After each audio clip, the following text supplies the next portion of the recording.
Селям алейкум, хайрлы акшамлар, сагыл АТР телеканалының телесерджілері. Бүгін информацион программасына серетесін. Студияда сіздер үшін мен Гүлсум Халилова чалшам. Бұл программаны біз Сейф АТР Қырымның сесі яйында олмалы марафон черчевесінде өткереміз.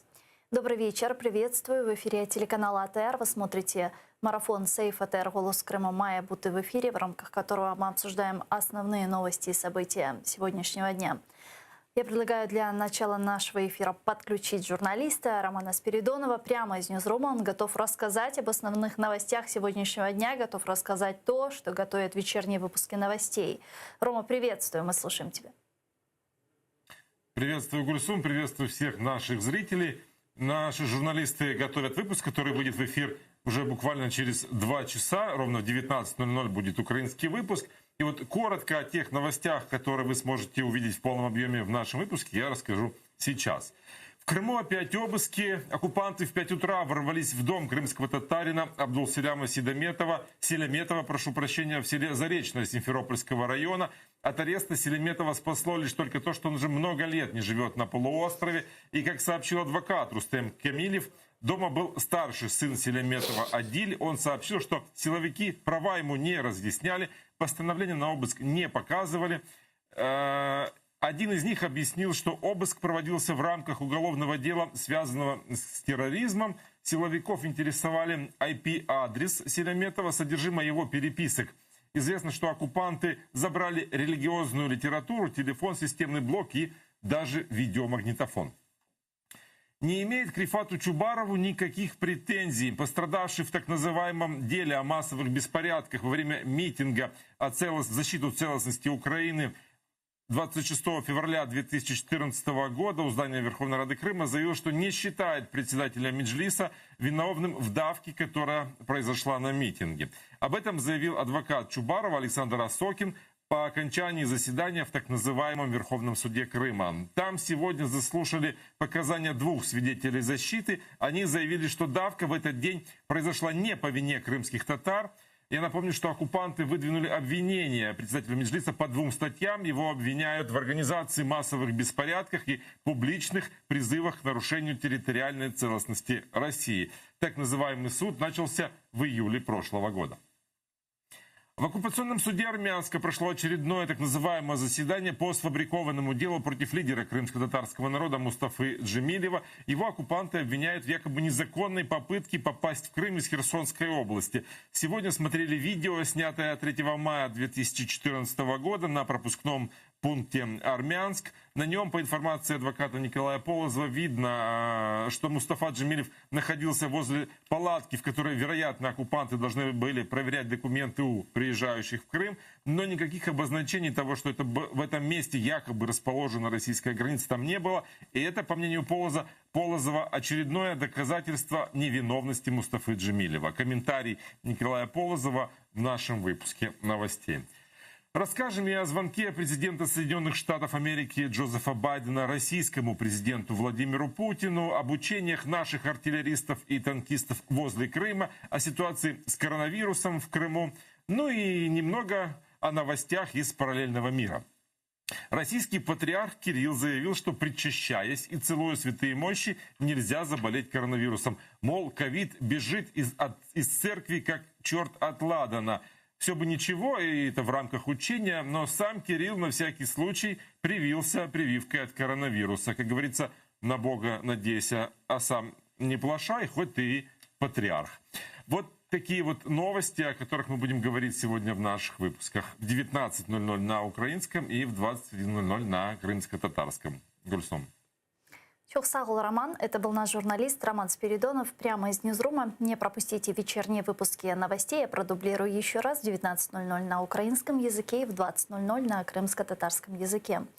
Ну а мы работаем в прямом эфире. На экраны ваших телевизоров режиссера периодически выводят номер телефона +3 8073 419 41 58.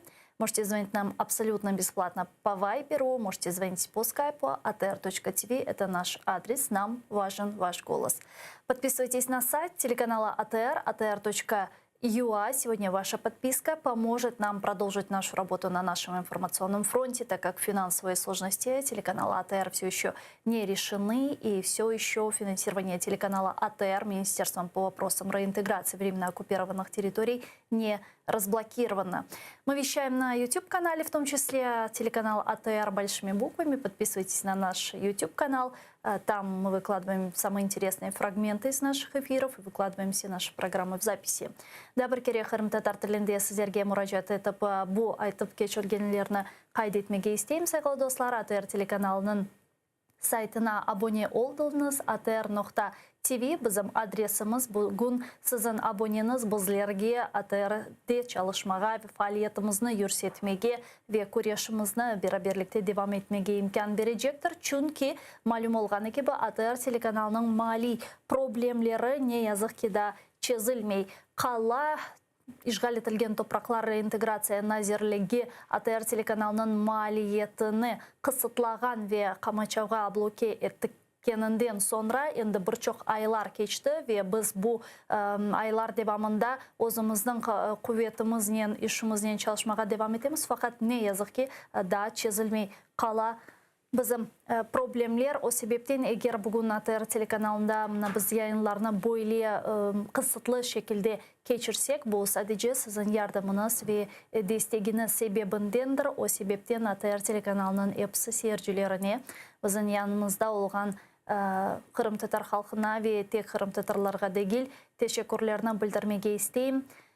Çok sağ olunuz. Eğer sizler olmasaydınız, sizlerin bizge bergen sadece mali değil, maddi desteği olmasaydı, bizler elbette ki çalışıp olamaz edik ve men umut etem ki yakın müddette ATR telekanalı erdayım olğanı gibi böyle endi kütlevi şekilde yayınlarga çıkıp başlar. Zaman informasyon programmaları daha böyle büyük keniş şekilde sizlerine selamlar, keniş haberlerini verir. Bizim siz tarafından sevilgen alıp barıcılarımız tarafından ve bizim live efirlerimizde daha kapsamlı, daha güzel şekilde geçirilir ki problemler çözülgenden sonra men umut etem biz bizim böyle adet üzere erdayım olğan yayınlarımızga qaytırmız.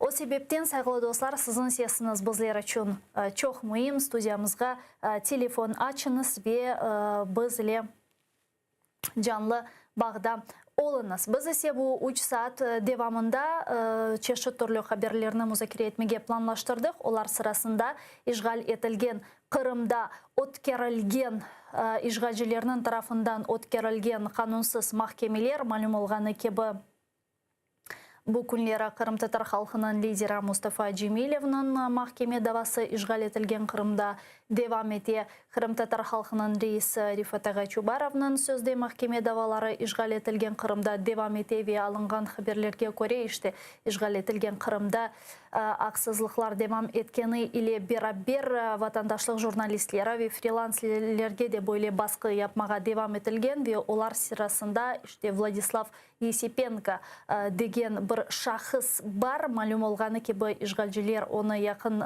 müddet evvelsi tuttular ve bütün halkara topluluk şimdi onun tezden azat etilmesini çağırmakta ve azat etilmesinin beraberlikte OBSE'de özünün narazılığını bu Yesipenko'nun tutuklanılığı ile bildirdi.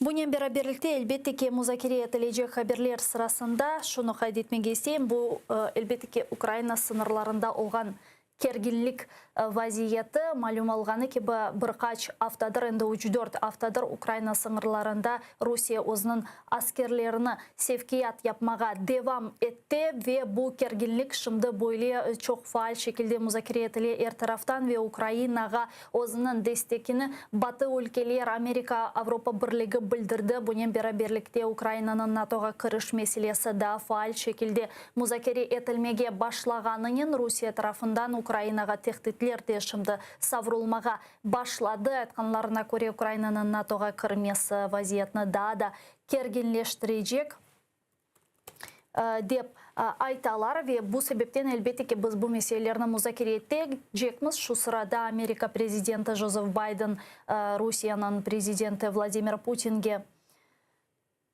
телефон açtı ve оларне yakında laf ettiler, neni muzakere ettiler ve nasıl şekilde endiden son hadiseler olacak, bu meselelerini de laf edecekmiz. Çünkü birçok analitiklerinin, siyasetşinaslarının fikirleri bu mesele boyunca ayrıldı. İşte aytkanlarına göre bazıları sanki derseniz Joseph Biden, Putin'in Ukrayna sınırlarında asker sevkiyatı yapkanı sebebinden şimdi böyle barışık için, ona telefon açıp barışıkның yeniden sağlanması için tekliflerde bulungan ve Rusya'da ne yazık ki bunu böyle zayıf hareket deyip karşıladılar ve hatta sevinmege başlagan ekenler. Bazı siyasetşinaslarının ve nezaretçilerinin aytkanına göre ise Biden'ın Putin'ge açkan bu telefon vaziyeti bu sadece böyle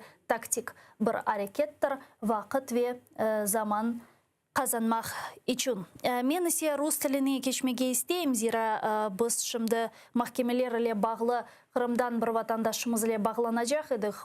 Fakat benim anlaganyma göre tekniki bazı bir problemler çıkkanı sebebinden onun bağlanıp olamadık. O sebepten men endi Rus tiline geçeyim ve Rus tilinde haberlerini muzakere edecekmiz beraberlikte, saygılı dostlar. Suv meselesi de elbette ki şimdi gündemde. Я перехожу к обсуждению вышеупомянутых новостей мной на крымско-татарском языке и уже нашим журналистом Романом Спиридоновым. И среди актуальных новостей все еще остается критическая ситуация с водой на территории временно оккупированного полуострова. К нашему эфиру сейчас присоединяется Евген Хлобистов, профессор кафедры экологии Києво-Могилянської академії, радник голови Кримсько-татарського ресурсного центру. Пане Євгене, вітаю вас, селям алейкум. Алейкум ассалям. Доброго дня. Рады вас чути. Взаимно. Пане Евгене, сегодня получили такое сообщение от оккупантов, что власти Крыма обещают, что в ближайшие дни переведут крымскую столицу на водоснабжение из скважин, а воду из водохранилищ будут использовать только в исключительных случаях. При этом чиновники борются до сих пор с утечками в сетях и воровством новых водохранилищ. Они, как говорят, строить не планируют. Вот что это означает? Что значит переход с водохранилищ на получение воды только из скважин? Каким образом они будут это реализовывать? И насколько хватит этих скважин в Криму?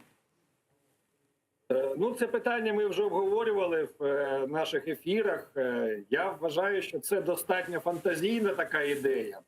Вона не має реального продовження, тому що, по-перше, велика кількість скважин, які на сьогодні існують в Криму, в околицях Сімферополя, в центральному Криму, вони не мають відповідної водності. Тобто кількість води, яка є там, сьогодні не може забезпечувати мешканців Криму, громадян відповідною кількістю води. По-друге, це вартість буріння, яка на сьогодні є достатньо висока. Навіть з російських джерел ми знаємо, що є проекти про бурінню свердловин на достатньо глибоких позиціях, тобто біля 1000 метрів. І там нібито є відповідні лінзи, відповідні горизонти прісної води. До речі, навіть така вода, яка переходить в піддон Азовського моря. З того приводу там теж є велика дискусія, чи можна нам видобувати воду з поддонних пластів Азовського моря. Теоретично навіть сьогодні вартість однієї такої свердловини оцінюється понад 50 мільйонів рублів, тобто десь більше ніж $500 000 євро.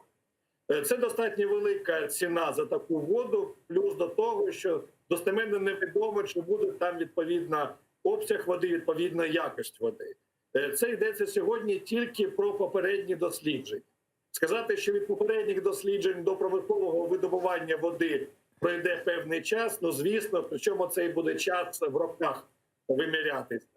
Так що я сьогодні вважаю, що реальної перспективи до видобування води з підземних горизонтів достатньої для комунального водозабезпечення мешканців Криму – це трошки наївно. А чему это может привести вот это активное действие бурения, активное бурение артезианских скважин? Что это будет означать для экологии Крыма? Вот к чему это может привести, чем это грозит?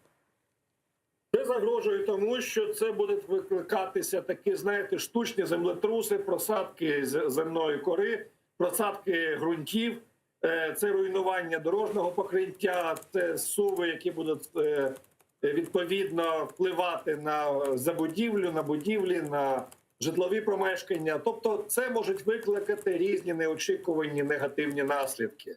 Більше того, на сьогодні, наскільки я знаю, не існує окупантів єдиної програми буріння свердловин, немає розуміння, де ці свердловини мають буритися, в яких умовах, що там поруч знаходиться. Ну, таким чином, така трохи хаотична на сьогодні є активність цього приводу, і вона дійсно не має відповідного результату. З точки зору довкілля і безпеки життєдіяльності, велика кількість свердловин, особливо глибоких, має під собою різні небезпеки. Зокрема, небезпеки пов'язані з такими от просадками ґрунту, з іншими проблемами стосовно сьогоднішніх наявних комунікацій. Ну, направду, це така проблема, яку я вважаю, на сьогодні вона не має вирішення в такий спосіб. Однозначно.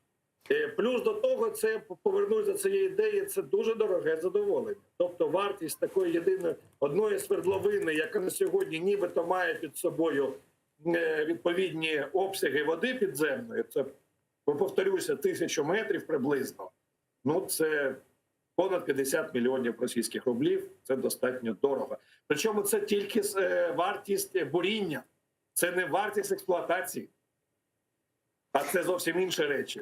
Как сообщают сами оккупанты, существенные осадки в этом году никаким образом не повлияли на наполнение водохранилищ в Крыму. А что дальше? Вот если вот так будет это длиться, что будет, как вы думаете, как они будут это решать? Помогут ли, к примеру, опреснительные установки, которые они планируют строить в Крыму?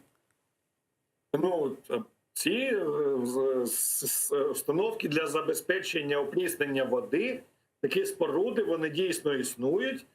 Вони є, наскільки я знаю, на західному узбережжі Криму, але їх на сьогодні потужність незначна. Ну, там близько 40 тисяч кубометрів, це приблизно ніяк не вирішує навіть забезпечення потреб міста Євпаторії. А якщо ми кажемо про серйозні такі устаткування, такі заводи по опрісненню води, які на сьогодні існують на Близькому Сході, в Об'єднаних Арабських Еміратах, в Саудівській Аравії, на це треба витрачити грошей, величезну кількість, приблизно це співставні розміри з частиною військового бюджету Російської Федерації. Тобто це вже йдеться про мільярди і десятки мільярдів доларів для розбудови таких установ, таких заводів по опрісненню. Але там ще є додаткові небезпеки, їм треба кудись зливати таку рапу, яка відбувається після опріснення води. Тобто оці сольові залишки, вони мають кудись діватися. І на сьогодні це теж дуже велика проблема, тому що їм фізично немає куди діти. Ну, таким чином, я вважаю, що на сьогодні ця ситуація є майже тупіковою для вирішення. Вы знаете, сейчас активно в медиапространстве обсуждается стягивание российских войск к границам Украины, милитаризация Донбасса, милитаризация оккупированного полуострова. И вот многие аналитики высказывают такую точку зрения. Они говорят, что из-за критической ситуации с водой на территории Крыма Путин попытается пробить коридор к Северокрымскому каналу. Допускаете ли вы такой вариант развития событий? Ну, теоретично я можу все допустити, навіть те, що вони завтра підуть з Криму і все залишать для України. Але на сьогодні вирогідність дійсно існує військового вирішення, не проблеми водопостачання Криму, а агресії проти України з боку Криму, і з боку наших східних кордонів. Але проблема полягає в тому, що якщо навіть ми уявимо собі, що військова присутність Росії буде десь в районі Каховського водосховища, буде захоплена росіянами Нова Каховка і інші території, то все одно вони не запустять на сьогодні Північно-Кримський канал, тому що його стан сьогодні не допускає його експлуатації. Це потрібно витрачати величезні кошти і величезні обсяги ресурсів, щоб цей канал зафункціонував Дніпровською водою. Ну і тут знов-таки проблема дуже складна, тому що... А что там? Там, получается, разрушена сама инфраструктура Северо-Крымского канала? Вот с какими проблемами сталкиваются? Там фактично на сьогодні дно цього каналу, воно не дозволяє по ньому транспортувати воду, тому що вона в тріщинах, вона в такому стані, яка вода просто буде виходити в дно цього каналу і виходити назовні. Тому що вони з 7 років стоїть пустий, і це вже критичний стан його на сьогодні. Він не дозволяє його експлуатувати. Фактично на сьогодні для того, щоб його зробити експлуатаційно можливим, треба туди вкласти гроші, які співставні з вартістю взагалі нової такої споруди на цьому місці. І це час.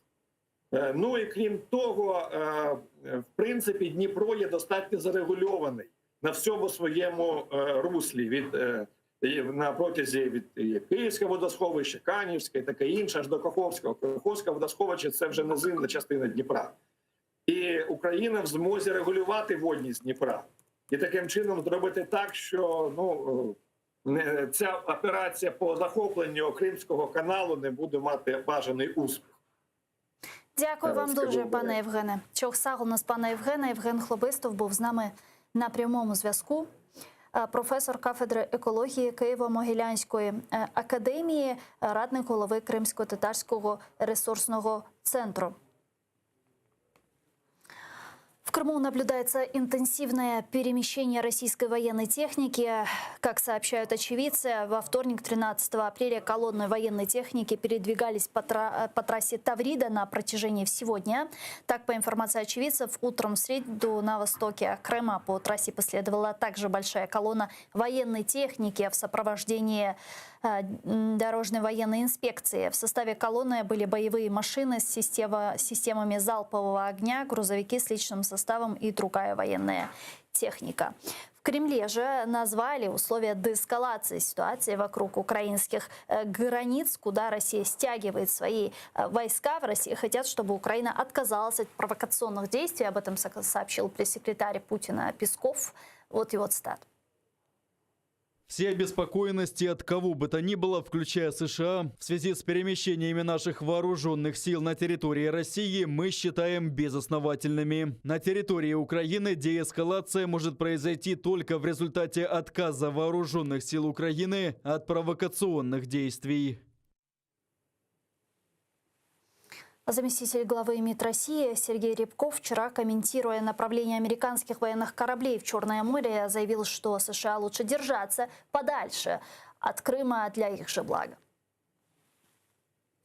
Американским военным кораблям вблизи наших берегов делать абсолютно нечего. Это чисто провокационные меры, которые они осуществляют. Провокационные в прямом смысле слова. Они проверяют нас на прочность, играют на нервах. У них ничего не получится. Мы предупреждаем США, что им лучше держаться подальше от Крыма, от нашего Черноморского побережья. Это для их же блага будет. Сегодня стало известно, что отряд российских боевых кораблей уже вышел на учения в Черном море. В море экипажи кораблей проведут одиночные совместные зачетные артиллерийские стрельбы по надводным и воздушным целям. С нами сейчас на прямой связи Олександр Солонтай, експерт з політичних питань та місцевого розвитку. Пане Олександре, вітаю вас, селям алейкум. Алейкум салям, добрый день. Пане Александре, как вы оцениваете вероятность широкомасштабной агрессии России против Украины на фоне стягивания российских войск к нашим границам? В ближайшие дни нет, а вообще, как вариант, да. В любой момент это может произойти, как только почувствует Кремль, что мы достаточно слабы для того, чтобы преодолеть быстро сопротивление и захватить еще несколько крупных городов, как это было сделано с Севастополем, Симферополем, Донецком, Луганском, с частью регионов. Как только это будет возможным, Кремль перейдет в атаку. Поэтому я и рассчитываю, что это не произойдет в ближайшие 2-3 дня, но то, что это может быть реальным сценарием, если мы будем слабы или будем ослабевать, надо понимать, что это так и будет. Ну вот единственное, что говорит о том, что войны может быть и не будет сейчас, это вот демонстративный характер перемещения российских войск у наших границ. Вот такое впечатление, что ну вот вся вот эта железо, которая двигается вокруг наших границ, это все вот такая демонстрация. Это то, о чем говорят сейчас многие аналитики, политологи. Если да, то действительно зачем? Как вы думаете, к чему этот блеф, к чему эта игра мускулами? Ну, возможно, она для того, чтобы добавить перчика в международные переговорные позиции, среди которых Украина как элемент всех международных торгов. Возможно, для того, чтобы протестировать, как мы в Украине будем себя вести. Возможно, для того, чтобы ударить по рейтингу Зеленского, для того, чтобы показать, что при нем нет мира, вот, и разочаровать часть избирателей, которые возлагали на него надежды каких-то там договоренностей прямых с Кремлем. Возможно, для того, чтобы направить часть украинских бюджетных ресурсов на то, чтобы сейчас больше мобилизировать и таким образом истощать Украину, еще больше изматывать нашу страну. Возможно, для того, чтобы создать чувство страха среди населения Украины, еще больше усилить такие настроения: зрада, все пропало, вот, будущего нет, Украина умрет. Вот, ну, всякие глупости, которые постоянно развивают в некоторые зрадофилы. То есть я думаю, что очень много есть таких вариантов, почему они себя так могут вести. А как вот сейчас можно оценить действия украинской стороны? Мы вот видим российскую технику у наших границ, но в то же время вот есть много сообщений, что ну, у нас есть наши украинские бригады, да, но они не выдвигаются вот к тем частям. А сегодня снова обстрелы, снова погибшие на востоке Украины. Да, мы отвечаем, но вот как-то вот так все происходит. А Россия продолжает стрелять по нам и нарушать режим прекращения огня. Но вот как долго это так будет продолжаться? Ну, я считаю, что мы должны были бы реагировать лучше.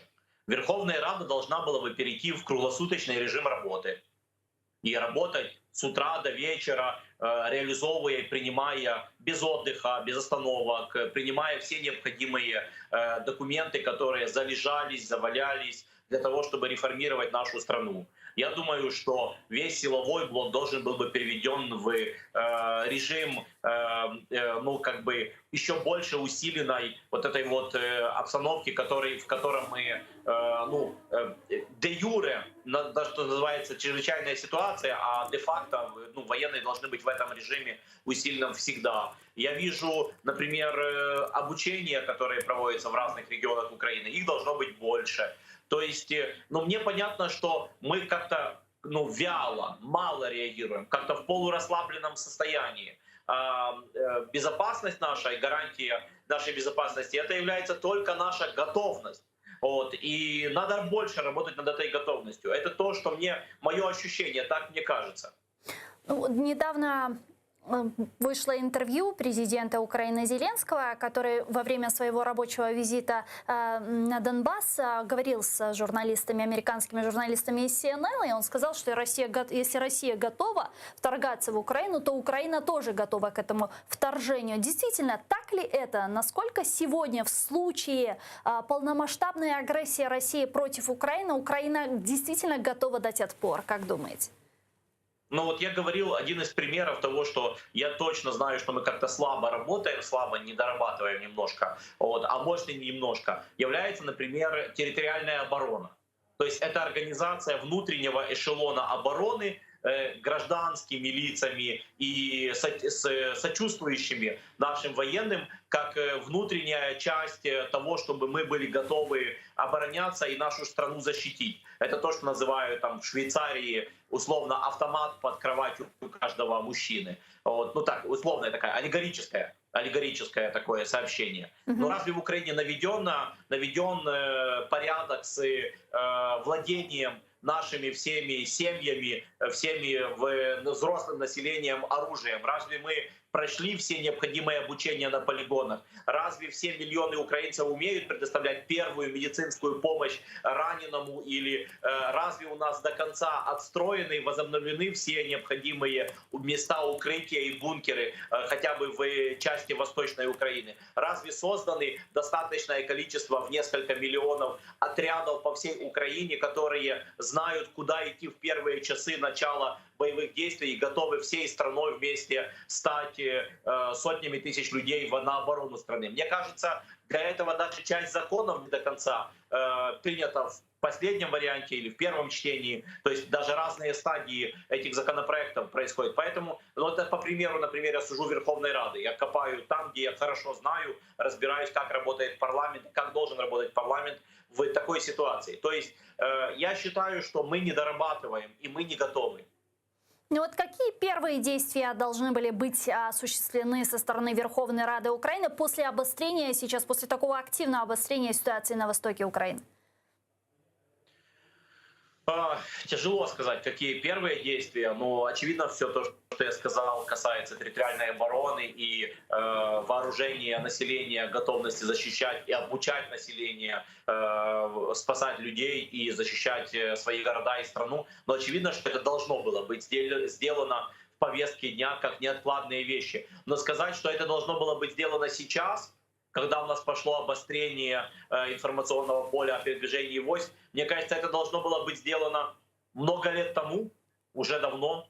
Вот. Поэтому мне даже тяжело сказать, что должно было бы сделать именно сейчас, потому что хочется, чтобы хотя бы в этой ситуации доделали долги, которые надо было сделать давно. Ну, например, пару месяцев тому начали информационное поле, ревизию, да? Вот ваш канал не трогают, сказали, что нормальный канал, некоторые каналы закрыли. Я так и не увидел окончания работы парламентской, государственной, на национальном уровне обновленного законодательства, чтобы каждый журналист, каждый эксперт, который выступает на телевизоре, каждый зритель мог открыть, грубо говоря, обновленное законодательство и прочитать, при каких условиях какие телеканалы должны быть закрыты, какие открыты, кому помочь, что значит правильная информационная политика в условиях войны и оккупации Крыма, Севастополя, Донецка, Луганска, что такое неправильная информационная политика в условиях того, что хотят оккупировать еще дополнительные регионы. Но мне кажется, парламент должен был бы такие вещи сделать, не дожидаясь переброски войск, а просто после того, как РНБО приняла санкции. Я предлагаю підключити к нашому ефіру зараз Константина Матвієнко, політичного глядача, громадського діяча, письменника. Він зараз з нами на прямому зв'язку телефоном. Пане Константине, вітаю вас, салям алейкум. Доброго вечера. Россия продолжает стягивать войска к границам Украины, милитаризировать Донбасс и оккупированную территорию Крыма. Почему? Что сейчас происходит? Как вам видится? Власне, Москва справді готується до широкомасштабного наступу на Україну, і навіть дзвінок Байдена Зеленському чи запрошення Макрона, екстрене запрошення Макрона до Парижа нашого президента, я думаю, цю загрозу не відтерміновують. Тобто реально для Російської Федерації стоїть питання руба: або Україна, або Росія, тому що сам факт існування демократичної незалежної України ставить під сумнів ефективність і потрібність для Росії того режиму, який зараз там існує, так само як і для Білорусі. Тому для Росії це екзистенційне питання ліквідації української державності як такої. Но все же я пытаюсь понять, в экономике, в социальной сфере, в международных отношениях у России и так масса проблем. Зачем ей усугублять ситуацию еще и войной?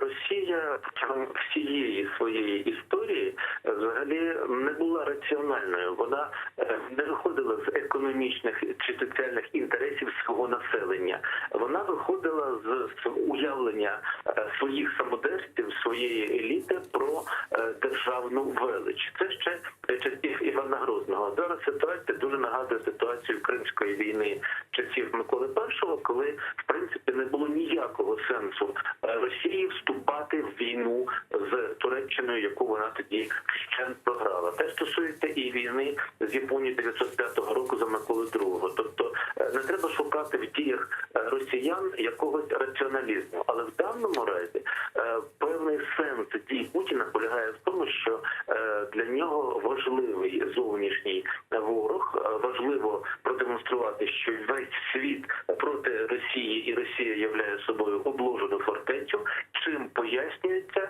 семирічне падіння рівня життя в самій Росії. Тому зараз, от коли Путін демонструє агресивні дії щодо України, йому потрібно показати своїм громадянам, що це нібито Захід виступає таким єдиним фронтом проти їхньої вітчизни.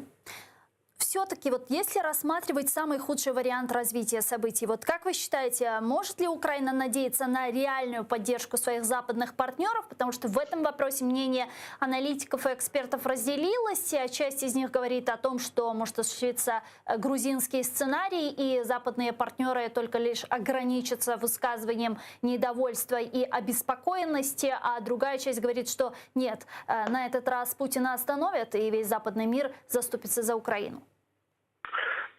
Річ у тому, що допомога Україні західного світу, вона може мати дуже різноплановий характер. Це не лише пряма військова підтримка, якої швидше за все не буде. Тобто допомога озброєннями, допомога необхідними комплектуючими матеріалами, боєприпасами, це так, але не даними розвідки, але не особовим складом.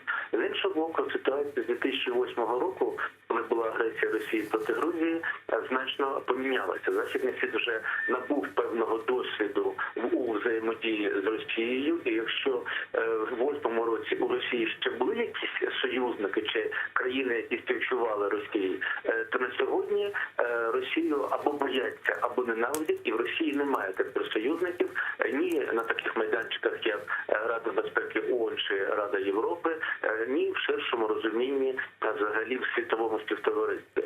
Тому допомога буде, але нам передусім доведеться сподіватися на власні сили, тому що допомагають тим, хто може допомогти собі. І ось наскільки наша внутрішня ситуація дозволяє бути оптимістом в плані опору агресору, ну, в принципі, навіть в 2014 році, коли ми були набагато слабкішими, українське суспільство, передусім суспільство, підкреслює, не так держава, як суспільство, все-таки зуміли дати відсіч ворогу, і тоді це було величезною несподіванкою для росіян. Зараз ситуація якоюсь мірою вважається кращою, але я не можу себе вважати цілковитим оптимістом в цьому плані, і в плані західної допомоги, тому сподіватися передусім доведеться саме на самих себе. Дякую вам дуже, пане Константине. Константин Матвієнко був з нами на прямому зв'язку. Політичний оглядач, громадський діяч, письменник, публицист.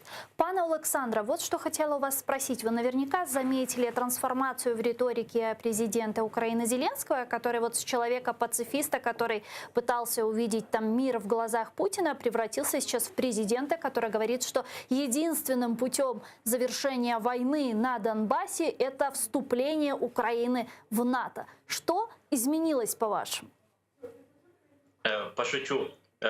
Был президентом, почитал Конституцию, вошел в курс событий, дочитался, что в Конституции наш курс на НАТО, начал исполнять Конституцию. Вот. Как вам такой вариант? Шуточный, конечно, но в принципе, так же должно было бы быть, в принципе, правильно? Вот. А если теперь посмотреть с точки зрения его политических интересов, то мы видим, что он делает ставку в своей политической деятельности все-таки на избирателя прогосударственного. И это все в канву, собственно, ложится и война с Медведчуком, и, значит, его такое, как бы, политическое вот такое вот желание на второй срок президентом выдвинуть свою кандидатуру, о чем он тоже заявил. То есть очевидно, что для таких вещей надо быть прогосударственником. Это большинство избирателей в Украине, большинство людей занимают такую позицию. И невозможно быть национальным лидером, грубо говоря, противоречия такой позиции. Настроение в Украине на евроинтеграцию, на вступление в НАТО. Люди в Украине хотят быть такими же, как как другие европейские цивилизованные страны, защищенными совместным блоком Альянса безопасности. Поэтому логично, что политики переориентируются туда, как мыслит большинство населения Украины. Стало известно, что 16 апреля, то есть в эту пятницу, президент Украины посетит с официальным рабочим визитом Францию и встретится с президентом Франции Эммануэлем Макроном. Чего нам ожидать от этой встречи? Я думаю, обсуждение вариантов взаимодействия между нами и Евросоюзом в случае продолжения эскалации. То есть раньше стоял вопрос о том, чтобы снимать санкции с Кремля или не снимать. Я думаю, этот вопрос исчезнет с повестки дня, и возникнет вопрос, какие новые могут быть санкции или сдерживающие решения, принятые европейцами, чтобы поддержать Украину и уменьшить возможности агрессии Кремля. Я думаю, это повестка дня. Дякую вам дуже, пане Олександре. Чохсагл, у нас Олександр Солонтай був з нами на прямому зв'язку, експерт з політичних питань та місцевого розвитку. А до нашого ефіру зараз приєднується Василь Вовк, експерт з національної безпеки. Пане Василе, вітаю вас, селям алейкум. Добрий день. Пане Василий, мы в эфире обсуждаем сейчас возможность широкомасштабного вторжения России в Украину и причины ее стягивания своих войск к границам нашей страны. Вот как вы расцениваете, есть ли действительно такая вероятность и зачем сейчас Путин демонстративно стягивает свои железа к нашим границам? Люди, які системно оцінюють ситуацію, звертають увагу на ознаки реальні, а не гадають на папейні листі, можуть чітко визначити, для чого це робиться.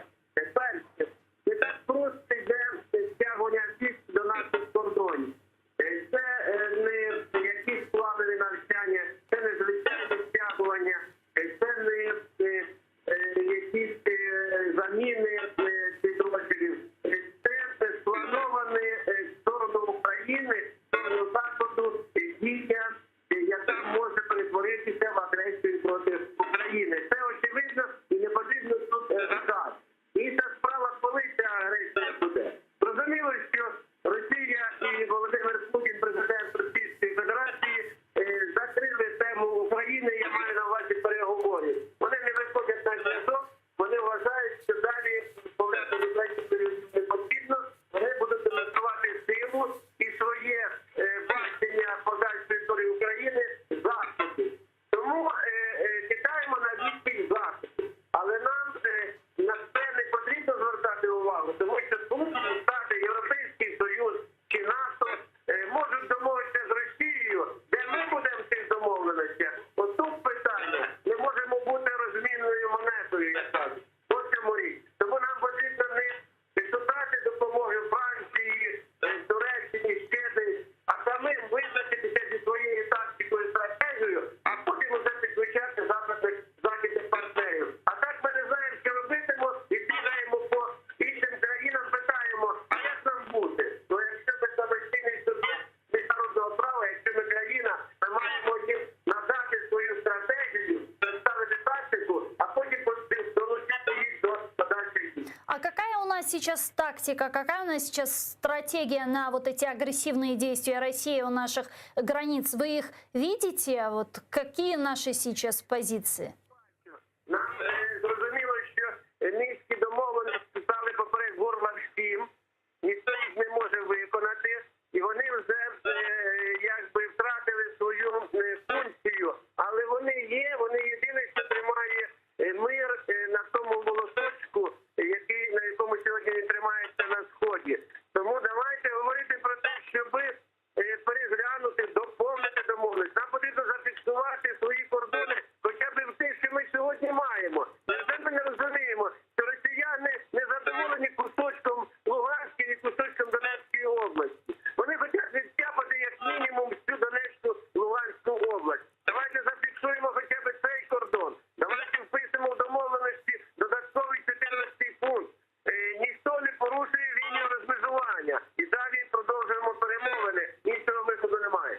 Дякую вам дуже, пане Василю. Чохсагл, у нас Василь Вовк, експерт з національної безпеки, був з нами на прямому зв'язку. Тем временем президент США Байден поговорил по телефону с своим российским коллегой Владимиром Путиным, в ходе которого обсудил, в частности, концентрацию российских войск вблизи границ Украины.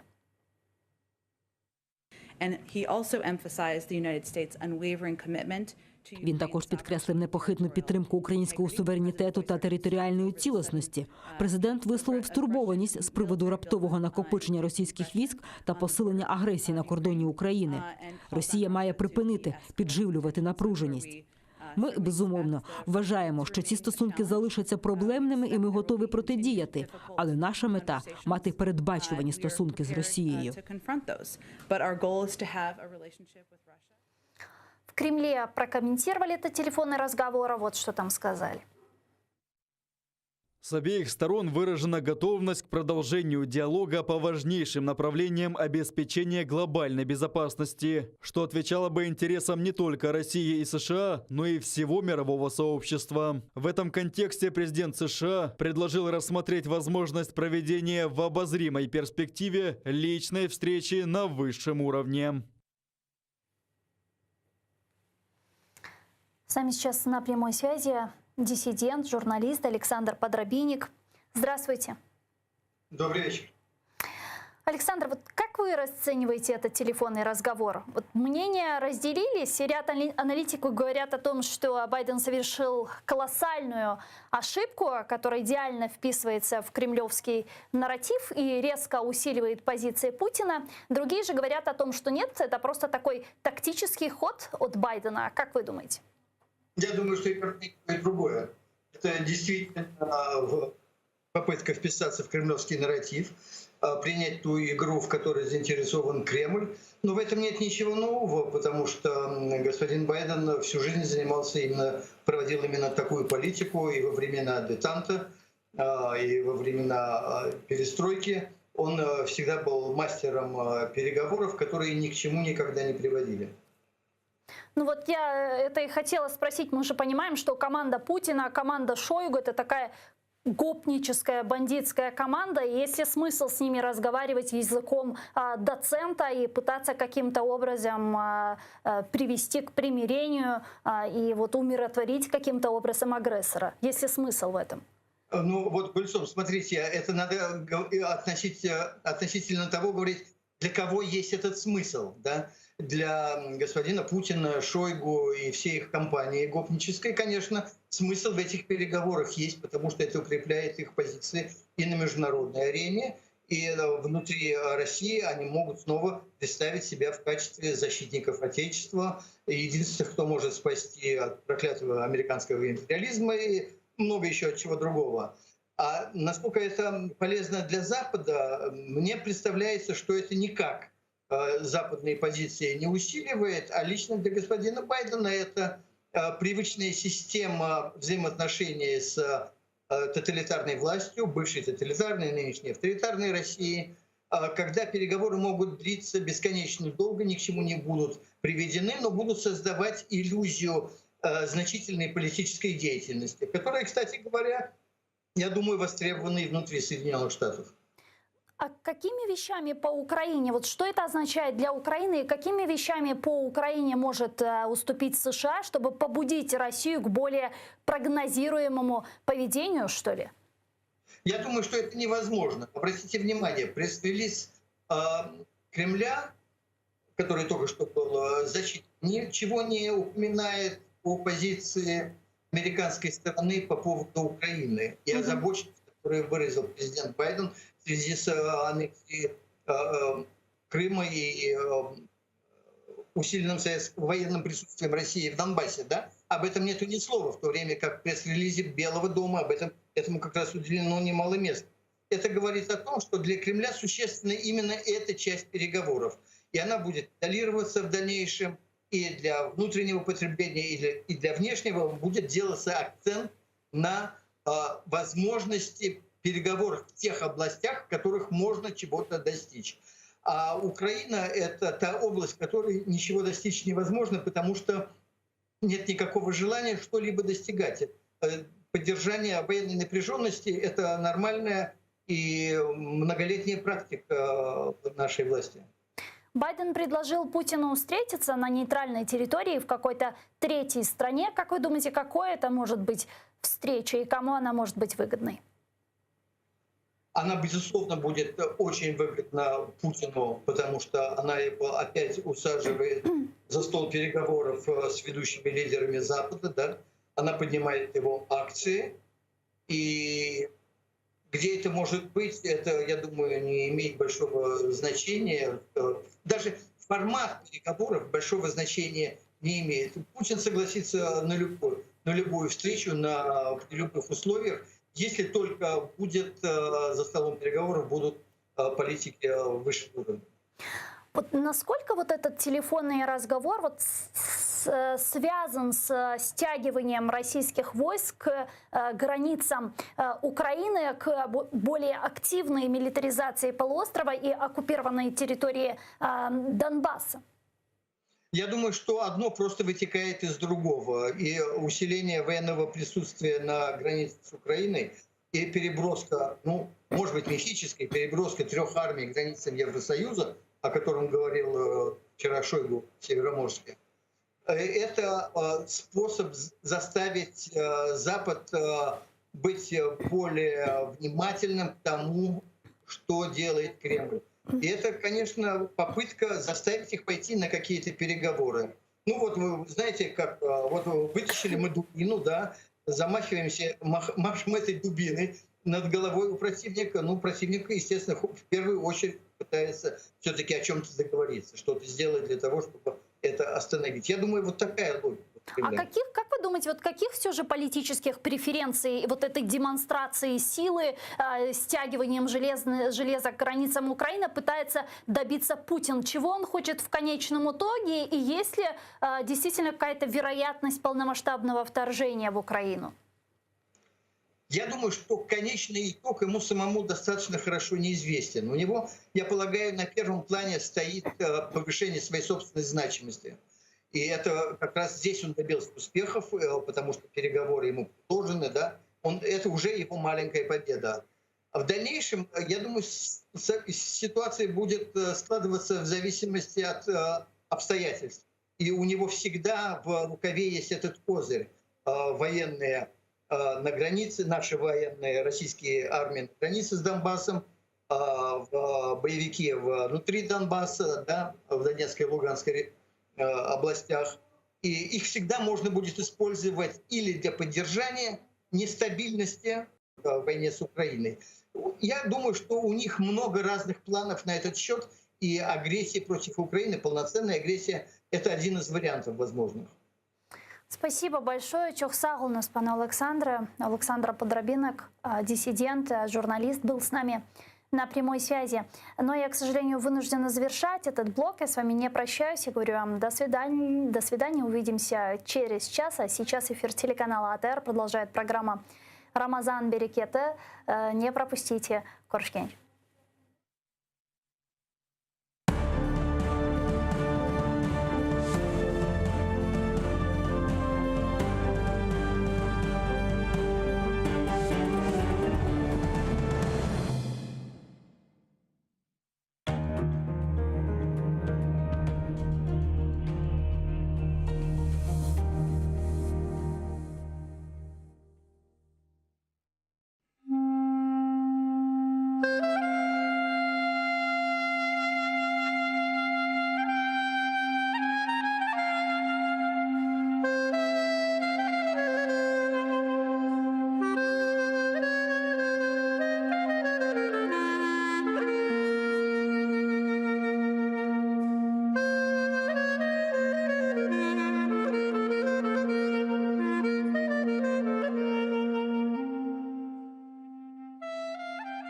Бисмиллахир-рахманир-рахим. Яратаным, Allah'ım 99 min var.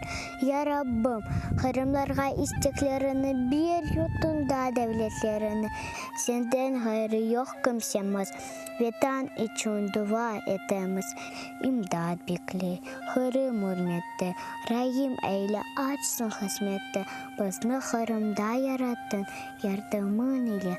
Sürgünden kayttık. Endi halkımız Kırım'ında. Devletli olsun vatanımızga. Biz için aziz Kırım'ımız. Takmında açsın baktımız. Senden hayrı yok anlayacak. Yaratanım aç bizge uçak. Kırımlarga elini uzat. Yardım ver ya Rabbim. Bir bizge imdat. Bu aziz toprak ecdadım yeri. Kırımlarının tükenmez yeri. Adda bizlerini vatanımızga. Sahip olayı Kırım'ızga. Kırımlar kalbi tek sana eman. Ecdatlar yerini bağışla. Amin.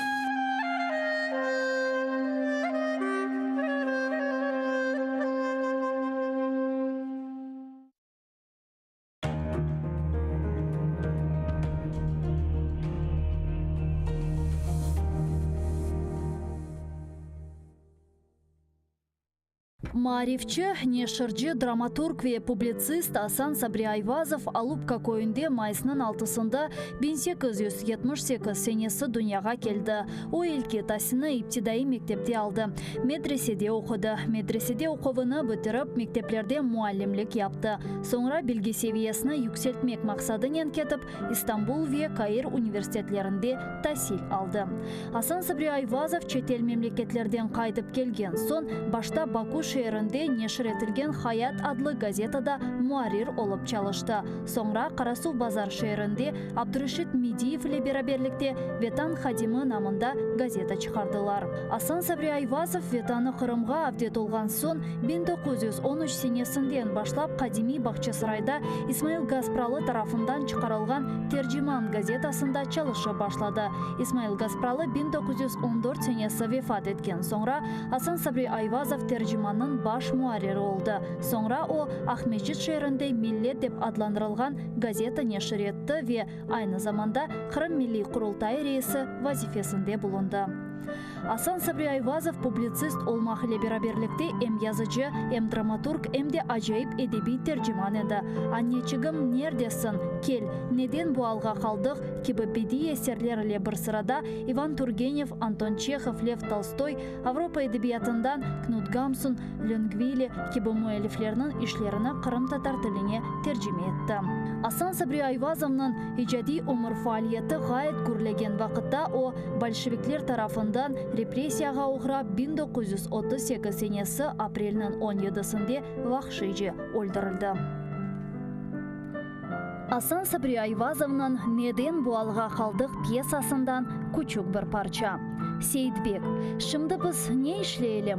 Avrupalılarının kulturası fenadır diye cahil mi kalalım? Abdülislam, hayır evladım. Hoşa sim hoşa. Hazreti Fahir-i Kainat Efendimiz sallallahu aleyhi ve sellem beşikten mezara kadar ilim aranız buyurdukları gibi ilim nerede olsa da gidip alınız buyurmuştur.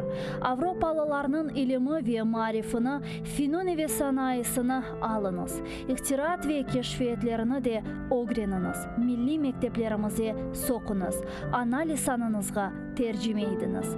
Binaenaleyh Avrupa'ya gideceğinizde birbirinize lisan-ı milli bulunur ise size büyük bir siladır. Her yerde sizi selameti çıkarır. Elinizde İslamiyet, lisan gibi bir kuvvet olur ise Avrupa'nın ateşi sizi yakamaz. Mamafih ne Frankistan'ın Paris'i, ne Almanya'nın Berlin'i, ne de İngiltere'nin Londra'sı, ne de Avrupa maişeti millet ve kavmiyetinizi unutturamaz. İşte bizim fikrimiz budur evlatlarım.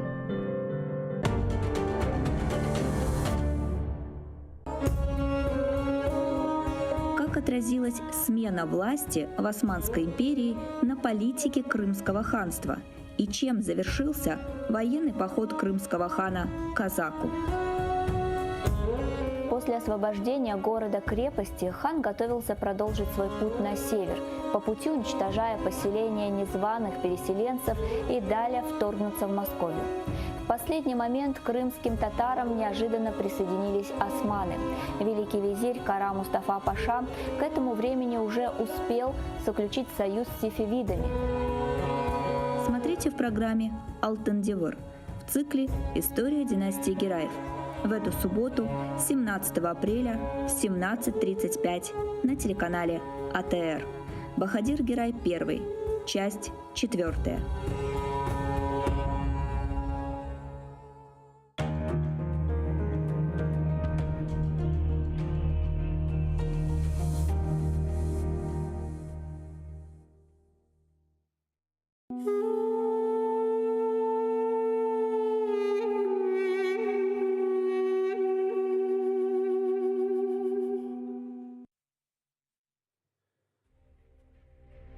Қырым, бізім топрағымыз, юртымыз, тарихымыз, бізім кечміш ве кележегіміз бұ ерлернен бағлы. Қырымда яшаған халқлар ислам діні есасында бірлешті. Асырлар деваманда бұ топрақларда бізім ечдатларымыз яшады. Бұ минарелерден ezanlar çağırıldı. Bu camilerde namazlar kılındı. Sürgünlük yılları ezanlar susup camiler kapaldı. Ama bu çok sürmedi. Biz geri kayttık. Dinimizni yaşatamız. Mübarek Ramazan aylarını karşılayımız. Biz bar edik. Barmız ve bar olacağımızga umut beslep Allah'a dualar etimiz. Yüce Rabbimiz bizni dinimiz, ana toprağımız ve tilimizden ayırmasın. Selam aleyküm saygılı teleseyirciler. Hayırlı akşamlar olsun. Ramazan ayının ikinci gününün sonuna gelmektemiz ve hepimiz orazalar tutup, dualar yapıp, ibadetler etip bu günlerini geçiremiz. Allah Teala bizlerge soğunaca orazamızını yetiştirip bu mübarek ayını Allah'ın nimetini, 11 ayının sultanını karşılap, en güzel onun davranıp sağlıklaşmağa bizge Allah Teala nasip eylesin. Hatırlatam saygılı teleseyirciler, programımız canlı şekilde geçmekte ve bizden bağlanmağa hepinizin imkaniyetiniz var. Telefonlarımız 073 419 41 58, odan da gayrı Skype'ımız var, atr.tv. Bu vasıtalar ile bizden bağlanabilirsiniz ve hatırlatam bu yayın halkımızın, cemaatimizin yayınıdır. Onun için hepimiz koşulup onu dan da güzel yaraştırmağa imkaniyetimiz vardır. Ve bugünkü stüdyamızın musafiri Ulemalar Şurası'nın yol başçısı Süleyman Hoca Hayrullayev. Selamun aleyküm Süleyman Hoca. Aleyküm selam. Ramazan ayı hayırlı olsun birinciden. Sizinle daha görüşmedik. Ramazan ayı başlagandın son. Süleyman Hoca ikinci gününde, birinci gün uçup gitti, ikinci günde indi aman bizden uçup gidecek. Duygular nasıl? Allah kabul etsin ve duygular Allah'a şükür pek güzel ve barda oruza tutmak pek güzeldir. Bir yengel ve Allah'a şükür hava da Allah subhanahu teala sıcak değil ve pek yengel Allah'a şükür. Allah kabul Demek etsin. en güzel fırsat kimlerde işte yaz sıcağından korkup tutmayanlar işte böyle adımlar yapıp başlamağa bu ibadetini yerine getirmeye. Evet, insan başlasa, insan bir adım yapsa Allah ona daha da yengil yapar onu. Onun için tutkan adamlarga kıyın değil. Bunda ne meraklı Süleyman Hoca, bu Şaban ayının orazası var da ve bir iki gün ben de tutkan edim, tırışkan edim tutmağa ve ne meraklı. Niyetlenip tutasın orazasın, asıl da bir şey duymaysın. Gelecek sabahı turam, işte gerek gibi öylelik sabahı haşayım, saat 3-4 ola özümü açtan koyacak yerimi tapmayım. Doğru. Ama oraza tutasın işte 4'te yaşadın, akşamgaca asıl da duymayıp geçilir. Bu demek Allah'ın yardımı, doğru mu? Allah'ın yardımı ve ikinciden Ramazan ayının içinde bir bereketi var. Onun için insan, oraza tutkan insan bu bereketi duyay. Bereketi yengilliktedir. Ve hepimiz indi akşam yakınlaşkanının iftarını beklep oturamız ve keliniz bizim yaşlarımız bizge yollagan iftar hakkında şiirini dinleyik. Keliniz kısa video levhanı seyreteyik. Hanımızda bugün iftar emine usiyin. Bu yok bizim horantamız. Orazanı biz tutamız. Hakka şükür dep aytamız. Hanımızda bugün iftar. İftarını biz alkışlayık. Bismillah dep başlayık. Tatlı, damlı biz aşayık. Hanımızda bugün iftar. Yemek için ettik zamet. Soframızda bol bereket. Rabbim yüce ende samet. Hanımızda bugün iftar. Oraza bizge deva bergen. Aç alımızını bildirgen. Sabır etmekni sevdirgen. Hanımızda bugün iftar. Birlik olamız iftarda. Secdede emduada. Halkının rahmeti ortada. Hanımızda bugün iftar.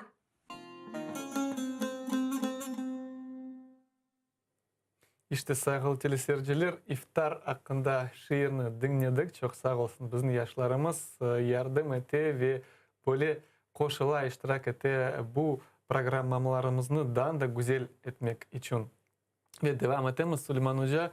Ne meraklı kendi yazıklar olsun ikinci yıl böyle Ramazan ayı kelli ama biz bu karantin şaraitlerindemiz.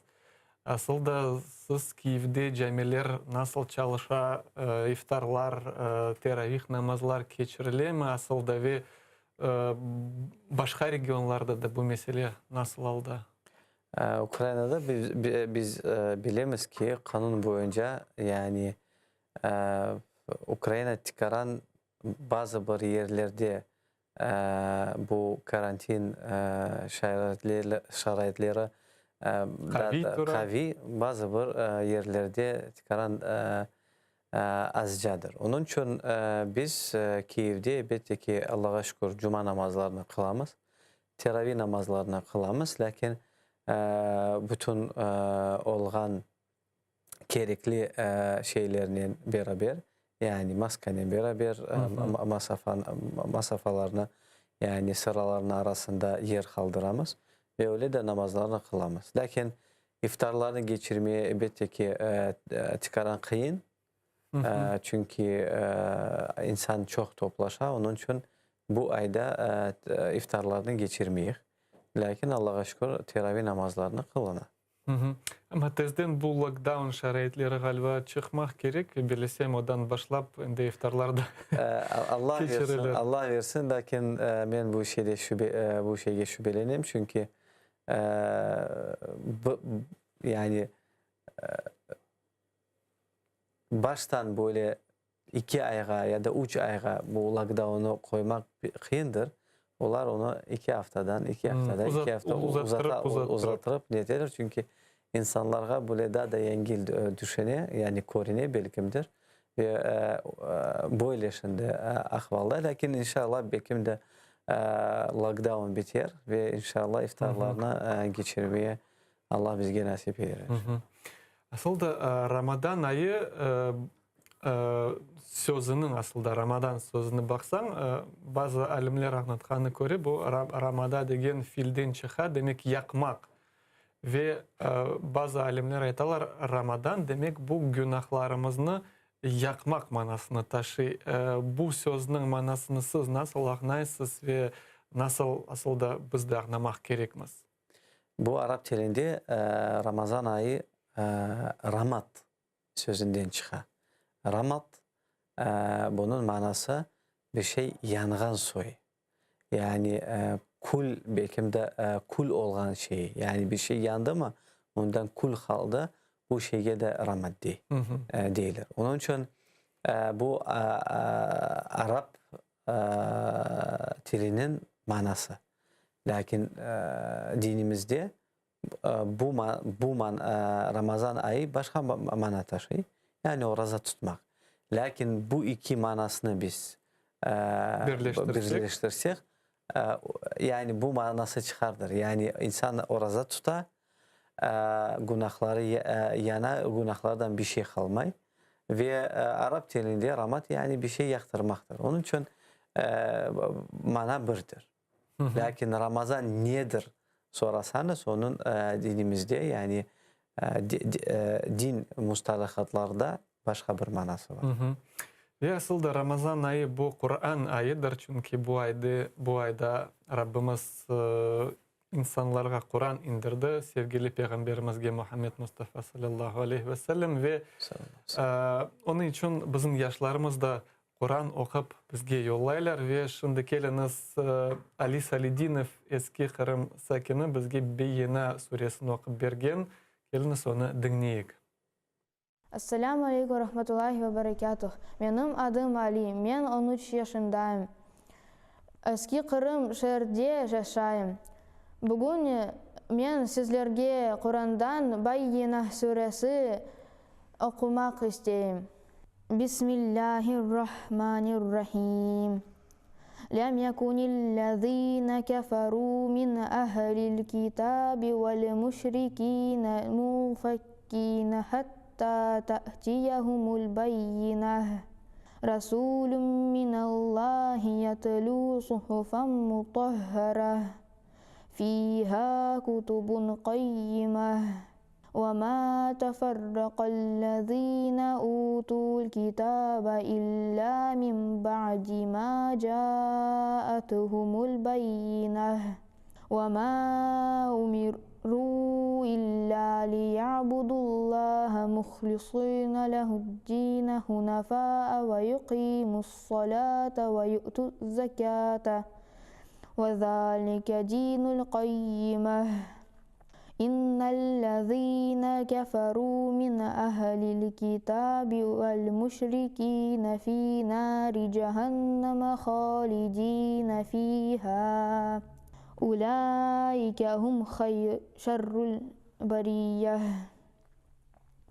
إن الذين آمنوا وعملوا الصالحات أولئك هم خير البرية جزاؤهم عند ربهم جنات عدن تجري من تحتها الأنهار خالدين فيها أبدا رضي الله عنهم ورضوا عنه ذلك لمن خشي ربه صدق الله العظيم. Рамадан айы mübarek olsun. Allah ibadetlerimizni kabul etsin.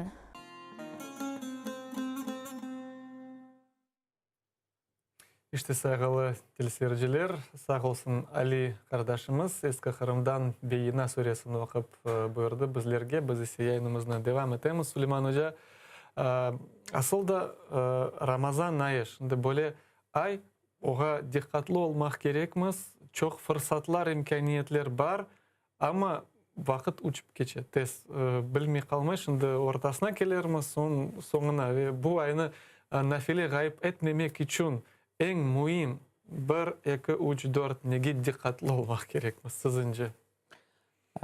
Menimce Ramazan ayında en mühim, en dikkat etmege şeylerge bir bakmak gerek. Bu birinciden oruza tutmak.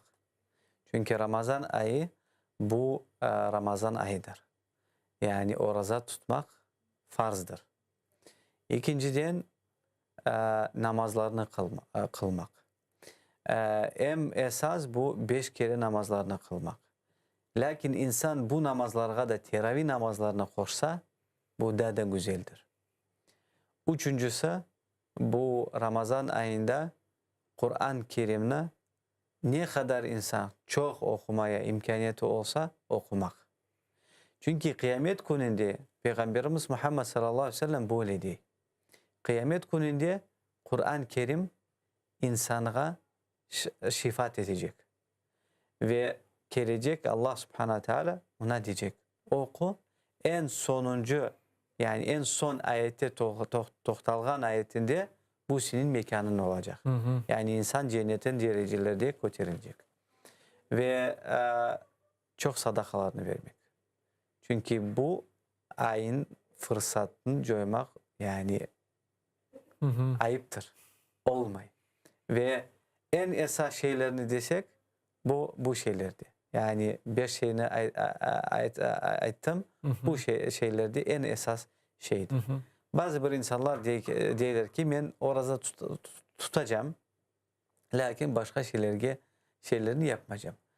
Bu elbette insan her bir insan yüreğine göre, imanına göre amellerini yapar. Lakin yani bu Ramazan ayı fırsat daha da yaxşı olmak, daha da güzel olmak. Yani o'zining o günde başka yollarını açmak. Bu fırsattır. Onun için Peygamberimiz Muhammed sallallahu aleyhi ve sellem hadiste değil, bu ayda insan Allah'ın affusunu kazanmasa ne vakitte de affu kazanır. Çünkü bu Ramazan ayı pek bağlı fırsattır. Ne meraklı ki bu Ramazan bereketi programmasına hazırlanған vaxtı ve ilahiri böyle Ramazan hakkında malumatlar internette kıdırganda en çoğusu bilsin böyle malumatlar çıkar. Ramazan şans изменить свою жизнь. Demek Ramazan ömrünü değiştirmek için bir fırsattır. Siz için niçin böyle çok böyle makaleler çıkar? Nege Ramazan şans beri değiştirmeye ve niçin aynı Ramazan ayı? Çünkü Peygamberimiz Muhammed sallallahu aleyhi ve sellem hadiste böyle dedi. Ramazan ayı gelse bütün şeytanlar zincirle bağlanırlar. Yani demek hapishaneye bırakırlar. Demek Ramazan şeytanların hapishanesi. Doğrudur. Ve Peygamberimiz Muhammed sallallahu aleyhi ve sellem değil.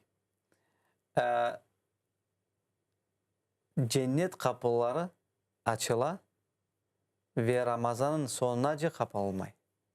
Ve cehennem kapıları kapalı ve Ramazan bitmeyince yani sonunaca açılmay. Ve Peygamberimiz Muhammed sallallahu aleyhi ve sellem değil ve aytıla. Yani melekler aytalar ya da Allah subhanahu teala ozu ayta. Ya bağiyel hayri akbil, ya bağiyel şerri aksır. Ey hayır etmeye tırışkan insan, isteyen insan yap. Yani kaldırma. Ve ey günah yapmaya, zarar getirmeye insan toxta. Yani bu şeyini bırak.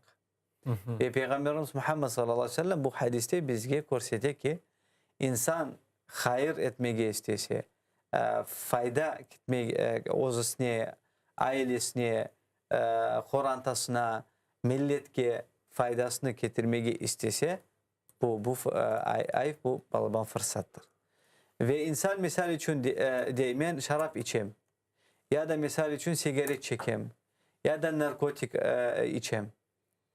Lakin ben bu şeyini bırakmaya isteyirim. Ramazan ayı bu insana balban fırsattır. İnsan demen daha da yaşam lakin inşallah vakit gelir ben namazını kılmaya başlarım. Ramazan ayı şimdi sana fırsattır. Çünkü sen bu şeyini başlasan Allah sana yardımcı olur. Ve sen bu yardımını duyarsın. Yani günahlarını bırakmak Ramazan ayında yengil. Başka aylarda kıyın.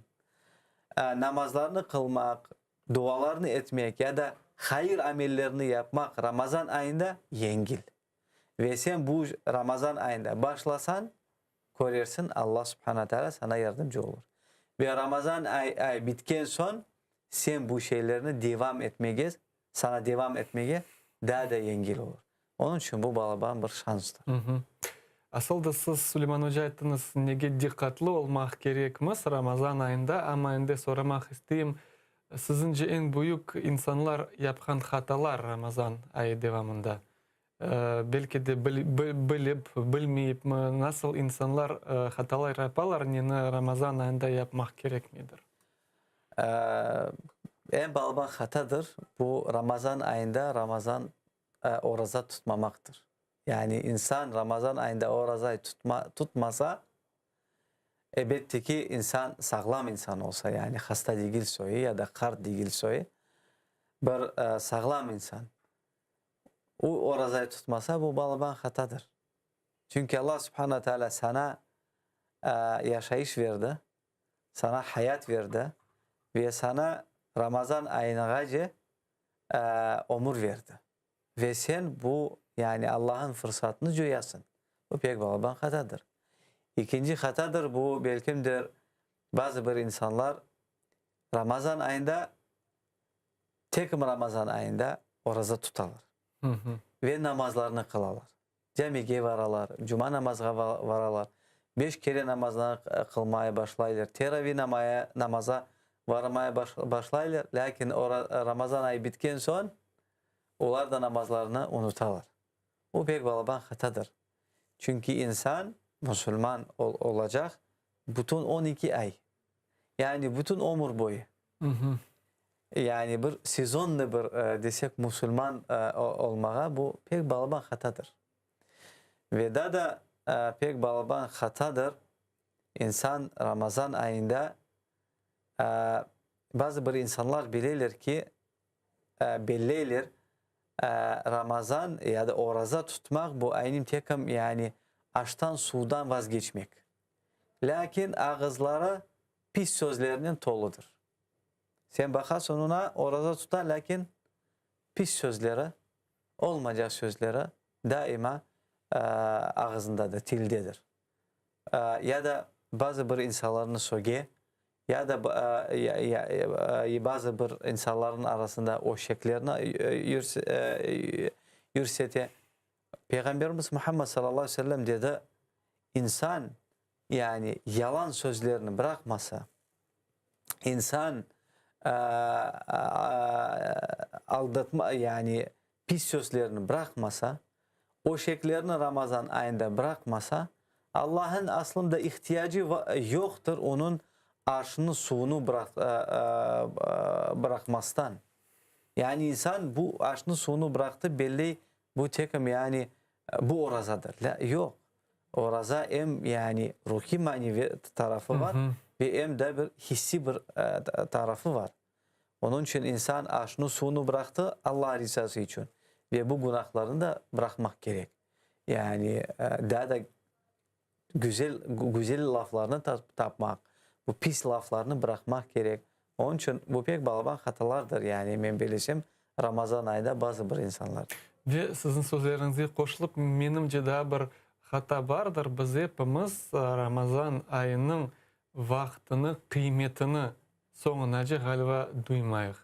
Evet. Ve niçin ben bunu aytam? Çünkü günler Ramazan ayı işte ya da 29 ya da 30 gün. Gün 24 saatten ibaret. Öyle düşünüp bakarsın, çok 24 saat tap gün içinde. Ama buğa kıymet vermesek, bu vakitlerimiz işte boş şeylerge geçebilir. Bu misal zikir yapacak, Kur'an okuyacak vaktimizni, bilmem faydalı bir dersler dinleyecek vaktimizni başka şeylerge israf etsek yazıklar olsun. Bu vakitni son bir vakit kaytarıp olamamız. Doğru. Ve Süleyman Hoca, Ramazan ayı Allah subhanahu teala bu ay hakkında ne bizlerge ayta? Estaizu billah. Ya eyyühellezine amanu, ey iman etkenler, kutibe aleykumus siyamu kama kutibe alellezine min qablikum. Sizden evvellerini gibi oraza indirgeni gibi sizge de oraza emir ettirildi, fard etildi. Leallekum tettakun. Belki de siz takva sahibi olursunuz di Rabbimiz. Ve bu ayet meraklı menimce ne taraftan? Demek hepimizin sualimiz peyda oladır. Orazanın maksadı nedir? Ve men bilesem bu ayette Allah subhanahu teala bizlerge orazanın hakiki maksadını göstermekte. Ve bizge anlata sonki demek gayemiz orazanı tutkan son Ramazan ayında demek takvalı olmak. Bu ayetinin manasını ve aynı leallekum tattakun sözlerini müfessirler, alimler nasıl anlatadır? Siz bütün ayetini tafsir ettiniz. elbette her bir insan, oraza tutkan insan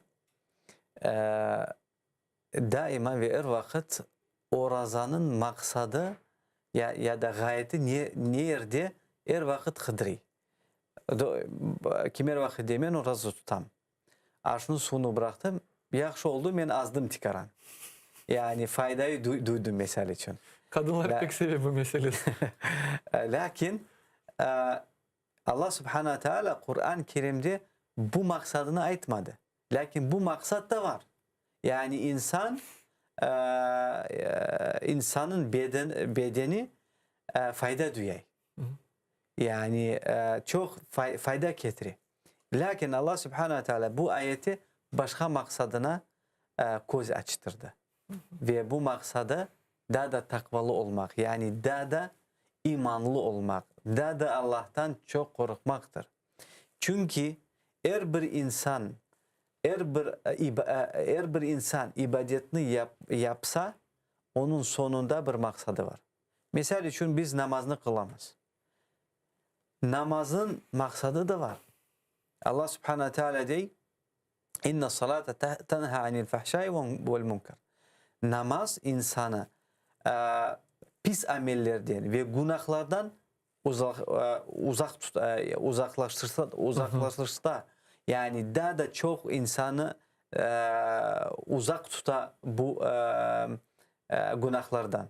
Lakin Ramazan ayının oraza tutmaz, insan oraza tutsa bunun da maksadı öyledir. Yani daha da Allah'a yakın olmak, yüreğini daha da temizdirmek. Bu maksadıdır. Ali radıyallahu anh'tan soradılar, takva nedir? Yani Allah'tan korkmak bu nedir? Bilesiniz nasıl cevap verdi? O değil. Yani bir cümlede bütün takva meselesine açıklatırdı. O değil. El-havfu minel celil vel-amelu bit-tenzil vel-rıza bil-kalil vel-istidadu li-yevmir-rahil. Takva bu Allah'tan korkmaktır. Yani Allah'tan korkmak aslında esasda insan Allah'ını sevmek gerek. Lakin Allah'ın yani yasak etken şeylerge yakınlaşmak ve onlarını yapmak, bundan korkmak gerek. Yani Allah Subhanahu Teala Kur'an-ı Kerim'de dey: Ya eyyühellezine amenu ku anfusakum ve ahlikum nara. Ey iman etkenler, özünüzlerini ve akrabalarınızı ateşten saklanır. Yani ateşten korkmak gerek. Yani Allah'ın gadabını, Allah'ın açılığını kazanmak, bundan korkmak gerek. Onun için Ali radıyallahu anh dey, Allah'tan korkmaktır. Son, el-amelü bit-tenzil. Kur'an-ı Kerim boyunca yaşamaktır. Bu takvadır. Ve-rıza bil-kalil. Allah Subhanahu Teala her bir insana takdir etti. Bizim aramızda bazı bir insanlar bayiler, bazı bir insanlar fukariler. Lakin sen nasıl insanlardan olmasa, lakin Allah Subhanahu Teala sana azını takdir etse ve sen bu azını alıp razı olsan, bu takvadadır. Yani ve rıza bil kalil. Az olgan Allah'ın rızkının razı olmaktır. Bu takvadır. Vel istidadu li yevmir rahil, ve gidecek gününe hazır olmak.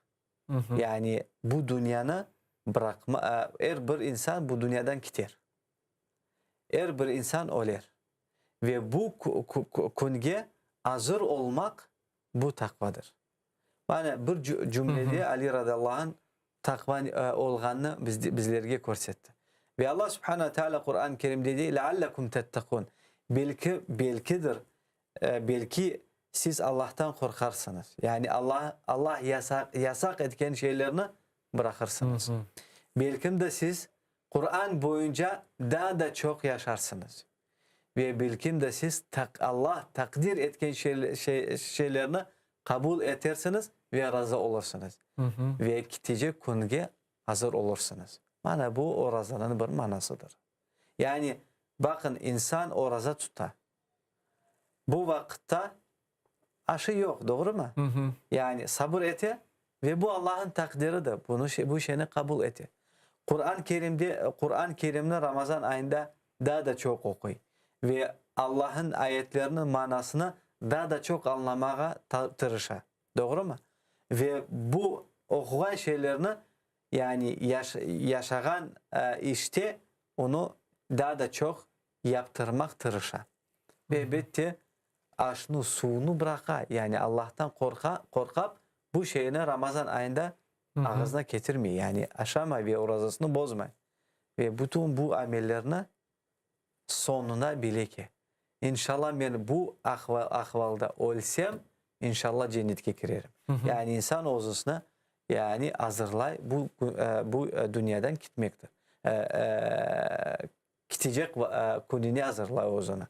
Onun için bana bu yani kıskadan takva meselesi nedir bu ayette? Biz bu meselenin müzakerelerini de geçerek devam ederiz ama şimdi bizde Ukrayna'nın garp sınırlarına Skype alıp kete ve o tarafta şimdi Lvov şehir ve Lvov'da Kırım Tatar cemiyetinin din cemiyetinin azası Ruslan Ablamitov şimdi bizden canlı bağda. Selamun aleyküm Ruslan Bey.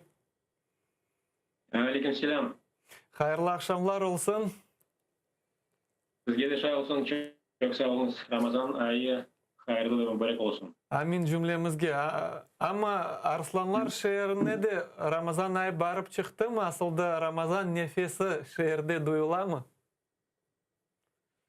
Evet duyula. Bizde Ramazan ayında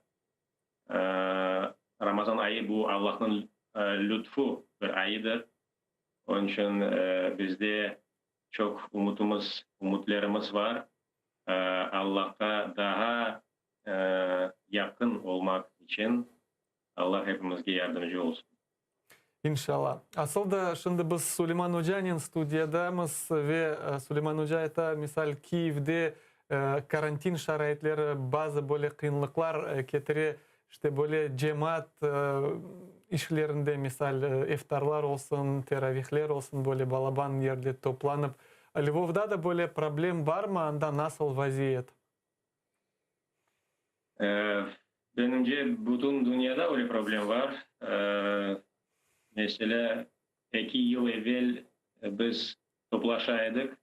Bir 120 adamlık iftarlar yapaydık. Ama şimdi öyle imkanlarımız yoktur. Ama daha iki benimce dülber varyantlar var. Mesela biz birbirimizini evlerimizde davet edemiz. Ve onun şekilde bizim muamelatımızın daha küçük ola. Bu birinci ve ikinci box şekilde iftarlar yapacağımız o online iftarlar degende. O nasıl iftarlar?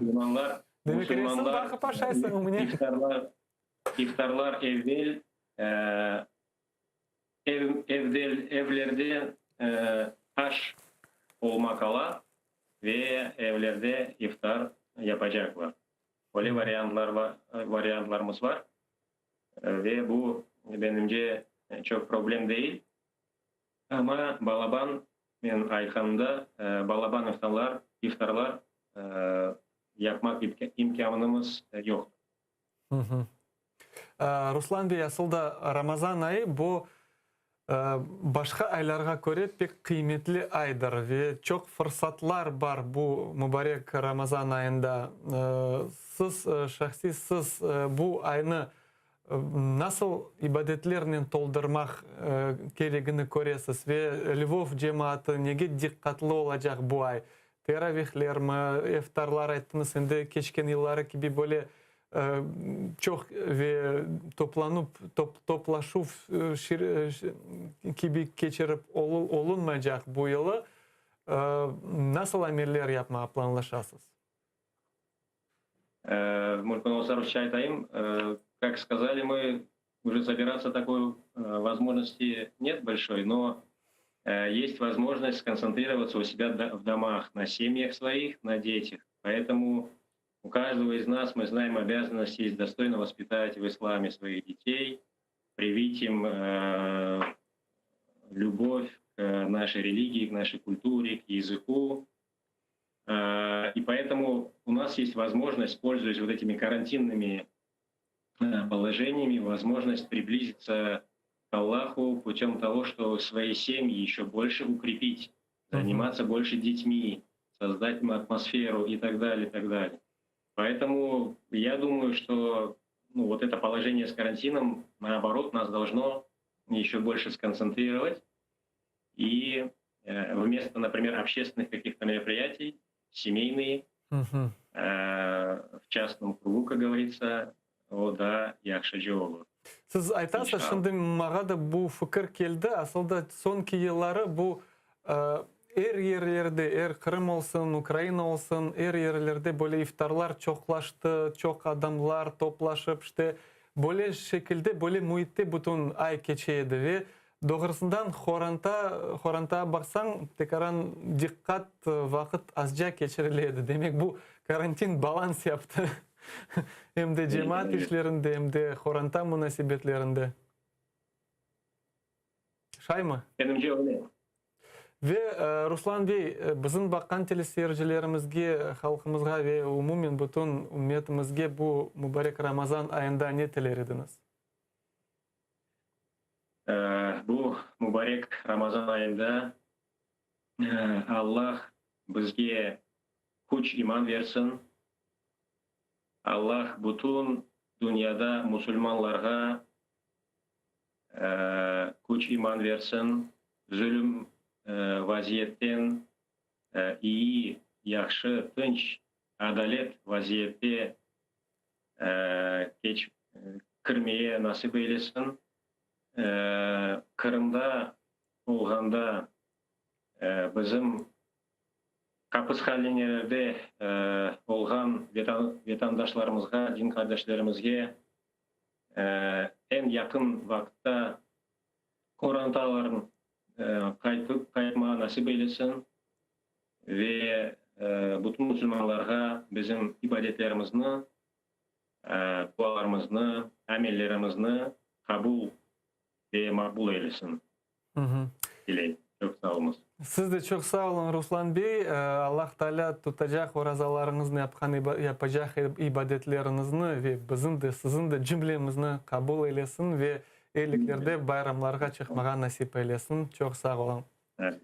Saygılı teleseyirciler, hatırlatam, şimdi Lvov şehrinin canlı bağda bulunduk ve Lvov şehri Müslümanlar din cemiyetinin azası ve faal Ruslan Ablemitov bizning canlı bağda bulundu.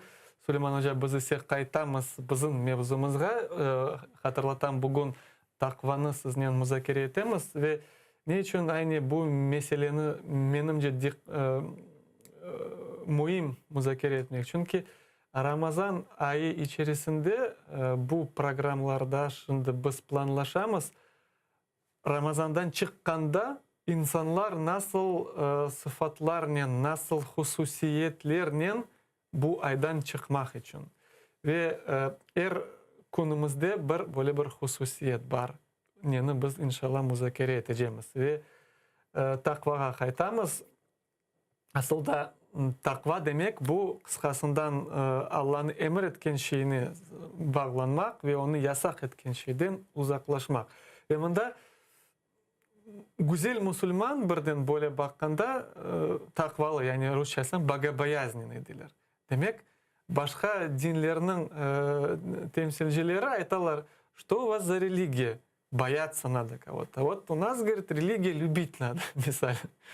Endi böyle insanlarga nasıl cevap verir ediniz? Bu bogобоязненность, takva, yani bu yaramay şey mi? Allah'dan, Rabbinden korkmak gerek mi ya da onu sevmek gerek? Dinimiz bu meseleye nasıl bakar? Men aytgan kebek, yani İslamda Allah'tan korkmak ya da takvalı olmak, yani Allah yasak etken şeylerden uzak olmak ve Allah'ın açığından, Allah'ın gadabından korkmak. Allah'ın ozusunu sevmek gerek. Sen Allah'ın ozusunu hiçbir vakit korkmasın. Çünkü o Allah'tır. Lakin Allah'ın ateşten, Allah'ın azabından ondan korkmak gerek.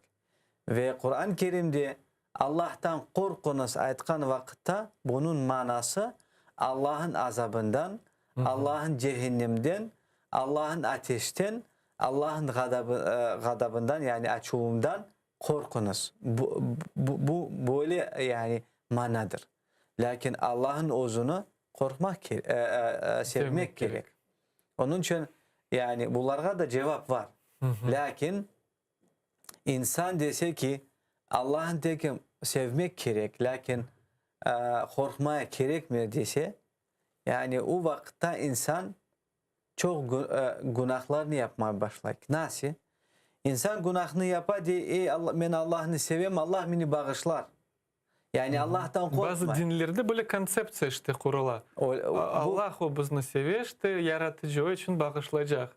Onun için yani tek sevmek gerek. İnsanın yürekte hem Allah'a yani umut ve korku yani bir derecede olmak gerek. İnsan elbette ki namazlarını kılar, dualarını yapan, orazlarını tutar ve umut eder ki Allah onu cennetke kirdirir ve Allah sevap yazdırır. Ve o vakitte de Allah'tan korkmak gerek. Yani Allah'ın emir etken şeylerini yerine getirmek, yani ibadetlerini yapmak ve yasak etken şeylerden vazgeçmek. O vakitte insanın imanı doğru olur. İnsanın yürekte umut çok olsa, Allah'tan korkup az olsa o vakitte insan böyledir. Ey Allah beni Allah beni afu etir. Ey misal için orazayı tutma, ey Allah afu etir. Ey Allah namazını kılmayayım, ey Allah afu etir. Allah bağışlar. O vakitte bu balaba hatadır. Çünkü bazı ayetlerde Allah diyor, ey insanlar Allah'ın ateşten korkunuz. Yani sen umut edersin, lakin o vakitte Allah'ın ateşten kork. Bazı bir insanlar çok Allah'tan korkarlar ve umutları az. O da pek balaban hatadır. Çünkü insan ne kadar günahtan istiğfar ve afu sorasa yüreği tinç olmaz.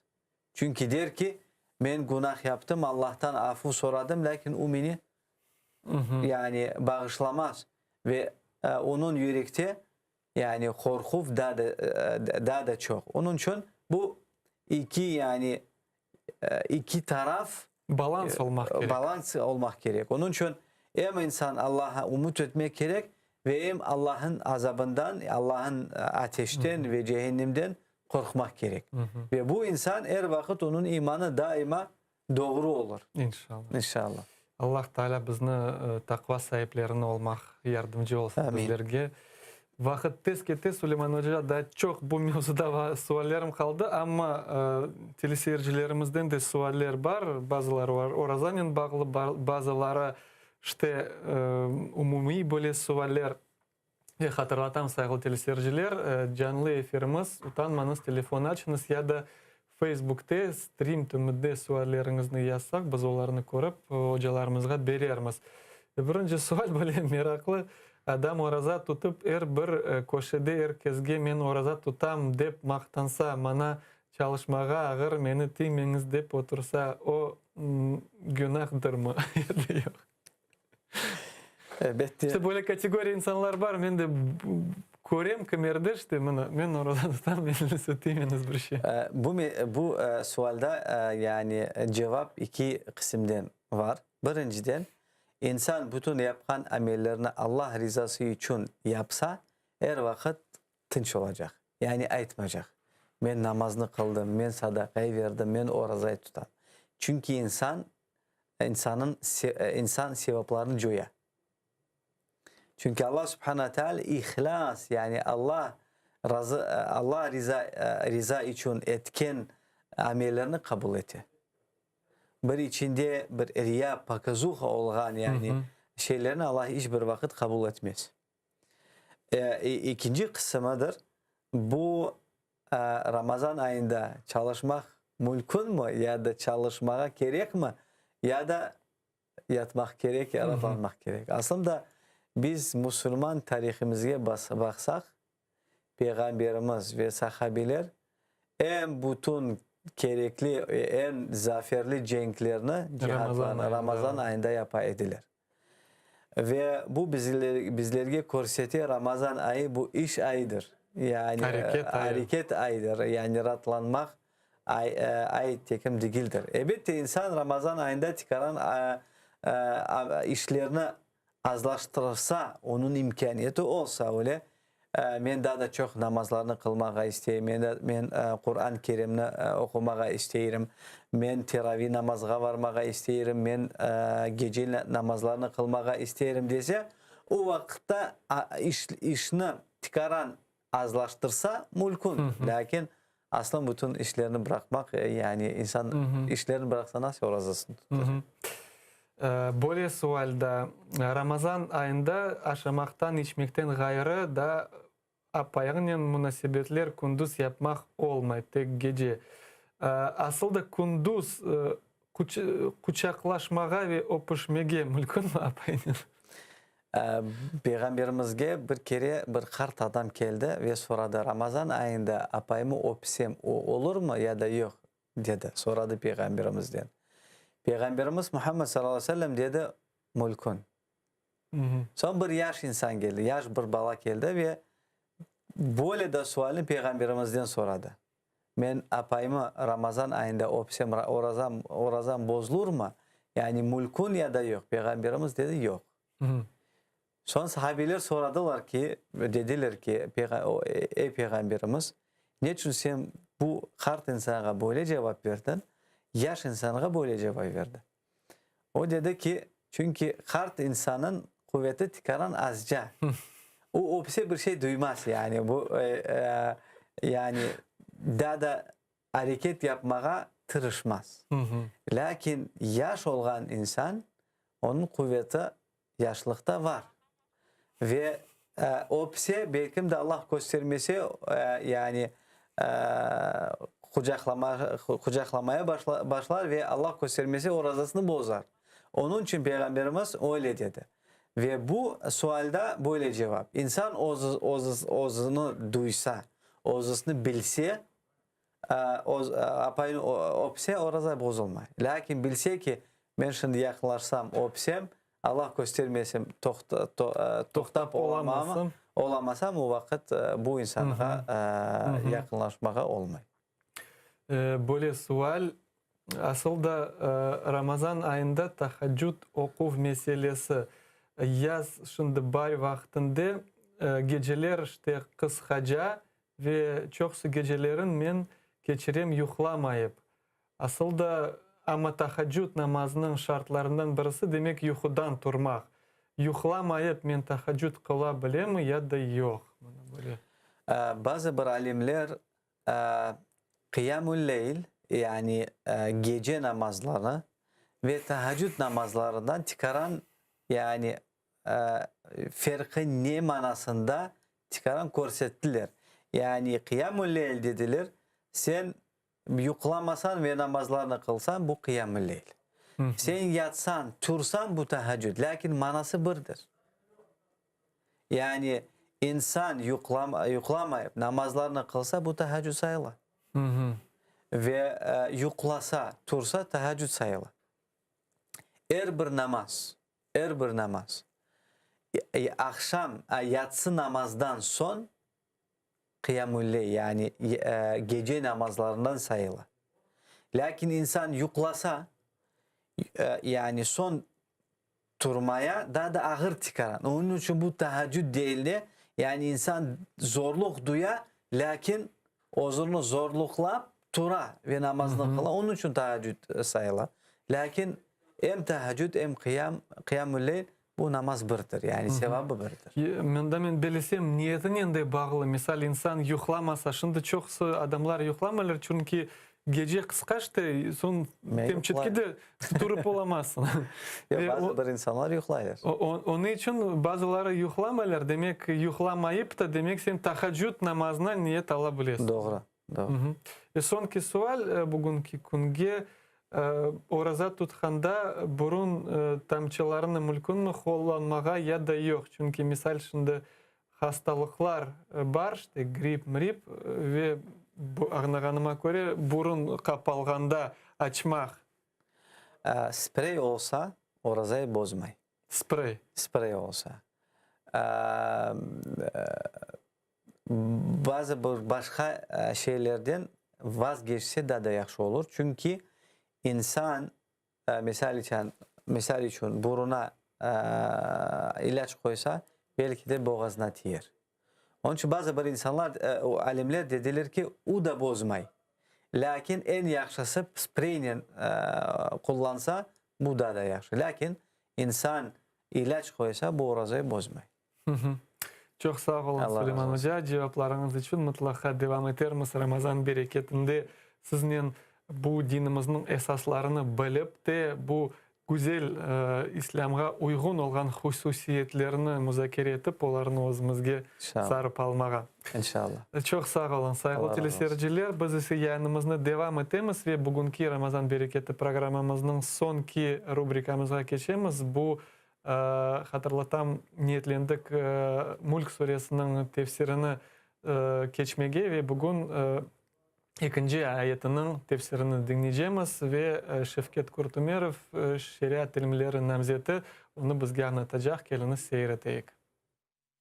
Bugünkü dersimizde inşallah ikinci ayetini geçeceğiz. Yani birinci ayetinde Allah-u Teala bizlerine gösterdi ki her şey onun elinde ve bunu ispatlamak için, insanlığa anlatmak için, insan bunları kabul etmesi için akılga müracaat etti. Yani Allah-u Teala ikinci ayetinde şöyle buyurmakta: "Ellezî halakal mevte vel hayâte liyebluvekum eyyukum ahsenu amela ve huvel azîzul gafûr." Sadakallahul azim. O Allah ki ölümünü ve yaşayışını yarattı ki o da azizdir, gafurdur, bağışlayıcıdır. Yani bu ayette Allah-u Teala insana müracaat etti. Allah insanın dikkatini, aklını ölümge ve yaşayışka celp etmektedir. Yani insan bu dünyaya gelgeni vakit her şeyini idrak etmeye çalışır. Göre ki bu dünyada her şey insan olsun, dünyadaki yaşayışta olan varlıklar olsun bir zamandan kele ve bir vakitten sonra bu dünyanı terk etmektedir. Yani insan her vakit ölümünü ve ölümden çekinmektedir, uzaklaştırmaktadır, korkmaktadır. Onun için Allah-u Teala bu ayette özünü, insanı ölümüne dikkat etti. Çünkü Allah-u Teala istiyor ki bu dünyanın sahibi kimdir göstermek için. Ve insan unutmasın ki bu dünyada kazanılan olan her şey bir zamandan sonra terk edecektir. Ve o insan da bu dünyanın terk edecektir ve Allah'ın o güne gelecektir. Ve insana ölümünün hakikatlarını göstermeye bu ayetten başlayın. Bu ayetten anlayamız ki bu dünyada yaşayış verdi bizlerge. Bu yaşayışta da Allah-u Teala bizlerge her şey bahşiş etti. Her şeyin bizge elimizge nasip etti ki bizler layık bir kul olmak için. Biz bu dünyaya gelemiz ve her şey bizim elimizde. Allah Teala bizlerge bu dünyada nasıl yaşamak gerek olduğunu da göstermektedir. Ve insan bu dünyadan sonra nasıl terk edeceğini de yaxşı bir şekilde öğrenmesi için bu ayetten anlamaya başlay.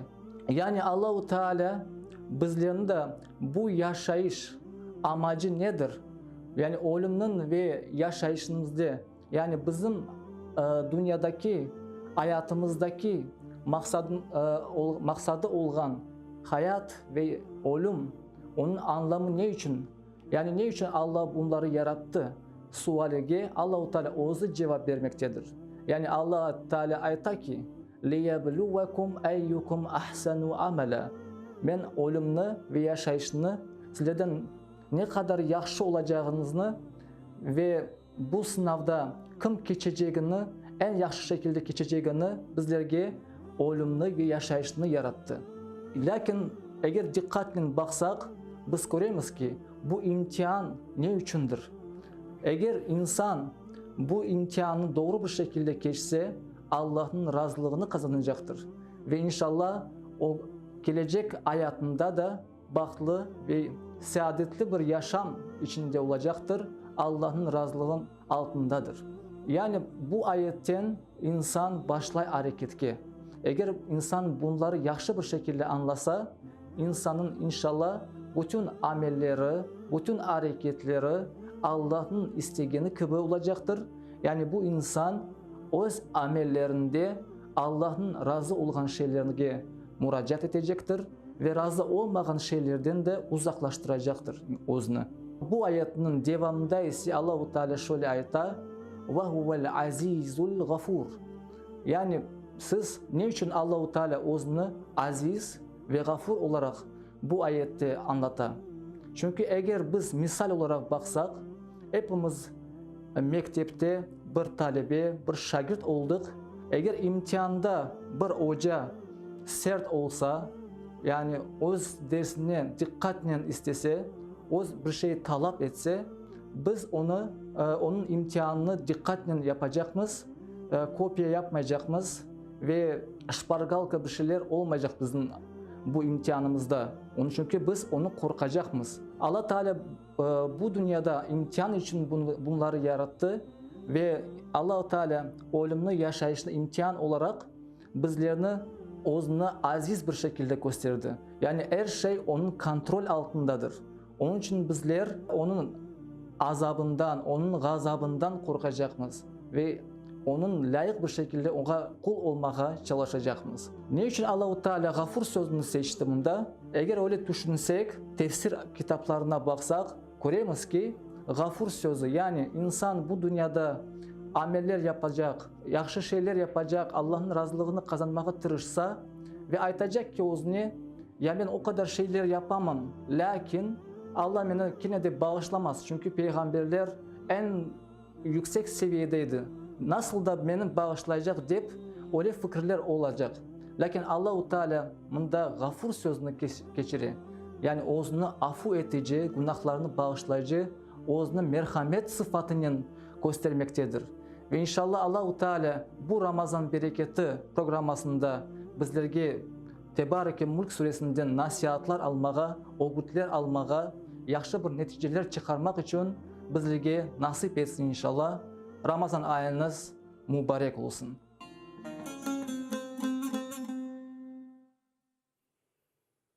İşte saygılı teleseyirciler, tafsir rubrikasında dinledik. Çok sağ olsun Şevket ağamız, hocamız.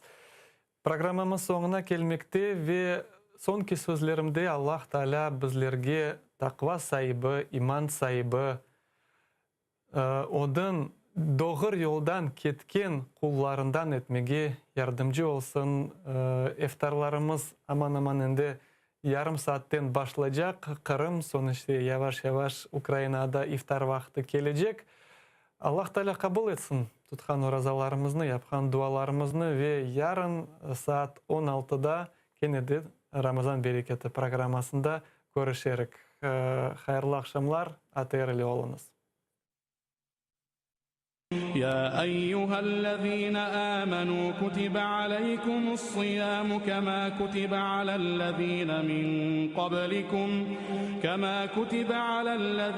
من قبلكم لعلكم تتقون أياما معدودات فمن كان منكم مريضا أو على سفر فعدة من أيام أخر وعلى الذين يطيقونه فدية طعام مسكين فمن تطوع خيرا فهو خير له وأن تصوموا خير لكم إن كنتم تعلمون شهر رمضان الذي أنزل فيه القرآن هدى للناس وبينات من الهدى والفرقان فمن شهد منكم الشهر فليصمه ومن كان مريضا أو على سفر فعدة من أيام أخر يريد الله بكم اليسر ولا يريد بكم العسر ولتكملوا العدة ولتكبروا الله على ما هداكم ولعلكم تشكرون وإذا سألك عبادي عني فإني قريب أجيب دعوة الداع إذا دعان فإني قريب أجيب دعوة الداع إذا دعان فليستجيبوا لي وليؤمنوا بي لعلهم يرشدون.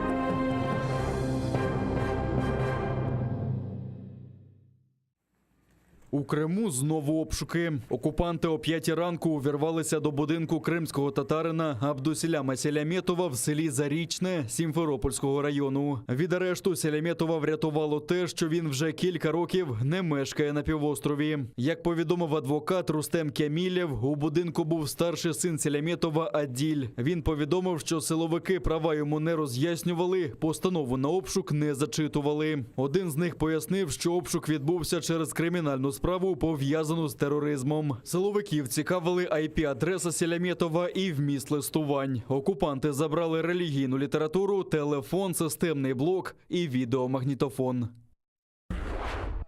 В окупаційному суді Армянська чергове засідання по сфабрикованій справі проти лідера кримсько-татарського народу Мустафи Джемілєва. Йому окупанти закидають спробу начебто незаконного перетину російського кордону. Сьогодні дивилися відео, зняте 3 травня 2014 року на пропускному пункті Армянськ. На ньому, за інформацією адвоката Миколи Полозова, видно, що Мустафа Джемілєв перебував біля намету, в якому, ймовірно, окупанти мали перевіряти документи у тих, хто їде до Криму. Але ні перевіряючих, ні позначень того, що в цьому місці нібито російський кордон, там не було. Це, на думку Полозова, черговий доказ невинуватості Мустафи Джемілєва. На этих видео мы видели изображение Мустафы Джемилева в нескольких эпизодах, где он находился фактически в одном месте, не предпринимал никаких действий, находился рядом с палатками, где должен был осуществляться паспортный контроль. Однако никаких представителей пограничной службы на данной местности мы не видели. Кроме того, на кадрах, ни на одном из кадров не видно каких-либо признаков наличия государственной границы поблизости, ясных видимых пограничных знаков, которые должны определять наличие государственной границы для неограниченного круга лиц. На самом пункте пропуска, на палатках отсутствуют какие-либо изображения, которые позволяют идентифицировать эти временные сооружения как пункт пропуска. Также мы видели большой баннер с изображением на украинском языке «Херсонская область». Никаких пояснений по данному видео, сопровождении текстом, голосом не было. Приходилось только догадываться, что происходит на данных видеозаписях. По мнению защиты, данные видеозаписи подтверждают то, что в данной местности отсутствовали какие-либо указывающие на наличие границы ясные видимые пограничные знаки, отсутствовали какие-либо признаки, указывающие и знаки на наличие контрольно-пропускного пункта, а в действиях Мустафы Джемилева на изображениях, которые были представлены на фото и видео, исследованы судом, никаких противоправных действий не наблюдается. Немає до Рефата Чубарова жодних претензій. Потерпілий у так званій справі про масові заворушення під час мітингу за цілісність України, який відбувся 26 лютого 2014 року біля будівлі Верховної Ради Криму, заявив, що не вважає голову Меджлісу винним в тисняві, яка сталася на акції. Про це заявив адвокат Чубарова Олександр Осокін по закінченні засідання в окупаційному Верховному суді Криму. Там сьогодні заслухали двох свідків захисту. Вони заявили, що тиснява в той день відбулася не з вини кримських татар. Был допрошен сегодня последний потерпевший по уголовному делу, который заявил, что, несмотря на полученные повреждения в ходе митинга, он не считает виновным в их получении Рефата Абдурахмановича Чубарова и не имеет к нему никаких претензий. Также он не дал никаких сведений, которые могли бы как-то подтверждать тот факт, что Чубаров организовал массовые беспорядки, которые произошли в тот день. Окупаційні кримські слідчі висунули голові Меджлісу звинувачення за двома статтями. Йому закидають організацію масових заворушень та публічні заклики до порушення цілісності Росії. Так званий суд почався в липні минулого року. Закликав знизити напруженість і запропонував зустрітись. Президент США Джо Байден поговорив телефоном з Владіміром Путіним, висловив стурбованість скупченням російських військ на окупованих територіях України та вздовж кордону і нагадав Путіну про відповідальність за втручання Росії в президентські вибори в США. Водночас очільник Білого дому сподівається на продовження угоди про скорочення ядерної зброї. Обговорити проблемні питання домовились про особисті зустрічі в нейтральній країні.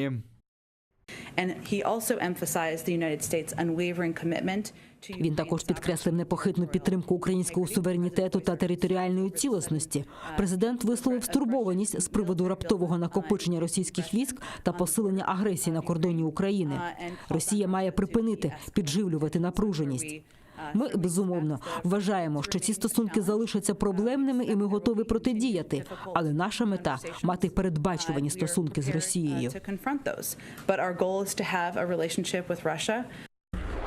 На тлі зростання російської загрози очільники закордонних відомств США та України зустрілись в Брюсселі. Держсекретар Ентоні Блінкен та міністр закордонних справ Дмитро Кулеба обговорили зближення України та НАТО. Ентоні Блінкен запевнив у непохитній підтримці Сполученими Штатами територіальної цілісності України, а міністр Кулеба заявив, що Україна захищає кордони демократичного світу. Росія накопичує сили не лише на кордоні України, а на кордоні демократичного світу, на тисячі кілометрів на північ та схід України. У цій боротьбі між демократією та авторитаризмом підтримка Сполучених Штатів є абсолютно важливою. Ми за неї глибоко вдячні. Наша зустріч в Брюсселі на полях наради НАТО підкреслює, що євроатлантичні країни стоять пліч-опліч з Україною у цій складній ситуації. Сполучені Штати і надалі підтримуватимуть суверенітет та територіальну цілісність України. Ми бачимо, як Росія, на жаль, поводиться провокаційно щодо України. Ми спостерігаємо найбільшу концентрацію російських військ на кордонах України з 2014 року. Це бентежить всіх – і Україну, і Сполучені Штати, і всіх союзників. To many of our allies and partners.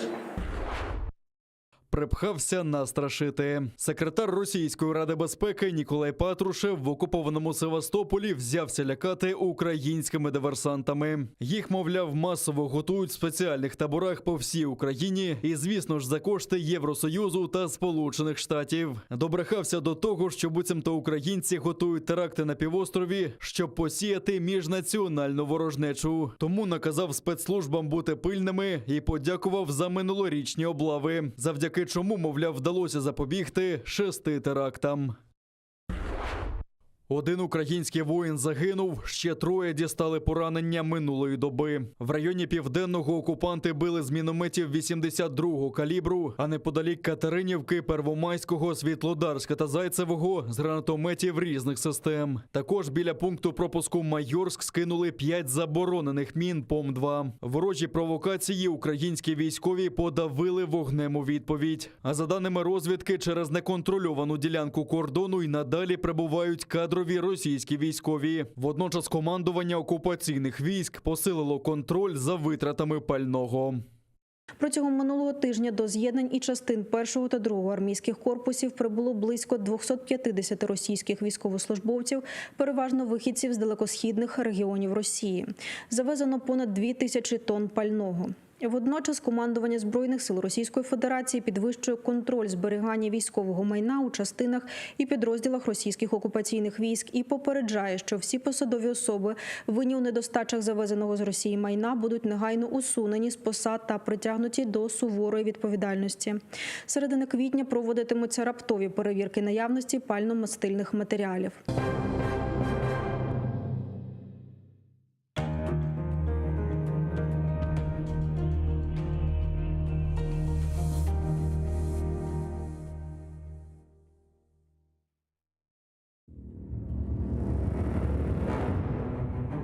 Хаджи Герай Қырым ханлығыны тізгенде 29 yaşında еді.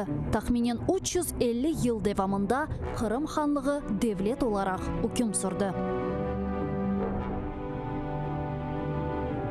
Исмаил Гаспринский Терджиман газетіні 28 yaşında нешір етіп башлады.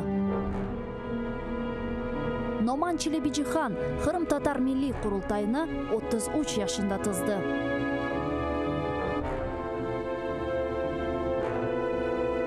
Бекир Чобанзаде 27 yaşında профессор olarak Latin әліпбесіні Түрки devletlerге teşviqat etті. Шайыр Амди Герайбай 29 yaşında milletçilikte qabatlanıp, Moskvada Butyrka hapisxanesinde vahşice öldürüldü. Аметхан Султан бірінші кере қараманлықны 23 yaşında қазанды, 25 yaşında есе 2 defa қараман oldu. Musa Mahmud 1978 senesi hakimiyetке qarşı isyan etip, ozunu yaktı. Milli meşal oldu. Ayşe Setmuratova 27 yaşında adalet күрешіне кірішті ve bütün ömrünü Kırım Tatar milli hareketine bağışladı. Genç ve yaşlar, fedakarlık ve kahramanlık için күреш meydanı açıktır.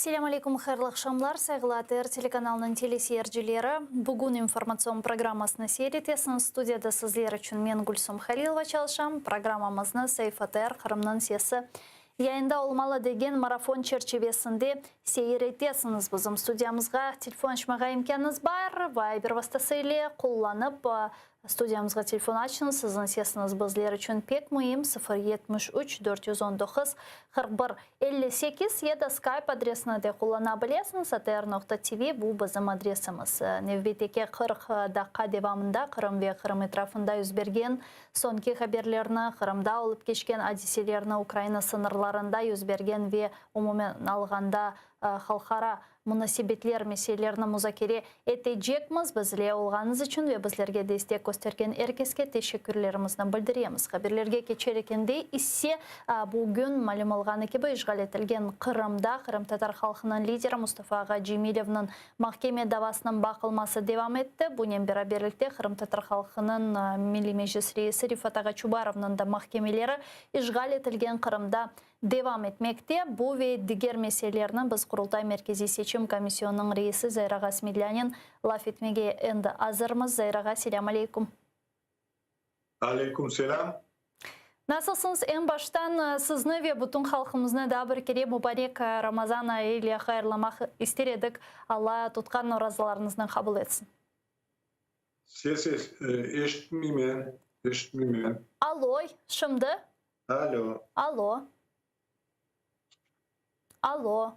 Alo. Endi iştem. Selam aleyküm Zayraga da bir kere tekrarlayayım. Men subjetimizni başlamazdan evvel sizni ve bütün halkımızını Kennedy Ramazan ayının hayırlamağa isteyim ve tutkan orazalarınızdan Allah kabul etsin. Tekrardan özür dilerim. Tamam. Devam ettiniz. Zayraga, alo. Bağının problemler var galiba çünkü biz Zayraga'nı eşitemiz fakat o bizni eşitmiyor. Zayraga, alo. Bana de eşitle de kesili. Geliniz daha bir kere teşekkür bağını. Ya şimdi eşitesiniz mi bizim ses rejissörlerimiz şimdi bu problemaga bir çare tapmaga tırışır galiba teknik problemler böyle peyda ola. Sonra aytalar bizge tesadüf dep. Katinde Kırım ile bağlanganımız vakit vakit böyle ne yazık ki problemler meydanga kele. Birinci bölükte de Kırım'la bağlanmaga planlaştırgan edik. Advokatlarla işte bizim liderlerimizden mahkeme davaları ile malumatlarını öğrenmek için advokatlarla bağlanıp olamadık, bağ yaman olğanı sebebinden şimdi Zayraga ile ne yazık ki böyle problemler meydanga kelle. Men umut etem ki onlarına şimdi çözerler çünkü yayınımızını tek şimdi başladık ve elbette ki men de isterim yayınımızını yaxşı şekilde alıp barmağa. Zayraga bizge kayıttı galiba. Allo. Selam aleyküm. Selam aleyküm Zayraga. Neyse sizni eşitmege başladık. Ramazan ayınız mübarek olsun. Cümle milletimizge, Müslümanlarga Ramazan ayı mübarek. Nasıl geçiyor Kırım'da aslında? Keyifler nasıl? Ramazan ayı nasıl karşılandı? Nasıl tedbirler ötkürüldü? Nasıl malumatlarınız var? Tarif etiniz bizlerge Ramazan ayı Kırım'da nasıl geçiyor şimdi? Siz aytkan gibi bugün Kırım'da birkaç mahkeme oldu. Onların arasında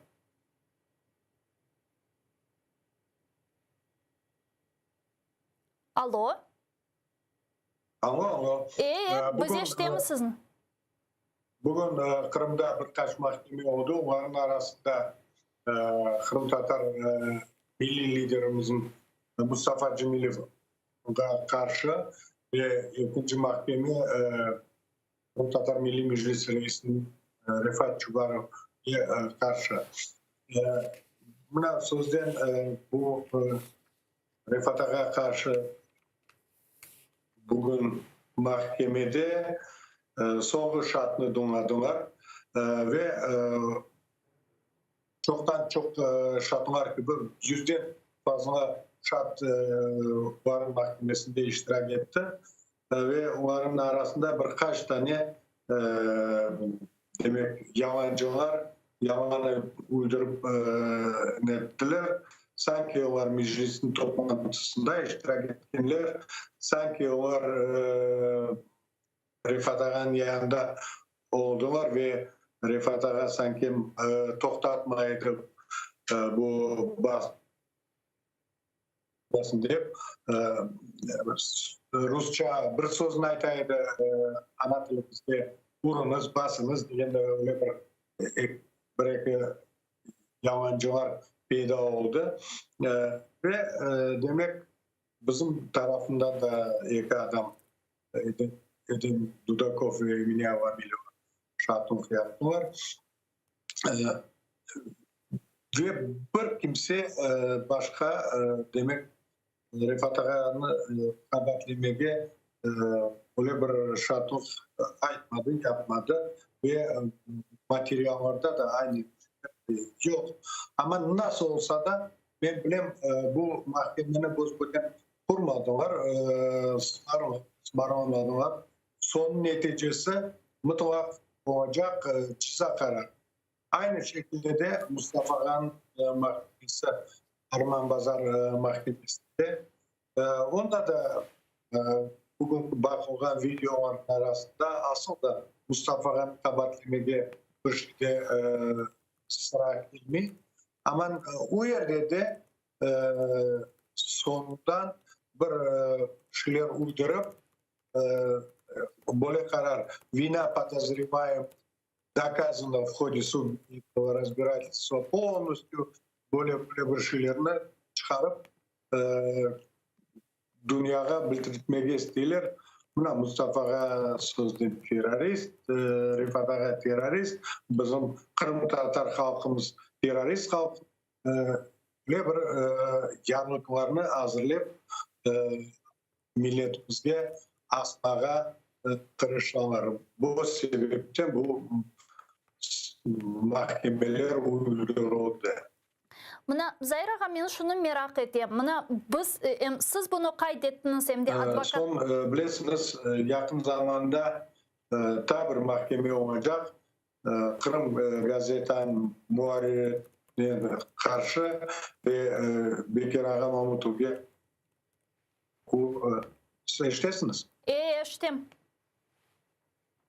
Sanki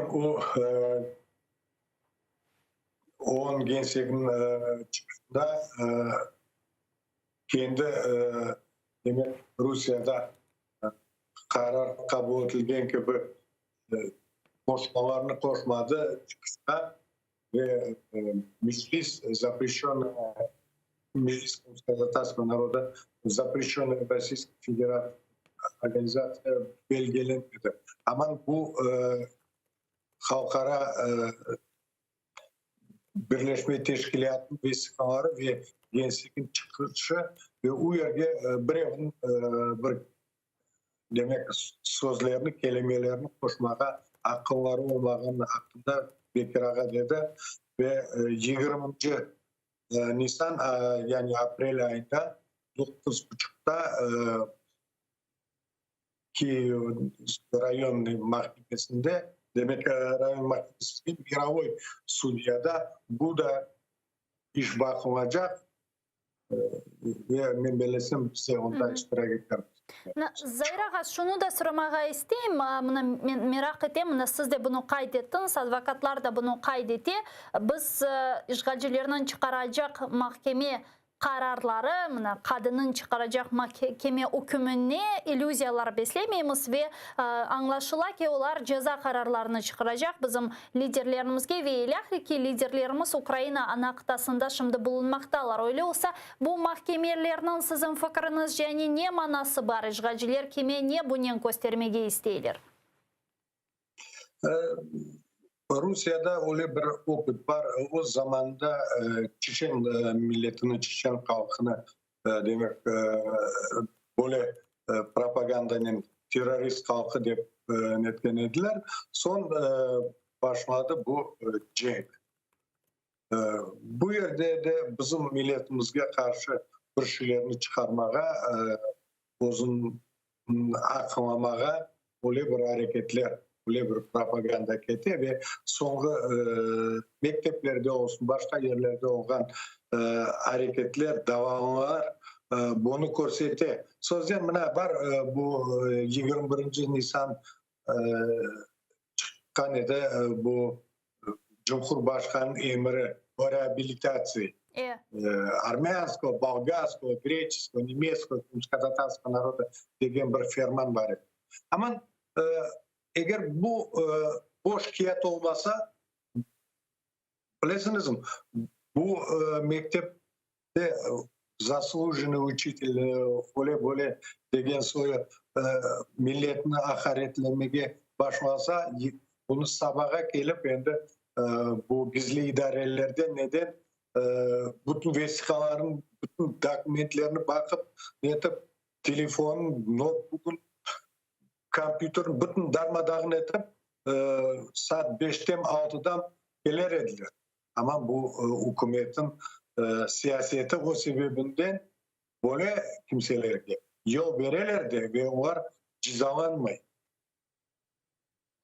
Мына сіз мектеп мәселесін деп қайдеттіңіз де бір қачы авта евесі, мен яңылышмасам кечкен. Авта Бақча сарайының колледжлерінден бірінде бойле бір дешетлі вазиет юз берген еді. Демек Қырым татар қызына 4 қыз ucum etip böyle dumpusledi. Yani bu mesele şimdi nasıl seviyede, nasıl derecede belki siz o kızının ana babasının, akrabalarının müzakereler yürsetkendirsiniz. Onlar aslında ne yapmalar ve bu mesele şimdi tınçlandı mı ya da bilmeyeyim dava, şikayet açmağa planlaştıralar. Ne oldu şimdi bu meselede? Doğrusunu aytqanda men ana babalarının görüşmege çarem olmadı. Ama demek katnaşkan adamlardan nenen baktıp böyle bir haber işte administratif şekilde iş açıldı ve ne olacak? Bu tütü de parmakla sıltacak mı? Ne için degende ikinci taraf Kırım Tatar'da işte. Böyle hareketlerini bizim milletimizge karşı elbet bir kimse bir vakit bakmaydı. Yani siz nasıl düşünüyorsunuz? Yani bu milletler ara böyle bir problem olarak mı yansıtıldı? Çünkü birkaç hafta evvelse de Sudak'ta bir koydu bizlerge ocapçı işte Kırım Tatar balalarının böyle ihanetçi hain olganını açık aşikar şekilde talebelerge sınıfta ayttı. Şimdi bu Bahçesaray'da yüz bergen bu hadise sizin fikriniz yani bu bağlı mı? Böyle bir aksiya mı keteşindi ya da farklı tesadüfi böyle hadiseler yüz berdi?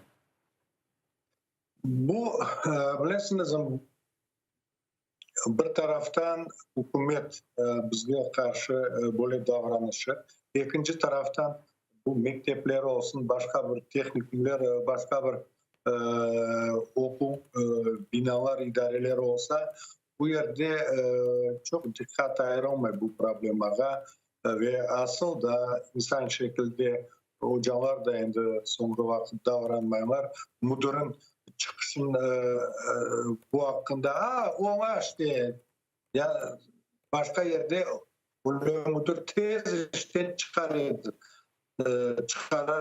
Ne için ona iken? Ne için sizin demek teknikum içinde olan şey dışarıda değil, sizin talebeleriniz, sizin binanın yanında sorun bir Kırım Tatar kızını kötekliler. Siz ona iken, sizin evladınız öyle köteklense siz başkaca davranırdınız. Ama bu yerde bu müdür nasıl çalışkan korsete. Öz vazifelerini becermegen korsete.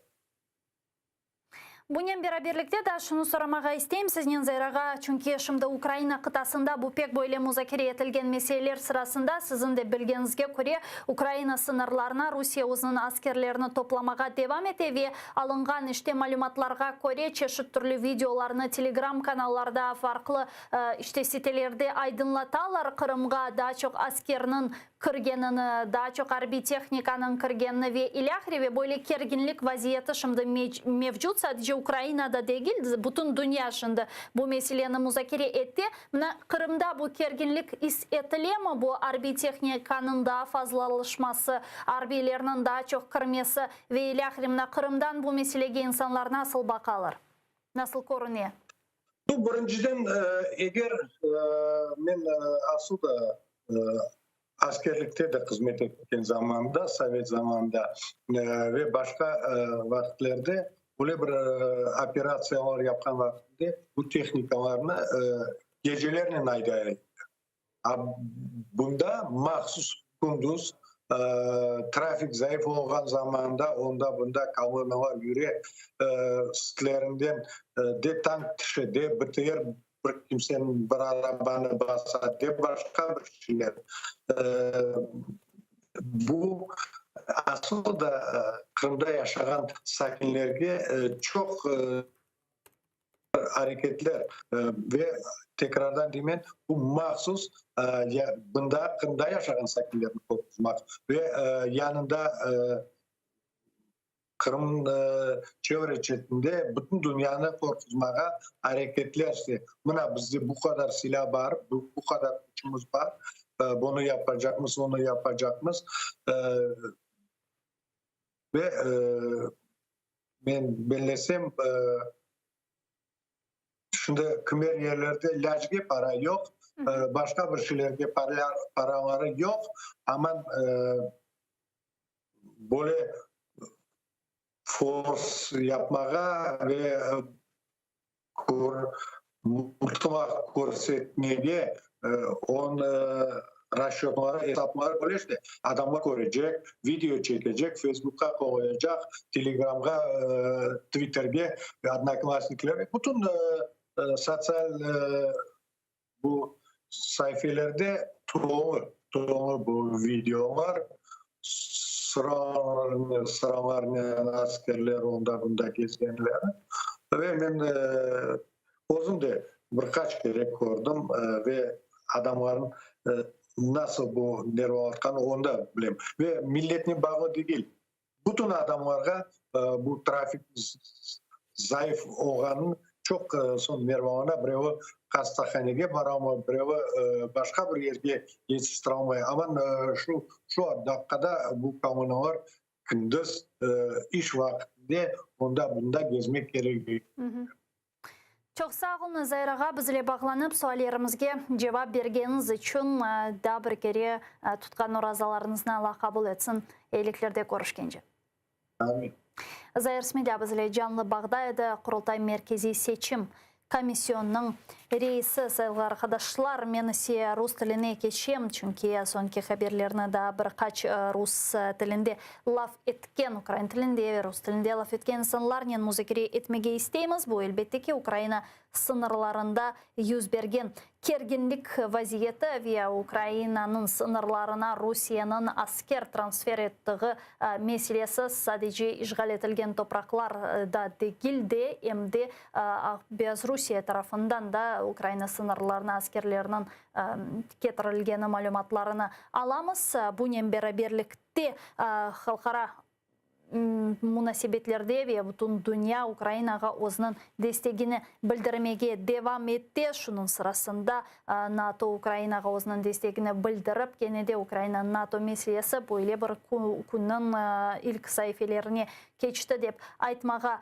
mümkün ve bunun de gayrı sayılı dostlar işte Putin'in Amerika prezidenti Joseph Biden'ın yapkan müzakerelerini ve yapkan telefon bağlantılarını da müzakere edecekmiz yayınımızga koşulacak misafirlerinin aytkanına göre şimdi bizim yayınımızga Mark Feygin de bağlanmalı ve Amerika'dan da insanlar bağlanmalı. Men ise işte bu haberге кетчем. Енді Рус тіліне мы продолжаем информационно-аналитическую программу «Бугунья» и подключаем к нашему эфиру сейчас следующего гостя. Игорь Айзенберг, профессор, завідувач кафедрою комп'ютер-сайенс університету Манхеттен Колледж в Нью-Йорку. Пане Ігорю, вітаю вас, селям алейкум. Вітаю вас, пані Гульсу, дуже приємно.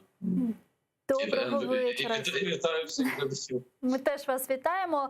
Вчера состоялся телефонный разговор между президентами США и России. Об этом сообщили в Белом доме. Давайте послушаем прямую речь Дженнифер Псаки.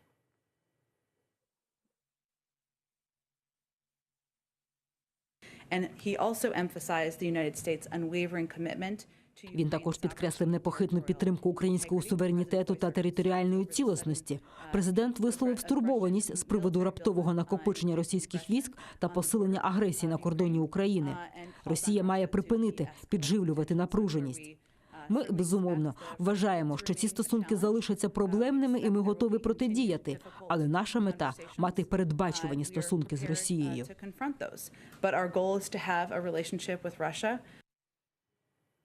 В Кремле прокомментировали телефонный разговор между президентом США и Россией. Вот что там сказали. Давайте послушаем их цитату.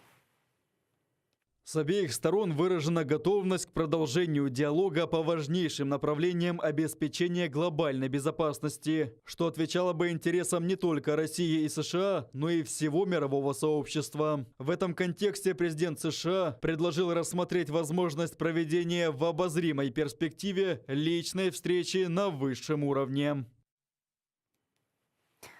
Пан Игорь, расскажите, как в Америке видят факт переговоров двух лидеров? Почему Байден вдруг решил позвонить Путину? Я думаю, що тут треба розрізняти дві речі. Одна річ – це те, що треба вирішувати цю ситуацію, яку створила Росія, тим, що вона значно загострила власне свої агресивні дії і накопичила дуже багато військ на кордоні з Україною та в окупованому Криму. Тому, звичайно, що дії уряду Сполучених Штатів вони мають на меті те, щоб відбулася деескалація, щоб не було прямої загрози Україні. І тому я вважаю, що цей дзвінок президента Байдена Путіну, він мав на меті саме це.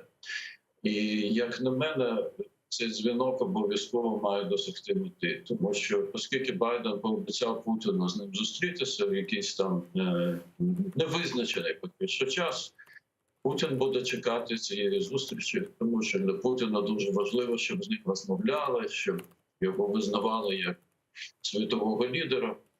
І тому він, допоки він буде чекати цієї зустрічі, він, як на мене, він далі не піде. Тобто вчорашній дзвінок має... Я не кажу, що він може зупинити війну. Поки Путін при владі в Росії, війна не зупиниться. Вона може тривати отак, як вона триває вже 7 років, або бути, як її називають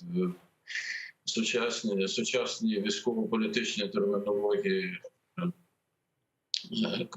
конфліктом низької інтенсивності. Дуже не люблю цю назву, тому що люди гинуть кожного дня на фронті, і люди страждають від окупації в Криму. Але, як на мене, дуже важливо саме в цей момент зробити так, щоб Путін відмовився від бажання почати велику війну. Якщо у нього таке бажання було, якщо це все не було провокацією, просто, але я думаю, що у нього таке бажання у його підсвідомості завжди є. Тому що він вважає Захід ворогом, і, власне, демократичний Захід він є супротивником авторитарної Росії. Він вважає, що Україна не має існувати. Тому у нього таке бажання завжди. І, як на мене, вчорашній дзвінок президента Байдена, він мав на меті, перш за все, зробити для Путіна неможливим початок великої війни. Но вот в средствах массовой информации России, а именно в пропагандистских СМИ России, это расценивается вот как победа Путина, победа России, мол, вот Россия показывает свою силу, стянула войска к границам Украины, и вот Америка испугалась, Байден испугался, и вот он позвонил Путину, чтобы как-то сгладить ситуацию. Я думаю, що просто нам усім не треба звертати увагу на те, що пропагандистські російські телеканали та інші медіа, що вони говорять. Тому що вони будуть говорити те, що вони говорять. Ну, так само, як радянські медіа говорили, так само, як газети та радіо нацистській Німеччині говорили. Те, що їм скажуть, те вони будуть говорити. Дивіться, тим, що відбувається зараз, якщо ми проаналізуємо, ми побачимо, що тим, що відбувається зараз, з цим загостренням ситуації, загостренням на фронті, накопиченням військ на кордоні з Україною та в Криму, чого насправді домігся Путін. Він домігся того, що весь Захід став на захист України. Дійсно, є єдність західних країн. Було 2 заяви країн Великої Сімки. Відбулася нарада Кабміністрів України-НАТО вчора. Міністр закордонних справ України зустрівся з державним секретарем США. Було безліч контактів американських офіційних осіб з їхніми українськими колегами. Це те, що ми знаємо. Я думаю, що відбуваються і неофіційні контакти на дипломатичному рівні, про які ми навіть не знаємо. Сьогодні в Брюсселі відбувається нарада міністрів закордонних справ та міністрів оборони країн НАТО, на якому одне з головних питань буде, як протидіяти російській агресії. Ось цього домігся Путін, власне, саме цього. Пане Игорю, мы продолжим. Я просто предлагаю сейчас подключить к нашему эфиру еще Марка Фейгина, который с нами на прямой связи, кандидата юридических наук и российского общественного деятеля. Интересна его точка зрения относительно этого вопроса. Марк, здравствуйте. Рад приветствовать. Марк, как вы расцениваете телефонный звонок? Мнения действительно разделились, и ряд аналитиков говорят о том, что Байден совершил колоссальную ошибку, и что это все вписывается в российский нарратив и укрепляет позиции Путина. Другие же говорят о том, что Байден системный политик, это такой тактический ход. А как вы думаете? Ну, понимаете как, здесь есть частичная правота и с той, и другой точки зрения, потому что с точки зрения символической, а для Путина, для Кремля это очень важно. На самом деле, вот кто первый позвонил, предложил встречу, да еще после того, как он его обвинил в интервью ABC в том, что тот является киллером. Да, символически это выглядит как такая пассивированная победа Кремля, потому что они заставили Вашингтон вступить в диалог. С другой стороны, действительно, в конце концов, теперь диалог будет вести Москва и Вашингтон, потому что толку от диалога Москва-Европа, там, Германия и Франция было мало, признаемся прямо. Другой вопрос, что за вот этим внешним фасадом скрывается? А скрывается следующее. Внутри администрации Байдена сейчас уже окончательно оформилось промосковское лобби в лице Джона Керри, бывшего госсекретаря, который как раз-таки был, по-видимому, главным советником по вопросу позвонить Путину. Именно он, и вот наряду с попыткой назначения главным по России в соответствующем ведомстве некого такого Мэтью Рожанского, который возглавляет одну из должностей в институте Кеннона, да, это, безусловно, свидетельство того, что Москва предприняла и не безуспешно усилия по попытке лоббирования собственных интересов через конфидентов, которые работают очень близко к демократической администрации. Совершенно не случайно, что Чубайс, назначенный советником по климату, спецпосланником, так звучит его должность при Путине, имеет аналогичную должность, какую имеет Джон Керри при президенте Байдене. Он тоже является представителем по климату, по климатическому участию в этих организациях. И это означает, что известный бэкграунд Джона Керри еще в период, когда он работал у Обамы госсекретарем, он то и дело раз за разом проигрывал, мягко говоря, Лаврову и всей МИДовской верхушке, как Кремлю как таковому, в противостоянии по вопросу Украины. И сегодня вот можно точно сказать, что выходцы из Атлантик Консула поддерживают Украину и держатся такой конфронтационной по отношению к Москве позиции, а есть вот определилась, оформилась вот эта сторона внутри демократической элиты и истеблишмента, которая, в общем, ну, скажем, за реалполитик, за диалог с Москвой, за то, чтобы не приносить в жертву американские национальные интересы, украинского суверенитета и государственности, вот это уже точно видно. И борьба будет идти этих двух направлений. Еще большой вопрос, чем она завершится. Ну вот, здесь кстати, мне интересно, это же на самом деле, мы же с вами, Марк, прекрасно понимаем, что Путин и его окружение, Шойгу и так далее, это такая гопническая команда, с которой вряд ли можно о чем-либо договориться. И вот на фоне политико-дипломатических переговоров каким-то образом умиротворить агрессора. Здесь же должна сыграть некая дальновидность американского истеблишмента, нет?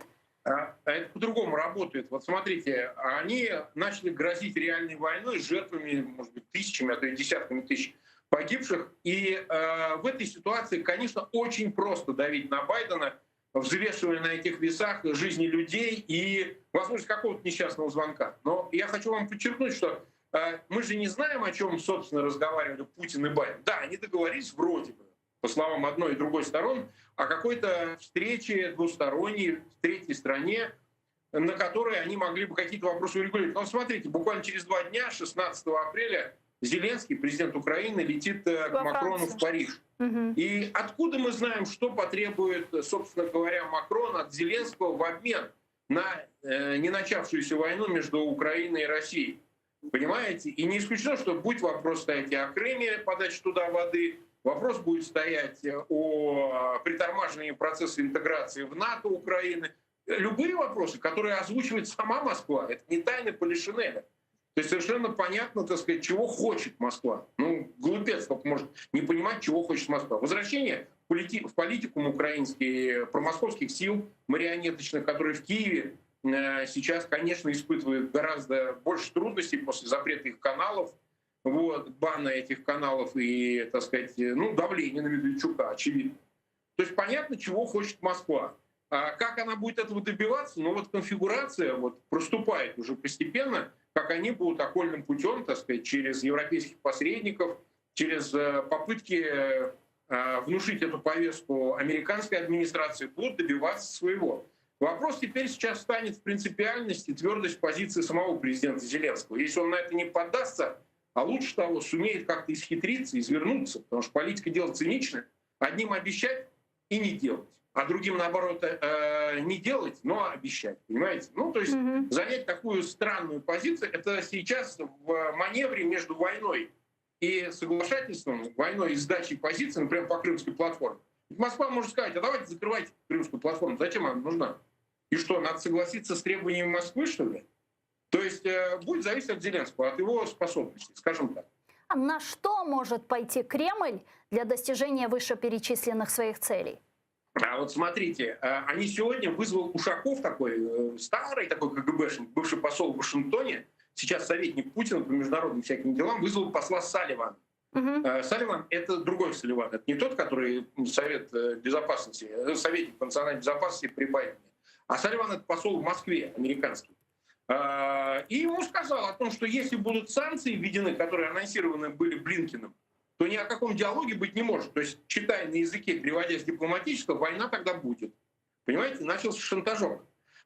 Плюс к тому, сегодня Патрушев находится в Крыму и заявляет о том, что мы ждем терактов и так далее. Ну, что это означает? Если они ждут терактов, они могут работать на упреждение, а теракты будут, догадайтесь, откуда, из Днепровского канала, да? Значит, его надо занять и не допустить терактов. То есть это, безусловно, позиция шантажа.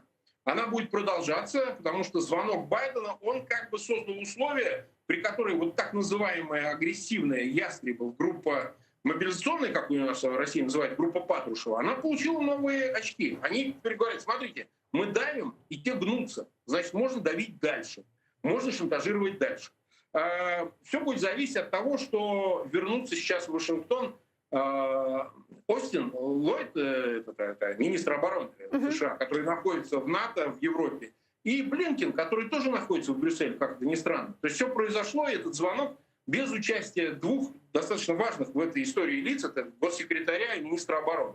Они вернутся, и мне кажется, произойдет некий отыгрыш назад. То есть если санкции объявлены, уже анонсированы, будут введены, то тогда у Москвы не так все будет лучезарно. Я бы так сказал так. Спасибо вам большое. У нас Марк Фейгин был с нами на прямой связи, кандидат юридических наук, российский общественный деятель. Пане Игорю, что скажете? Действительно, звонок состоялся как раз в отсутствии Остина и в отсутствии Блинкена. И вот Марк Фейгин говорит, что действительно там сейчас развивается такое промосковское лобби. Так ли это? Как это выглядит с Америки? Я думаю, що це зовсім не так. Немає ніякого абсолютно промосковського лобі. Я не знаю, звідки пан Марк це взяв. Колишній державний секретар Керрі... Річ йде про Керрі, да. Ну, він, по-перше, ніколи не був промосковським. Ну, так, він занадто м'яким був для тої місії, яку мав виконувати державний секретар США в умовах російської агресії, яка розпочалась проти України в 2014 році. Але, по-перше, він ніколи не був промосковським, по-друге, він не грає зараз ніякої ролі в визначенні американської політики щодо Росії, бо він є спецпредставником президента по клімату. Займається цими питаннями він їздить з візитами в різні країни, він займається саме цим питанням. Він абсолютно не займається питаннями відносин Сполучених Штатів з Росією. Так само, як і вкид інформації про те, що нібито там про російського цього директора Інституту Кеннона Ружанського призначить директором Ради національної безпеки з питань Росії. І його ще ніхто не призначив. І от коли призначать, тоді це можна обговорювати. Тому що це вкид, який передусім обговорюється чомусь в Росії. А щодо розмов з Росією, розумієте, Сполучені Штати не будуть з Росією розмовляти про те, що Сполучені Штати можуть відмовитись від принципів, на яких заснована американська зовнішня політика. І тому на поступки Росії ні по яких принципових питаннях Сполучені Штати не підуть. За цієї адміністрації Байдена особо не відбудеться. А те, що Блінкен і Остін, по-перше, Остін би ніколи не був присутнім при розмові президента з Путіним, тому що зазвичай при розмовах президента з іноземними лідерами присутні аж ніяк не міністр оборони і аж ніяк не державний секретар. Присутні, як правило, представники Ради національної безпеки та ті співробітники Держдепартаменту, які відповідають за відповідну країну. І, звичайно, що дії президента абсолютно узгоджені з діями державного секретаря та міністра оборони. І Остін і Блінкен перебувають в Брюсселі не з туристичною метою. Вони беруть участь у засіданні нараді міністрів закордонних справ та міністрів оборони країн НАТО, на якому обговорюються, власне, два питання. Те, що буде відбуватися вивід військ з Афганістану, і питання російської агресії. Тому вони займаються тим, чим і мають займатися. І звичайно, що те, про що Байден розмовляв з Путіним, воно обговорювалося ще перед поїздкою Блінкена до Брюсселя. Що я не бачу тут якихось проросійських настроїв серед якихось верств американської адміністрації. Їх абсолютно немає. Це по-перше. По-друге, щодо Росії, розумієте, поки Путін буде на чолі Росії, Росія буде намагатись воювати з цивілізованим світом, Росія буде намагатись воювати з Україною. Потрібно до цього бути готовими, потрібно на це давати відповідь. І, як на мене, вчорашній дзвінок Байдена Путіну, він мав, перш за все, на меті зробити ситуацію такою, щоб Путіну було украй невигідно загострювати далі ситуацію. А це дає час і на те, щоб Захід міг розібратися, яким чином краще допомогти Україні, яким чином краще запобігти подальшим загостренням з боку Росії. Але що абсолютно точно, чинна американська адміністрація ні на які поступки Росії, ні по яких принципових питаннях не піде. Це абсолютно точно. Це просто не може бути, це виключено. І перемовини з Росією можуть бути, звичайно, що можуть бути контакти. Може, коли-небудь Байден зустрінеться з Путіним, але ні про які поступки з боку Сполучених Штатів мови йти не може. Байден пригласил Путина на встречу, предложил встретиться с ним на какой-то нейтральной территории в третьей стране. В каком ключе может происходить эта встреча, когда она может быть и где? Ну, дивіться, наприклад, буде саміт G20, здається, в Італії десь в вересні, якщо я не помиляюсь, десь восени. Наприклад, може в кулуарах цього саміту навіть бути, оскільки обидва лідери будуть там знаходитись, якщо саміт відбудеться. Наприклад, можуть вони десь зустрітись в третій країні якимось іншим чином. Але єдине, що може бути там на порядку денному. Байден знову буде говорити Путіну все, що він про нього думає, все, що він думає про політику Росії. І від Байдена абсолютно це виключено. Він ніколи не поступиться принциповими інтересами Сполучених Штатів. Одним з принципових інтересів Сполучених Штатів є вільна, демократична, незалежна Україна, яка рухається в євроатлантичному напрямку. І цим Байден та його адміністрація ніколи не поступляться за жодних обставин. Дякую дуже. Це абсолютно точно, я в цьому впевнений на 100%. Çok sağ olunuz, пане Ігорю, дуже дякую вам. Ігор Айзенберг був з нами на прямому зв'язку, професор, завідувач кафедрою Computer Science університету Манхэттен Колледж в Нью-Йорку. Но я, к сожалению, вынуждена завершать этот блок. Оставайтесь первым крымско-татарским телеканалом АТР. Буквально через 5 минут смотрите информационную программу «Замана». А далее в этой студии вас поприветствует мой коллега Айдер Муждабаев в программе «Прайм». Не пропустите. Коруш Кенджи.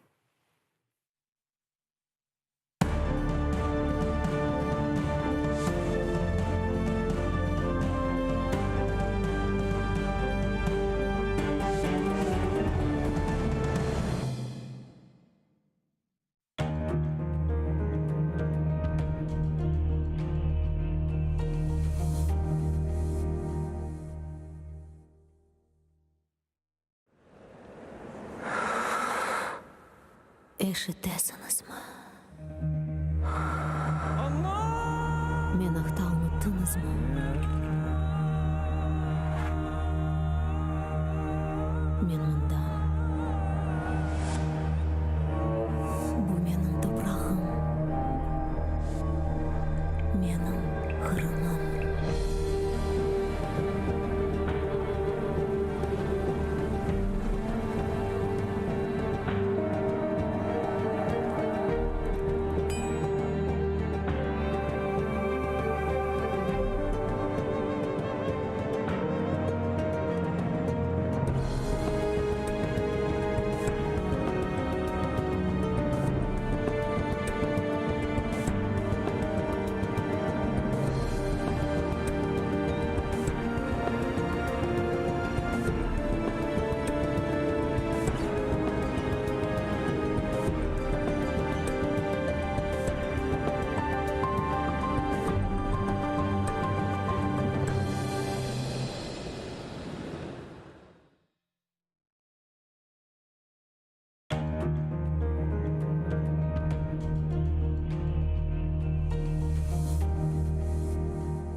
Ал боруны, юр кетейік яйлаларға. Чал бір ава, чал бір пешрав, бір қайтарма. Чал бір нағме, барсын етсін йылдызларға. Чал, ақса да берсін дауыш далғаларға. Мен бар сесім іле ерлайымче ай ольмеммен. Эм Порт-Артур, эм Шомполны, Уралдағыны. Сесім кетсін, эм долансын Қырымны. Барсын етсін бұжақларға, таманға. Ерларым мен бар сесімнен елге қаршы. Батақларны қайнатып, сел ақтырып. Барыме қастетмеңіз ел ұзатып. Бар келір, ұқым сүрер, ақылы олып. Ачар вишнем көпіріп, ачар бадем. Филис атар қадимдағда ағачлар. Шымал беттен келген суық боранлар. Йоқ олacak. Қачар, бақыр, борудан.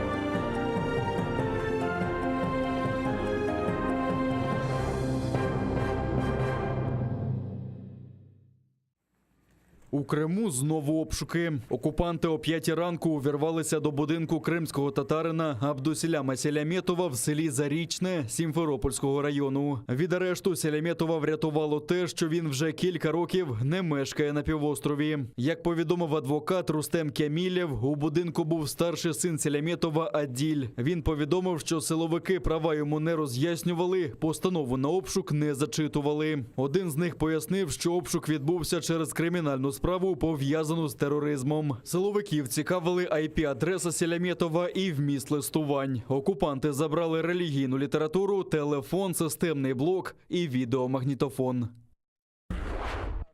В окупаційному суді Армянська чергове засідання по сфабрикованій справі проти лідера кримсько-татарського народу Мустафи Джемілєва. Йому окупанти закидають спробу начебто незаконного перетину російського кордону. Сьогодні дивилися відео, зняте 3 травня 2014 року на пропускному пункті Армянськ. На ньому, за інформацією адвоката Миколи Полозова, видно, що Мустафа Джемілєв перебував біля намету, в якому, ймовірно, окупанти мали перевіряти документи у тих, хто їде до Криму. Але ні перевіряючих, ні позначень того, що в цьому місці нібито російський кордон, там не було. Це, на думку Полозова, черговий доказ невинуватості Мустафи Джемілєва.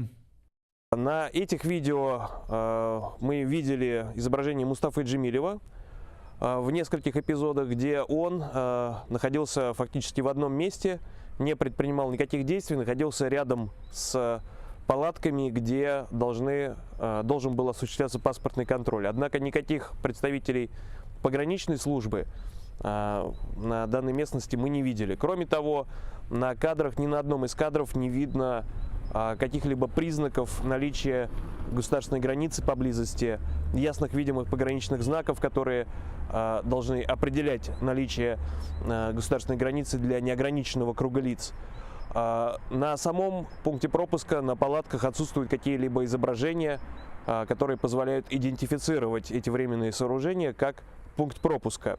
Также мы видели большой баннер с изображением на украинском языке «Херсонская область». Никаких пояснений по данному видео, сопровождении текстом, голосом не было. Приходилось только догадываться, что происходит на данных видеозаписях. По мнению защиты, данные видеозаписи подтверждают то, что в данной местности отсутствовали какие-либо указывающие на наличие границы ясные видимые пограничные знаки, отсутствовали какие-либо признаки, указывающие и знаки на наличие контрольно-пропускного пункта, а в действиях Мустафы Джемилева на изображениях, которые были представлены на фото и видео, исследованы судом, никаких противоправных действий не наблюдается. Немає до Рефата Чубарова жодних претензій. Потерпілий у так званій справі про масові заворушення під час мітингу «За цілісність України», який відбувся 26 лютого 2014 року біля будівлі Верховної Ради Криму, заявив, що не вважає голову Меджлісу винним в тисняві, яка сталася на акції. Про це заявив адвокат Чубарова Олександр Осокін по закінченні засідання в окупаційному Верховному суді Криму. Там сьогодні заслухали двох свідків захисту. Вони заявили, що тиснява в той день відбулася не з вини кримських татар. Был допрошен сегодня последний потерпевший по уголовному делу, который заявил, что, несмотря на полученные повреждения в ходе митинга, он не считает виновным в их получении Рефата Абдурахмановича Чубарова и не имеет к нему никаких претензий. Также он не дал никаких сведений, которые могли бы как-то подтверждать тот факт, что Чубаров организовал массовые беспорядки, которые произошли в тот день. Окупаційні кримські слідчі висунули голові Меджлісу звинувачення за 2 статтями. Йому закидають організацію масових заворушень та публічні заклики до порушення цілісності Росії. Так званий суд почався в липні минулого року. закликав знизити напруженість і запропонував зустрітись. Президент США Джо Байден поговорив телефоном з Владіміром Путіним, висловив стурбованість скупченням російських військ на окупованих територіях України та вздовж кордону і нагадав Путіну про відповідальність за втручання Росії в президентські вибори в США. Водночас очільник Білого дому сподівається на продовження угоди про скорочення ядерної зброї. Обговорити проблемні питання домовились про особисті зустрічі в нейтральній країні.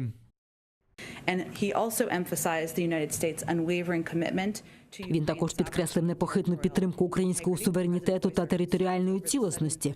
Президент висловив стурбованість з приводу раптового накопичення російських військ та посилення агресії на кордоні України. Росія має припинити підживлювати напруженість. Ми, безумовно, вважаємо, що ці стосунки залишаться проблемними і ми готові протидіяти. Але наша мета – мати передбачувані стосунки з Росією. На тлі зростання російської загрози очільники закордонних відомств США та України зустрілись в Брюсселі. Держсекретар Ентоні Блінкен та міністр закордонних справ Дмитро Кулеба обговорили зближення України та НАТО. Ентоні Блінкен запевнив у непохитній підтримці Сполученими Штатами територіальної цілісності України, а міністр Кулеба заявив, що Україна захищає кордони демократичного світу. Росія накопичує сили не лише на кордоні України, а на кордоні демократичного світу. На тисячі кілометрів на північ та схід України. У цій боротьбі між демократією та авторитаризмом підтримка Сполучених Штатів є абсолютно важливою. Ми за неї глибоко вдячні. Наша зустріч в Брюсселі на полях наради НАТО підкреслює, що євроатлантичні країни стоять пліч-опліч з Україною у цій складній ситуації. Сполучені Штати і надалі підтримуватимуть суверенітет та територіальну цілісність України. Ми бачимо, як Росія, на жаль, поводиться провокаційно щодо України. Ми спостерігаємо найбільшу концентрацію російських військ на кордонах України з 2014 року. Це бентежить всіх – і Україну, і Сполучені Штати, і всіх союзників. To many of our allies and partners. Припхався настрашити. Секретар Російської Ради безпеки Ніколай Патрушев в окупованому Севастополі взявся лякати українськими диверсантами. Їх, мовляв, масово готують в спеціальних таборах по всій Україні і, звісно ж, за кошти Євросоюзу та Сполучених Штатів. Добрехався до того, що буцімто українці готують теракти на півострові, щоб посіяти міжнаціональну ворожнечу. Тому наказав спецслужбам бути пильними і подякував за минулорічні облави, завдяки чому, мовляв, вдалося запобігти 6 терактам. Один український воїн загинув, ще 3 дістали поранення минулої доби. В районі Південного окупанти били з мінометів 82-го калібру, а неподалік Катеринівки, Первомайського, Світлодарська та Зайцевого з гранатометів різних систем. Також біля пункту пропуску Майорськ скинули 5 заборонених мін ПОМ-2. Ворожі провокації українські військові подавили вогнем у відповідь. А за даними розвідки, через неконтрольовану ділянку кордону й надалі прибувають кадрові російські військові. Водночас командування окупаційних військ посилило контроль за витратами пального. Протягом минулого тижня до з'єднань і частин 1-го та 2-го армійських корпусів прибуло близько 250 російських військовослужбовців, переважно вихідців з далекосхідних регіонів Росії. Завезено понад 2000 тонн пального. Водночас командування Збройних сил Російської Федерації підвищує контроль зберігання військового майна у частинах і підрозділах російських окупаційних військ і попереджає, що всі посадові особи, винні у недостачах завезеного з Росії майна, будуть негайно усунені з посад та притягнуті до суворої відповідальності. З середини квітня проводитимуться раптові перевірки наявності пально-мастильних матеріалів.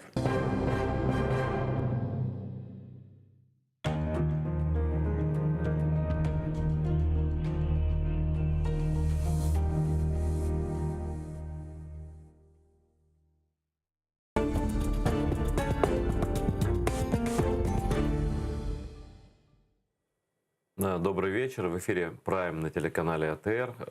И это не просто Прайм, это Прайм в рамках марафона Save АТР, который продолжается уже не один месяц, в рамках которого мы продолжаем говорить о важных для страны темах и акцентируем внимание Украины и мира на том, насколько важна крымско-татарское телевещание, радиовещание, насколько наша история общая важна, насколько важно нам друг друга поддерживать. Я благодарю всех, кто подписался на Patreon телеканала АТР и кто помогает нам сейчас вещать вот в этот непосредственный момент, когда мы лишены государственной поддержки по слабо объяснимым причинам. Я не буду сейчас вдаваться, потому что, слава богу, нас начали поддерживать. Вот чешский МИД поддержал, еще, я знаю, будут нас поддерживать разные политики и из Польши, из Литвы, и из других стран.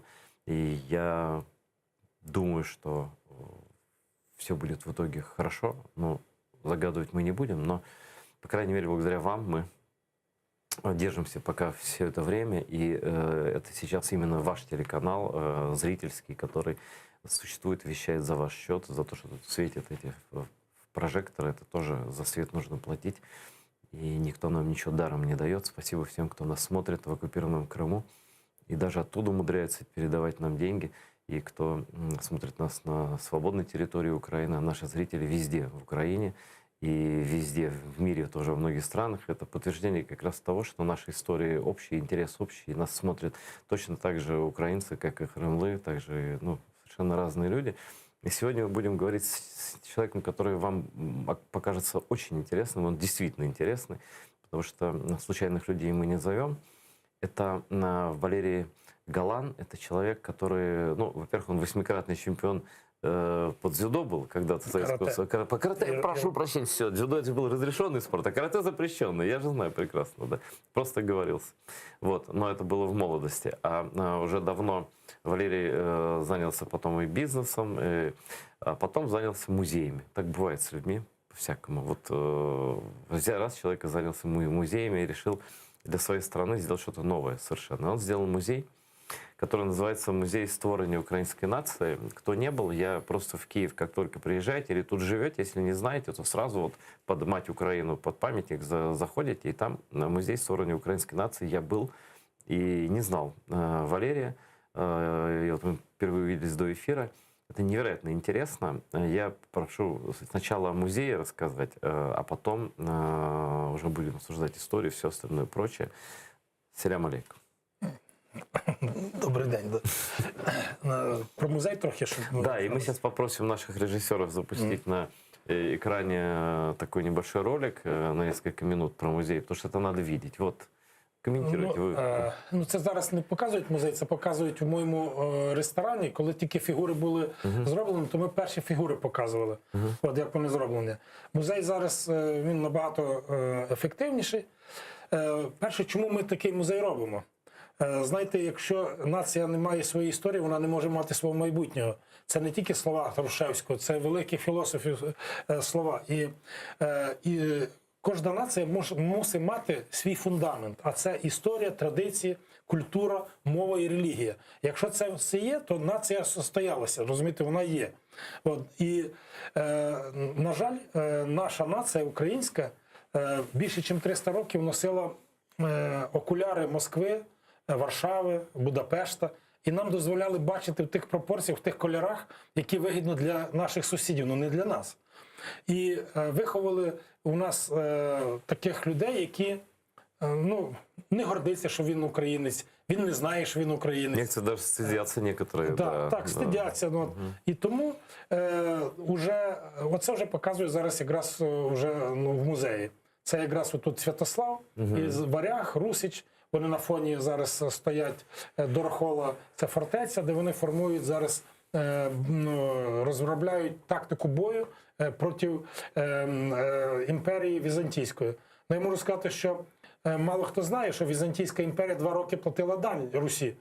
Саме велика імперія того часу. Це після того, як Святослав взяв Царград, да? Ні, він Царград не брав, він тільки підійшов до нього. Підійшов. А вони... Тому дуже велика історія. Повісив щит, да? Передав. Так от, наша задача була, нашої команди, це створити такий музей, щоб міг об'єднати всіх українців навколо своєї історії. А для нас українці це не тільки які по крові, це політична нація, це всі національності, які проживають і будуть проживати на цих територіях, які признають історію загальну на цих територіях. І якщо я зараз на студії кримсько-татарській, то я кажу, що наша історія так переплетена, що їх не можна розділити. І я не можу сказати, що вона кругом була позитивна на той час. Зараз ми дивимося, що вона може позитивна, тоді була, може, де якась негативна. Но мы все равно друг друга не уничтожали, в любом случае. Да. І тому в нашому музеї багато є фігур і татар, і росіян, по крові які, і вірменів, там, і молдаван, але вони всі великі українці. Тому там постаті якраз великих українців. Різні часи, да? Ну, різні часи. Тут, да. І що ми зробили? Це значить стратегія, це об'єднати українців навколо своєї історії, підняти імідж української нації і підняти повагу до себе, як до українця, щоб ми почали себе поважати. Розумієте? А і четверта є така у нас стратегічна, така заулірована. Знаєте, у нас багато представників нашої нації оділи на себе. Ось був Амідхан Султан. Так, да, да. Так, да. Так, от, дважди Герой Радянського Союзу. Так. А це вже тут показують зараз якраз АТО, це от там кіборги, це Богема, зараз він якраз в Верховній Раді, Яна Зінкевич. Ой, Яночка, там була на вашому місці, сиділа тут. Да. От, так що, а це от... А там у вас і Джамала є? Є Джамала, да. А хто ще із Кремля у вас? У нас є хан Гірей, у нас є, навіть два їх там, потім є Ахмед хан, Султан, Ахмед хан Султан, потім є Джамала. Це у нас, будемо казати, так, є 4 представника кримсько-татарського народу. Народу, все. Да. Але ми рахуємо, що це всі вони українці. От, тому що, ну от бачите, тут є турецький посланець, але він якраз зроблений з фігури теж вашего земляка. Смотрите, у нас все очень интересно. Действительно, вот, слова, они точнее всего передают исторические связи. Вот, например, вся терминология кофейная, она же вся из Крыма. Каве, фільджан, джезве. Это же все наше тоже. Так, но кава звідки пришла? Ну, да. Да, это все. Потом, если взять, допустим, терминологию военную или оружие, казаческое и крымское, вообще это одно и то же. Все одно и то же. Это все тюркские корни. Они жили рядом, они, ну, как бы, все понятно, да? Ну, вони користувалися, козаки користувалися саме більше ятаганами, це вони коли від татар брали. Да, оружие, это в Бахчисарае все делалось. Да. Кстати, бахчисарайская сталь была такая, потом исчез этот рецепт этой стали. Сейчас, говорят, люди хотят возрождать, не знаю, как получится, но вот были знаменитые там дворы, где ковали вот эти все кинжалы. Ну, якщо так брати, коли була Орда, то вооруження Орди і зброя набагато було перевищало, ніж в Європі. І чому вони вигравали всі? І в них і тактика. І я не розумію, чому, наприклад, Росія стидиться Орди. Якщо Орда, там, як вона була на тих територіях і залишилася. Но они просто придумали себе историю, и в этой истории отвели вот в этой вот Орде какое-то странное место. Хотя все ордынские рода, это и есть дворянские рода Российской империи. До одного, я подчеркиваю. Ну и на престолах же были после Рюриковича татары. Вот, они что сделали? Они сделали классическую вещь. Мы же тут про смыслы говорим, а не про форму. Они придумали себе врага в прошлом. Они взяли прошлое, придумали себе врага, где-то в своих учебниках его победили. Ну все, и стали великими. Вот почему они, значит, оборонительные войны вели и вот раздулись до Владивостока и до Аляски. Да. Ну, закінчу про музей. Дивіться, наш музей, який в Києві, він має 26 експозицій. Вони проходять від трипілля і до сучасності. У кожній експозиції проходять 4 основних теми. Це ідентифікація нації, хто ми такі, звідки, як ми розвивалися, які сусіди були. Друге – це свобода, боротьба за незалежність на всіх етапах. Третє – це українці та їхні пращури, розбудовники світової та європейської цивілізації. Наші представники у багатьох країнах були на самому високому рівні і розвивали ті землі. Сікорський є у вас? Є, звісно. А Малевич? Малевича немає. Ну, все не можемо помістити. Ну, зрозуміло. Я просто питаю про найбільш відомих. От, наприклад, якщо ви знаєте, хто такий П'єр Берегуа, це прем'єр-міністр Франції і міністр економіки 2 рази був у Франції, який залишився, він в рухі опору був у Франції, і залишився там, його залишив там Де-Голь, і він підняв Францію на найвищий рівень економіки в Європі на той час. А це Петро Береговий з Харкова. А другий його брат Береговий космонавт, який в Москві жив. От хорошо ви... Да, серйозно, що ли? Береговой, це от... Да, це його брат вільний. Так от, дуже багато... Це, який Янукович, що ли, воспитав? Я не знаю. Ні, то не... А може, я не знаю. Короче говоря, вот хорошо, что иностранцев затронули. Мы как из музея, сейчас чуть-чуть выйдем на свежий воздух, хотя музей прекрасен. Вот просто там легко дышится, просторно, там все эти... Это не просто там, знаете, набор скульптур. Вот поставили в рядок скульптуры. Нет, они там все стоят на месте. Они в линейка времени там есть какая-то, да, там все прослежено. И особенно с детьми, это вообще... Дети же не любят статику какую-то, они любят эти таблички читать, там, ну, такие, как мы, знаете, старые закваски. Они любят за глазами. И вот там это все классно выстроено. И хотел сказать, а Уэйн Грецкий есть у вас? Нет. Это же самый знаменитый спортсмен українського походження. Знаємо. А у нас ще є в плані 6 музеїв по Україні, де вони появляться, де там є. Ну, то, що ви розказали, у нас музей складається із 4 музеїв. Перший музей – це музей фігур, які зібрані в мезосцени. І ясно, що максимум вони подібні, які вони то були, бо науковці працюють, і одежа, і зброя, очі, все. Ми володіємо технологіями кібершкіри, якої у світі мало. Это не воск, я подчеркиваю, да, чтобы понятно было, вот, что это за вообще там є силікон, пластик, потім латекс. Очень натуралістично. Ну, так, до кожної детальки. Але ці фігури ще й розмовляють. Коли ви до них підходите, вони можуть здороватися з вами дехто. Подождите, ви раніше не говорили, коли я там був. Я просто не розмовляв з ними, да? Якщо ви підходите до Ярослава, до Володимира Великого, він питає, ви хрещений? А до Бандери він каже, слава Україні. До Миколайчука він каже, слава Ісусу Христу. Слухайте, і там губи шевеляться? Ні, губи не шевеляться, тільки звук. А у нас аудіогіди на 9 мовах. І коли ви нажимаєте, там, наприклад, щоб вам розказали, там з'являється фігура, ви нажимаєте на неї, і він на вухо говорить. Наприклад, от зараз показували Володимира Великого. Якщо ви нажмете на Володимира Великого, він скаже, що впізнали? Так, я Володимир Великий, той, що хрестив Русь. Але хочу вам інше сказати. Хочу висловити велику вдячність своїм нащадкам. Знаю, що вони звуться зараз українцями. За те, що вони не схибили і не зійшли того шляху, що я вказав. А це християнство і європейська родина народів. На Петлюру нажмете, він скаже, любі мої друзі, нам не страшні заморські воші, нас достають свої гниди. І от ми такі основні фрази дали, у нас із 100 фігур 60 розмовляють. Клас. Один підмігує, зараз один ще буде головою там крутити. Там.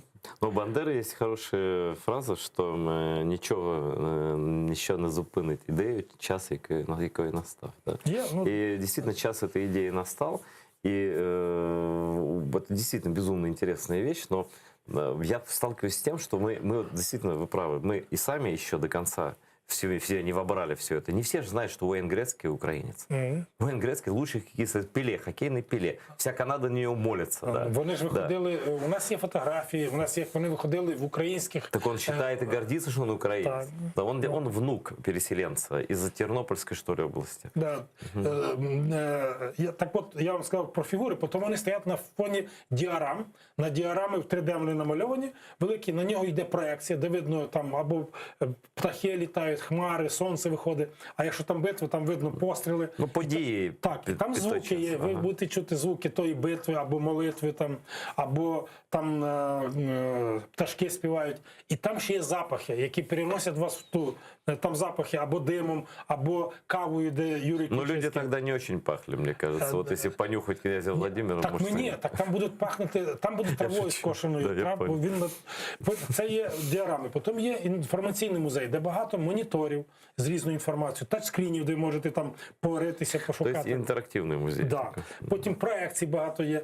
І четверте – це артефакти. Шкафи є, і там є скіфське золото, у нас трипільський посуд, у нас є зброя козаків. Це у нас є в кожній експозиції почти є такі великі шафи, і нам надали меценати, і надали нам колекціонери, які мають свої дома. Вони як би показують у вас. Так. Тому у нас 4 музеї в одному. Але воно все нанизано на одну ідеологію.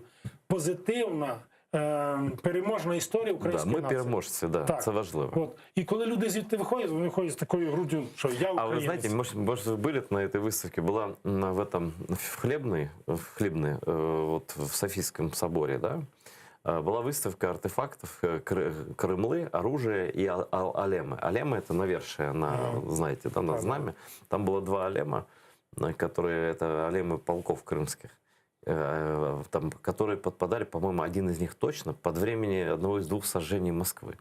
Это вообще, не знаю, национальный символ должен быть сейчас. Просто его можно взять, этот алем, и надеть на какой-нибудь там прапор Украины и вынести в какой-то в День Победы какой-то вот такой, да. Мы много же не знаем и не чтим, а это так круто. Это напомнить москалям вообще, кто они такие и вообще. Ви розумієте, що саме круто? Якщо я знаю, а я точно знаю, що мої пращури були львами, будемо казати образно, це одна із самих сильних націй жила на наших територіях. Зобрана нація. І якщо я це знаю, то мене ніхто блеяти не заставить. Я вівцею і не стану. І тому нашими проектами ми показуємо, хто наша нація. І коли люди в це повірять, вони по-іншому себе будуть вести. Вони оцю вуаль не в дахі з клеймом, що там другорядності, знімуть. І тут напишуть: я себе поважаю, тому що я українець. Оце наша задача. І перестануть таскати радіо Шансон і це все. І поки ми це не зробимо, ми не будемо мати нормальної нації. Діти ходять к вам? Дуже багато. Мені кажется, для дітей потрібно всіх пропустити через ваш музей. Просто всіх школьників. Ми засіваємо маленькі зернятка жовто-блакитні в серця. Вони там розквітнуть. А потом уже, я сам вышел оттуда, ничего себе. Думаю, это очень действительно крутой. А ребенок, если был ребенком, я бы вышел и сказал: папа, мама, спасибо, что привели. И начал бы там что-то листать, читать, там интересоваться. Очень красиво. Я можу підтримати вашу цю. Дивіться, у нас є 8 книг, які закінчили з відгуків.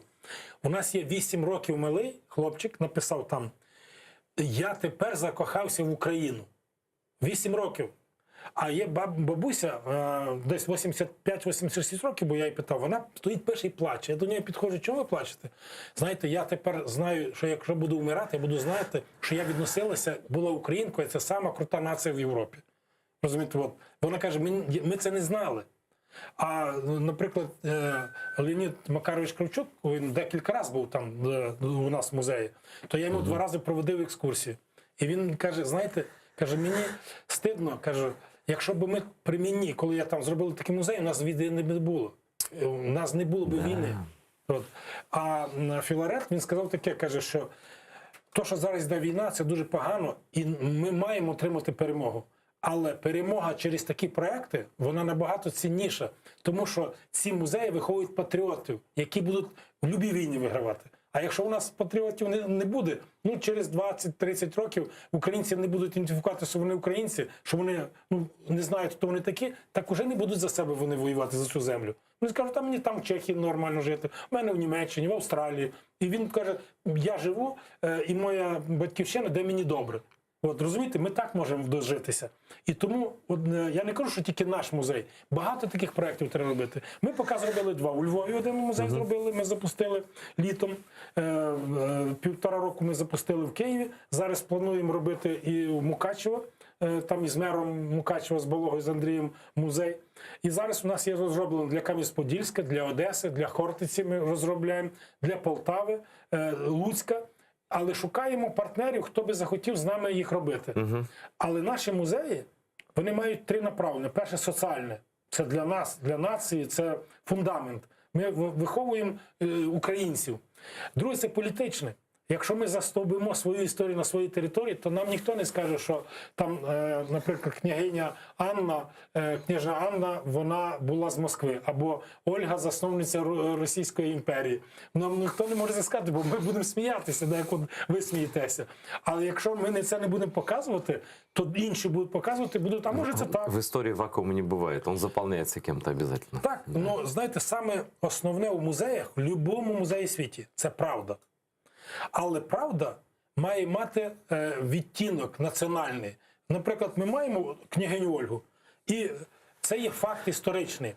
Росіянин, ну, наприклад, говорить, що вона засновниця Російської імперії. Це їхній погляд на факт історичний. А ми кажемо, що вона ще в 10 столітті померла, а тільки в 18-му Російська імперія створилася.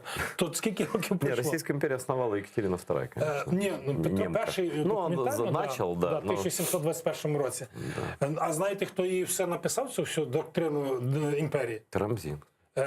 Ні, написав Мазепа і київський митрополіт Прокопович. Вони двоє написали повністю і перевели навіть із грецької мови Русь, що це Росія. І цю назву навіть дали. От, тому що вони думали, що це ж буде братні народи. Понадавали, Москву основали, ну взагалі ужас просто. На Москву багато хто не знає, хто заснував. Вони кажуть, Юрій Довгорукий. Ні, Юрій Довгорука. А чому він основав?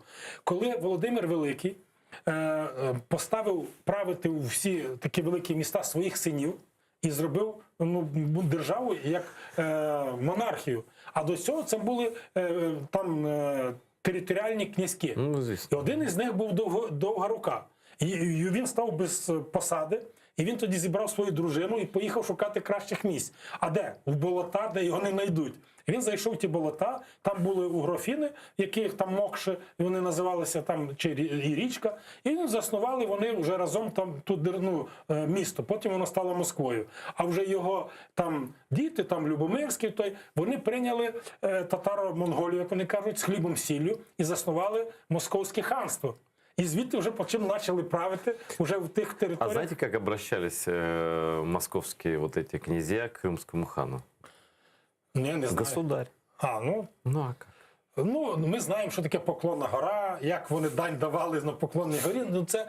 Але я просто хочу про інше сказати, що він, якщо заснував, а потім вони ж і його діти вже разом із ординцями знищували Київ, спалювали більше, ніж ординці, так самі не спалювали, як разом вже з ними.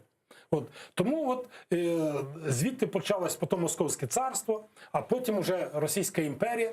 І ясно, що на тих територіях проживали багато славян, бо вони туди, це Новгород, там, Владимир. Там геноцид был в Новгороде, в Пскове, да. Там же геноцид просто. И Александр Невский устроил там геноцид, а потом Иван Грозный еще. Да, ну Олександр Невський, він же названий син хана Батия. Любимый. Да. Не Батыя, по-моему, он этого самого. Батий это... Ну, хана. Это позже. Да. Ну, він його названий син, да, збирав дань для них. Але, так він воював за них. Да, ну, були такі часи, була така історія. Я думаю, що ворошити ті часи можна тільки для одного. Ідентифікувати, хто ти такий. От. А то нехай воно так було. І я думаю, що треба просто брати позитивні моменти історії, де разом ми щось робили, захищали там землю і так жити. А не знищувати один одного. А вы знаете, что даже Кремль — это украденное слово. Кремль — это Крым. Да. Это Крым. Что свое? Я вот все думаю, начинаешь думать, что они придумали сами, и я что-то не вспоминаю. Ну, я не можу тут... Не, ви же в історії лучше розбираєтесь. Так, ну дивіться, я можу сказати так, що є зараз не національність, для мене росіянин, а є зараз як громадянин Росії. Мешканець. І громадянин. А там хто національності? Удмурти, якути, ханти, коряки, татари. Це всі національності мають свої. А от ті, що були славяни, то вони були русичі. А русичі – це ті ж українці. Ну, потім вони здали собі слово на Україна, тому що це край. І це де ти був? В краю. Де ти був? Їду куди в край. І коли нас хочуть звинувачувати, так обізвати, що ми окраїна, то в слов'янській мові слово окраїна не було, була околиця. Іноземним словом себе назвати не могли. Якщо в 5 столітті велике переселення народів, то із цих територій Русі заснувалися 8 держав славянських. То як може бути окраїна, яка навколо неї організувалася? Тому, розумієте, оця така брехня, вона принижує не нас, вона принижує тих, хто про це говорить. Розумієте? І ми знаємо чому. Тому що ця територія і ці народи, що тут жили, дивіться, більш воїнів із цих територій Європа не знала. Де тільки воювали, козаки, там, татари, то вони вигравали всі війни. Так же було. Поки ми були вместе, ми все виграли. Так. І дивіться, і ще не одної битви такої великої не програли наші пращури, якщо там не було зради. Да. Якщо тільки було зрада, зраджували наші. Наші гетьмани зразу. Там Дорошенко отримав гроші, пішов проти Мазепи, відкрив Галаган, відкрив ворота на Січ, і Катерина своїми військами там знищила Січ. А його там дід, то з нього різали ці ремні, і він полякам не розказав правду. Він тоді придумав міф, що там багато війська в Києві, щоб Хмельницький міг підтягнути війська, щоб Реч Посполита не завоювала. Так, бачите, той був герой, а його вже внук був зрадник. І виходить, що наша історія побудована негатив тільки на зрадах. І якщо брати вже 1918 по 22 рік, коли там за 3 роки 4 держави створилися, УНР, Директорія, там держава Скоропадського, вони не могли поділити і прийняти якусь доктрину, як би могли ми жити. Одні казали, треба з німцями, другі казали, треба з Росією, не з Росією, з радянським там урядом. Ті казали, що треба тільки що Шаблюкою треба, Петлюра казав. І вони не домовлялися. Поки не прийшли комуністи і не зробили більше на 70 років, оце зробили. Всіх на кладбище помирили. Зараз ситуація один в один повторюється. Дивіться. З Америкою, з Європою, самі, з Росією, всі. І вони діляться, і за нас вирішать, і ми потім будемо виконувати те, що нам скажуть. Тому що ми не можемо самі об'єднатися і сказати, що ми хочемо. А чому? Тому що ми не знаємо, хто ми такі. Якщо ми будемо конкретно знати, що ми є українці, це наша земля, це наша культура, наша релігія, ми маємо це захищати отут, то ми будемо єдині. А как вписывается в вашу концепцию Крымлы, крымцы? Я понимаю, что пока музея там не может быть, но если представить, что вы делали музей в Крыму, то чтобы... Хотілося б дуже зробити музей в Криму. Ну, я думаю, що у вас буде така можливість. Я надіюся, що буде. Дивіться, історія пов'язана і козаків з кримчаками. Ви самі сказали, що більшість перемог вони разом отримували. І на Речі Посполитому. Коли разом були, у московитів жодних шансів не було. Ніколи, причому. І дивіться, і навіть якщо в Криму були полонені, якщо брали з цієї сторони, то є ж історичний факт, що Сірко, коли вивів звідти, і він каже, веду, а вони кажуть, ми не хочемо йти. Нам там нормально, ми там жили, нас все нас там же рабства не було. Так, задовольняє. І він тоді що сказав? Каже, хто наліво, то йде з нами, а направо, то лишиться в Криму. А потім в тих степах херсонських послав, їх порубали всіх. Своїх же. За те, що вони хотіли вернутися, каже, вони придали нашу цю. Розумієте, тому це одне. Багато із татарської культури перейшло до нас, на ці землі. Дуже багато. І кухня, і зброя прийшла, і навіть поезія. Теж багато що прийшло. Багато звідси прийшло туди, воно перемішалося. І на тих землях в Криму, крім кримчан і тих, якщо жили в Херсонській, там ніхто ж не може обробляти ті землі, вони там не вміють. Кроме цих людей, там никто не может драться. А вы знаете, что на слово «крымчане» придумали вообще русские, что его не было никогда. Были, крымлы или крымцы, украинскую мову будут, да? Были крымчаки, если вы сказали, но крымчаки это крымские иудеи, евреи крымские. Были еще караимы, у них своя религия, караимизм, да? Но это все были крымоязычные народы. Они говорили все на одном языке. На одном языке, как сейчас говорят, крымско-татарский. На самом деле это крымский язык. Мы хотим когда-то вернуться к этому названию, потому что мало кто помнит, но азербайджанцев в Российской империи называли бакинские или кавказские татары. Они всех татарами называли. Типа бусурмане, как варвары, татары. Это же навязанное название. Азербайджанцы — это азербайджанцы. Крымлы — это крымлылар. Это крымский народ, да? И мы тоже к этому придем когда-то. Ну, дивіться, зараз коли Україна попала в такий скрутний час, то це моя думка, то татари більш патріоти, чим більшість у нас українців навіть. От, не за Крим, и за Схід. Знаете почему? Я объясню. Потому что мы никогда... Просто есть тут... Вот в Украине есть какое-то количество населения, которое все-таки удалось одурманить вот этой легендой про братство. Нам они никогда не говорили, что мы братья, не младшие, никакие, не средние. Мы для них просто были чужие, была цель уничтожить. Украинцев они душили они по-другому. Они убивали активную часть, вот эти все репрессии и так далее, национальную часть убивали. И целые регионы, ну, как зачищали, как Крым примерно. Голодомор же тоже устроенный был, там замена населения была. И они думали, что они своего добились. И что, но нет. И вот когда, правильно вы сказали, я всегда люблю это повторять, что процент голосовавших в Крыму, ну, вот під час незалежности, да, процент голосовавших за Черновола, за проукраинские партии, он четко отображал процент крымлы, которые на тот момент жили на территории АРК. Да? Потому что наши люди точно знали, от России надо бежать. Вот бежать и все. Но, к сожалению, вот она за нами пришла снова. Ну, так от закінчу. Що показати в Криму? Показати культуру татар. Розумієте, вона, її не можеш ніде зібрати, десь подивитися. А як ви це показувати будете? Вот, это что буде? Ну, представьте, віртуально, як музей. Я представлю, я зразу скажу вам. Давайте. Дивіться, по-перше, є історичні періоди.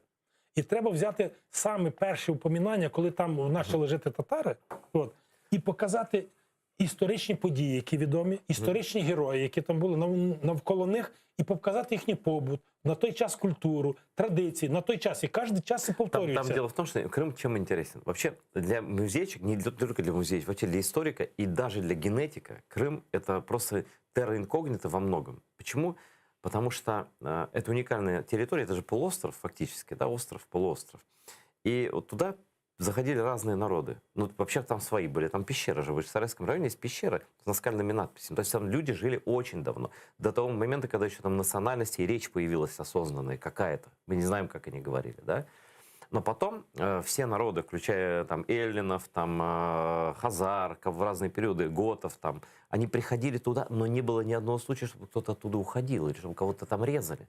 Но поэтому крымлы такие разные. Поэтому у нас на севере по-другому люди выглядят, на юге по-другому, в центре по-другому. Все, но все мы крымлы вместе, потому что это котел такой. И вот если начать брать анализы у нас генетические, там можно, я не знаю, там с ума можно сойти. А зачем? Все... Нет, это просто... Ну, у меня вот у коллеги 75% регион Генуи, например. Ну вот так. А он крымлы, да, с южного берега. Там и таких... Вот просто уникальный народ такой...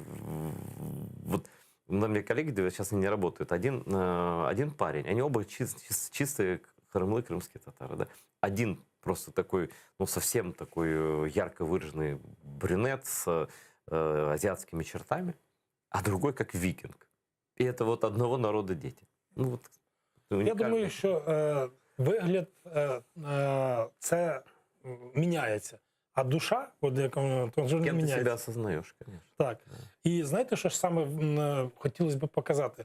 Показати то, що замовчували про татар і знищували, щоб про них не говорили. І про їхніх героїв, і про те, як вони вигравали битви. Вони, там дуже багато було таких... Во-первых, говорили, что у нас нет. Да. Что мы Орда, которая там заблудилась, вот туда зашла. Значит, вот татары, это же от этого слова. Они же даже, знаете, что они сделали? Может, вы не знаете, я вам расскажу. Вот слово крымско-татарский, они пишут специально через дефис. Причем это против правил русского языка. Я специально просил русского филолога написать статью. Все подобные слова пишутся слитно в русском языке. И только одно такое слово, где есть местность и этнос, через дефис. Почему? Они даже давали понять, что мы пришлые там, что мы не народ, который там образовался из разных волн, да, туда миграции, но что мы оттуда прибежали, там на кривых конях приехали, да, и также типа было, потом какое-то ханство было, потом Пушкин написал Бахчисарайский фонтан, потом их не стало там. Ну, я пришел, когда получать паспорт, мне сказали, такого народа нет. Ну, все, вопрос решен. Все. Ну, бачите, да. Тому я думаю, що багатьом було цікаво подивитися і навіть костюми, як розвивалися. Та пища, та посуда, розумієте, воно інше. Костюмы-то одинаковые были. У украинцев, у Крымлы костюм были, казачество почти одинаковые. Так, ну в жінок трохи інші були. Ну да, ну да. От, але все рівно, ну так оце й показати, що в нас одинакове, що навіть страв багато одинакових, тому що вони помінялися.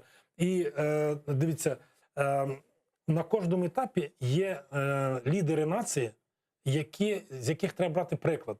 От, і тому от, ми зараз теж у вас є лідери, які борються там... Мустафа Джемілєв, Рифат Так чому їх не зробити, наприклад, їхні фігури, показати, як їх репресували, як їх... Там, обов'язково да. І тепер, чому? Щоб майбутнє покоління мали брати з кого приклад. От у нас в музеї остання експозиція, де і Джамала, де там Скрябін, де Скрипка, у нас стоять ще 6 зеркал великих, рост людини. І коли я приходжу, кажу, скільки тут фігур? А вони кажуть, там 3. Я кажу, та ні, а ну ви добре подивіться. О, а в зеркала, кажу, о, це теж фігури. Ви такі самі, як вони. Ви маєте таку саму можливість прославити свою націю. Ви маєте таку саму можливість щось створити таке, що інший не створював. От, і вами мають так же гордитися, як ми їми гордимося. Тому, якщо ми не будемо мати прикладів, які були вже, то ми не знаємо, ким нам стати. От в дитинстві каже, ким ти хочеш бути? Космонавтом. Бо він чув про космонавта. А ким ти? Хочу бандитом. Тоді в 90-ті всі бандити, і діти хотіли бандитами стати. Або міліціонером. Так от вони це ж бачили це все, і вони почали з цим вже жити. Так от ми, коли будемо це показувати, і ми показуємо, то ми якраз формируємо їхній світогляд на майбутнє. И такой человек уже никогда не будет на Москву смотреть, высунув язык, как у нас смотрят многие, и не будет ждать каких-то звезд из Москвы. И просто не будет их. Все, это другой мир. Ну, я згідний так, тільки дивіться, я рахую, що в тій же Росії багато є людей, які нормальні, і вони, може, думають так, як і ми. Тільки вони бояться це говорити. Небагато. Зараз небагато. Може, є такі, яким все рівно. Наприклад. Більшість. Да. А є такі, знаєте, як я ж служив в Радянському Союзі, то служив в Росії, саме Хабаровський, Дальній Схід, там, Архангельські там губернії. Я бачив людей, які люблять випити. Він каже, я русський. Я це, і кажу, ти гордися, але чи Росія тобою буде гордитися? Треба, щоб якусь заміну було і не тільки в одному напрямку. І от, розумієте, от зараз у мене такі були випадки, я там зустрічався за кордоном, теж там росіяни були, і вони кажуть офіціанту нашому, хочеш зарабатувати, вчи русский. Він не хоче вчити чешський, там, німецький, він каже, ти должен знати. А я кажу, так, вони, давай тобі, що ти хочеш замовити, візьми меню російськомовне і каже, а вона мене не розуміє. Так от, вони не хочуть вчити, більшість, а вони знають, що всі їхні мають мову вчити. Оце така, знаєте, зверхність. Так це расизм називається. Да. От він псує. Я знаю людей нормальних в Росії, в мене є учні мої там в Росії, яких я виховую. Да, по карате, да. В мене родич, в мене зять сам з Москви, хоча їх батьки з Одеси, але там виросли. Вони нормально все, але, розумієте, сама атмосфера навколо них, яка, вона створює вже колективну психологію. Вони вже колективно якось отак думають. Я думаю, що так довго неможливо. Воно все рівно зміниться. І, знаєте, якщо є енергетика Всесвіту, и вона все равно это перемешивает. Слушайте, интересный вопрос. Никому не задал такого вопроса, никому. Мы же знаем, что много людей с украинскими фамилиями, прозвищами, они живут там. Я только когда стал жить в Украине, начал вспоминать, что действительно их много было, действительно много. Там Кравченко, Марченко, реально много просто. Там же до войны не обращали на это особого внимания. Козак. Козак, да. Прости, Господи, меня. Матвиенко. Нет, давайте дальше не будем сюда закапываться в эту тему. Но смысл в чем? Я не про них. И вот терпит крах вот эта российская, так называемая, федерация. Да? И не получится ли так, что мы получим в конце концов, когда вот эта идея русского превосходства потерпит поражение, что люди начнут искать, а кто они вообще? И не получится ли так, что 20 людей вспомнят, что они украинцы? А что мы им должны что-то рассказать тогда? Вот как-то, как-то дать им опору в жизни какую-то? Я думаю, ті, що там, то для них батьківщина там, де їм краще. Якщо в нас буде краще, то вони вспомнять, що вони українці. Такої не треба, спасибо, пожалуйста. А по-другому я не бачу. Але я хочу інше просто. Дивіться, в Росії на багатьох посадах є генетичні українці. От в армії, коли був Радянський Союз, якщо в підрозділі не було українців, то підрозділ нормальний не був. Розумієте?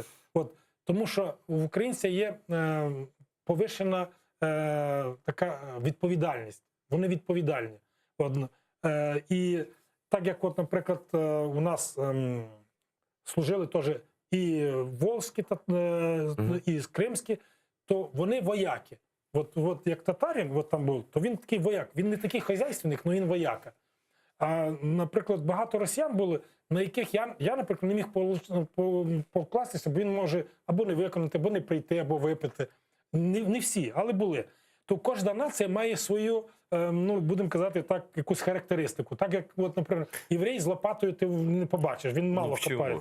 В Израиле все копают. Да. Ну, в Радянському Союзі, такі. Да, в Радянському Союзі такого не було. Вони старалися інтелектуальні більш такі посади займати. Ну, така склалася.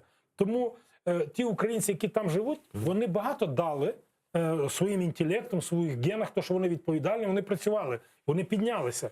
А зараз, наприклад, багатьом це зробили так, що українці вже, будемо казати так, нарицательно, що українці це вороги Росії зробили. І вони вже стісняються або навіть бояться це говорити. Я з одним росіянином зацепився, був там в Чехії. Ох, там их, блин, много. Да, в Празі. І вони мені кажуть, чому ви запрещаєте русский язик в Україні? Я кажу, а де ти бачиш, що запрещають? Та розмовляй скільки хочеш. Як? Вот в магазине, говорит, а кто хочет работать, они должны разговаривать на украинском языке. Говорит, там в ресторані, там чиновники. Я кажу, ну як ти все дозволяєш? Ну, зараз в Чехії зайди, йди в магазин, а якщо б вона не знала чеської мови, кажу, то вона б могла працювати? Кажу, ні. Кажу, у вас же є рускоязичні українці. Я кажу, знаєш, кажу, дивись, я ні одного кота не бачив, щоб він гавкав. Кажу, і ні одного, кажу, собаку, щоб він нявкав. Якщо він рускоязичний, то він русський для мене. От. Якщо є, ну, наприклад, от ви розмовляєте російською, у вас є своя рідна мова, ви розмовляєте російською, вам легше. Не, російською просто краще, швидше. Так, але ви розмовляєте, і мені дуже приємно. Ні, давайте українською перейдемо. Нема проблем. Я не за це. Я кажу, що я скільки спілкуюся з Криму люди, 90% вони всі українську мову знають. Наші всі знають, розуміють точно всі. Так. А от коли... Так от той росіянин мені каже, а зачем ви школи закриваєте? Русські. Я кажу, давайте так. В Росії живе, ну, по статистиці, десь до 14 мільйонів українців. І до 7 мільйонів живе росіян тут, в Україні. Ну, то, що там була соціологія. Він мені це показує, кажу, добре, давайте, каже, я би згідний навіть на таке. Ви відкриваєте одну українську школу в себе, а ми дві вам російські тут. Ви одну газету, ми вам дві відкриваємо. Ви один канал, ми вам два. А зачем? Нашим не треба. Наші ті українці, вони не хочуть. Я кажу, так ми теж це можемо зробити. Взяти біти. Як тільки російською розмовляю, біту і бам, його по челюсті. І він перестане хотіти. И челюсть выправится сразу. Да, А вы знаете этот ролик, да? Так это наш канал снял. Это же наш редактор службы новостей Роман Спиридонов. Кстати, этнический русский, всю жизнь проработал на крымском телевидении и как бы свободно владеет любыми мовами. Так от, розумієте, коли їм кажеш, а зачем нам українське? Я кажу, так у вас там багато українців, чого не робите? Давайте, ну, це, вони це не розуміють. От це мене, от, ну, як логічно з людиною не можеш розмовляти. А яка тут логіка? Це не повага. Ясно, що не повага, але вони отак себе ведуть. Ну і то, що ви сказали, дивіться, я знаю дуже багато росіян. У мене замдиректора музею, росіянин Фомін з Урала, дружина українка, діти, ну, всі записані як українці. От він на українській мові розмовляє, і він відстоює. Він навіть із своїми родичами, коли почалась війна, він сварився і навіть по півроку не розмовляв. Ситуація, я думаю. Розумієте? Чому? Бо він логічно думає. Розумієте? І він не дивиться. Наше телебачення українське теж зашкалює, теж пропаганду ведуть. Знаєте, зараз, щоб бути українцем в Україні, треба мати совість просто. Тобто просто бути на стороні правди. Ну, а як ще? Ну, як ось, ну, там, Костя Тарасов, мій товариш, він, там, я на передовій в нього був, зараз він в шпиталі тут, військовому, лікується. Він російськомовна і етнічна російська людина, він росіянин. І він каже, я росіянин, але я українець. І я навіть записав на своєму YouTube-каналі його звернення, там щось там 200 тисяч переглядів, що він російською мовою каже росіянам, що вони наробили в Україні. Дивіться, я знаю багато росіян, які живуть тут, і українці, які російською розмовляють, і вони більше роблять і зробили для України і для української нації, чим ті люди, які ходять в вишиванках, розмовляють українською мовою. Тобто ви такий собі державний націоналіст? Так, я націоналіст. Державник. Дивіться, для мене націоналіст, що таке? Це коли я люблю свою націю і поважаю всі інші нації. І нікого не ображаю із них. А, наприклад, для наших братів, вони кажуть, я їх питаю, коли людина розмовляє там німецькою мовою, він хто? Він німець. Французькою, француз, а українською – націоналіст. Смішно, правда. Розумієте, я кажу, коли я своєю мовою розмовляю, я вже націоналіст. А зараз вже ні, фашист. А, фашист вже так. Да. Тому, я думаю, це всі рівно розбереться. Це морок якийсь. Да, я думаю, штучний абсолютно. Ну, є Всевишній, і може йому це потрібно. Може це нас очищають отут. Я на це надіюся. Тому що чим більше у нас люди будуть позитивні, чим більше вони будуть там молитися Богу, Бог один, просто по-іншому кожен молиться. Я думаю, що ми вимолимо на цій території, але, знаєте, коли ти просиш Бога, Бог тобі дає, але через когось він може дати. Знаєте, як в анекдоті про єврея, який молився дуже, там дуже вірив, і він тоді потоп, він виліз на дах і сидить, і тут лодка, корабль такий йде, каже, збирають всіх, щоб не спасають. Він каже, не треба, мене Бог спасе. Тут гелікоптер, каже, все, давайте, каже, бо вже, каже, ми всіх забрали. Ви спасайте, мене Бог спасе, я віруючий. Тут уже лодка така резинова, гумова, і каже, я останній, каже, сідай зі мною, каже, вже нікого не буде. Ти йди, мене Бог спасе. Ну, вода піднялася, він топився. Він приходить до Бога і каже, Боже, я ж тебе так, каже, поважав, я молився, я всі пости тримав. Каже, чого ти мене не спас? Каже, 3 рази питався. Да, каже, я тобі 3 рази дав, каже, ти завжди відмовлявся. Каже. Тому так і в нас. Розумієте, ми коли щось просимо, то ж не Бог тобі прийде дасть. Він тобі дасть зустріч з такою людиною.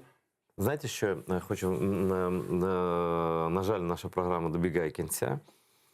Я хочу вам порадити, якщо буде час, передивитися серії програм телеканалу ОТР. Ми багато історичних програм знімали і зніматимемо, коли ця криза закінчиться фінансово, я надіюся.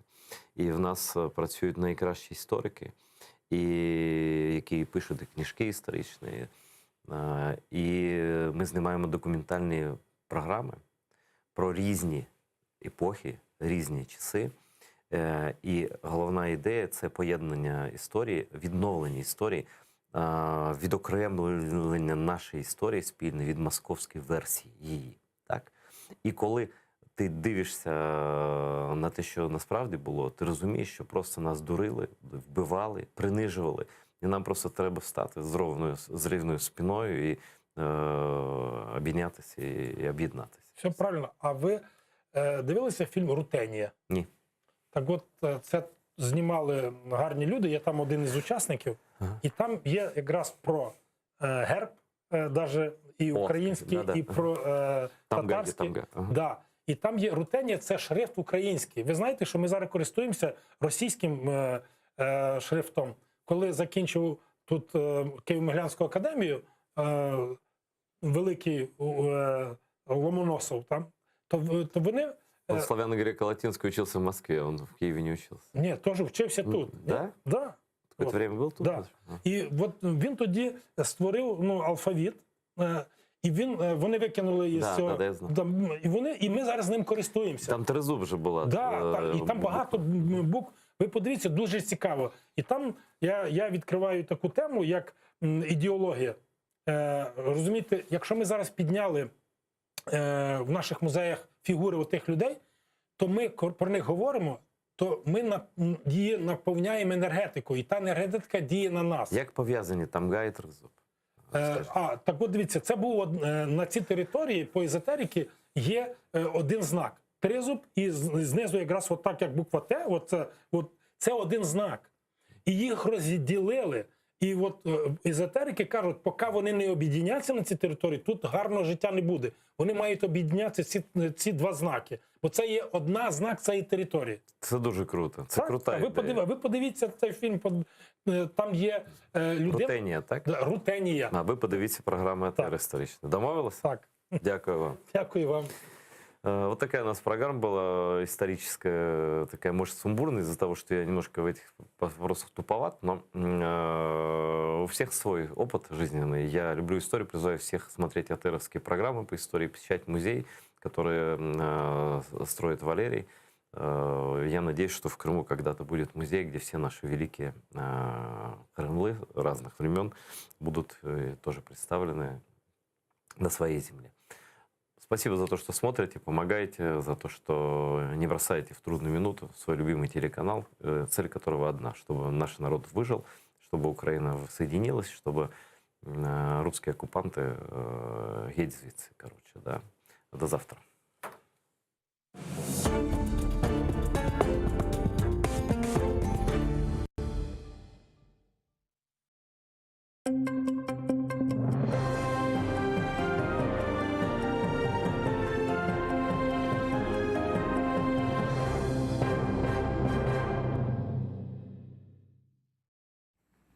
Қырымда кенеде тентувлер, ишгалжилер саба саат 5-те Абдуселям Селяметовнан Ахмеджит районы Заречная койында ерлешкен евіне сурап келген. Ойында бір қач жылдан берлі ярмадада яшамағанына бақмадан тентув кечіргенлер.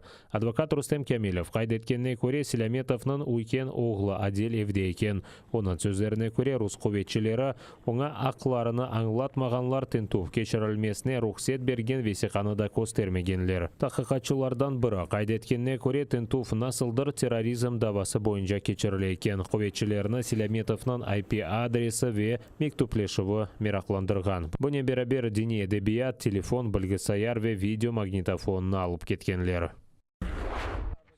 Эрмени базарының ишгалжилер махкемесінде Қырым татар халқының лидері Мустафа Джемилевке низбетен уйдырылған жинай даваны бақмаға девам еттілер. Оны сөзді Русия сыңырына қанунсыз кечкенінде қабатлайлар. Махкеме топлашуында 2014 сенесі майысының учінде сөзде армян сыңыр кетішінде шығарылған видеоны баққанлар. Адвокат Николай Полозовның сөздеріне көре видеода Мустафа Джемилев ишгалжилерінің сөзде сыңыржылары весиқалар тешкірмек керек олған чадырға яқын тұра екен. Ләкин не весиқаларны тешкірген қадемлеріне де Русия сыңырының алеметлері бар еді дей. Полозовның сөздеріне көре бұл Джемилевнің қабаты ол мағанны избатлайдыр.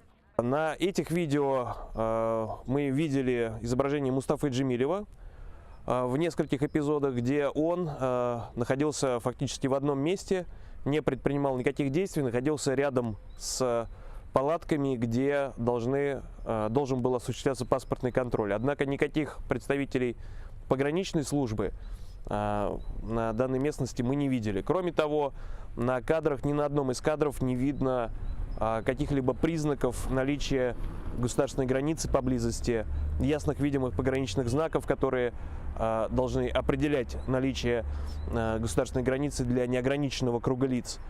На самом пункте пропуска, на палатках отсутствуют какие-либо изображения, которые позволяют идентифицировать эти временные сооружения как пункт пропуска.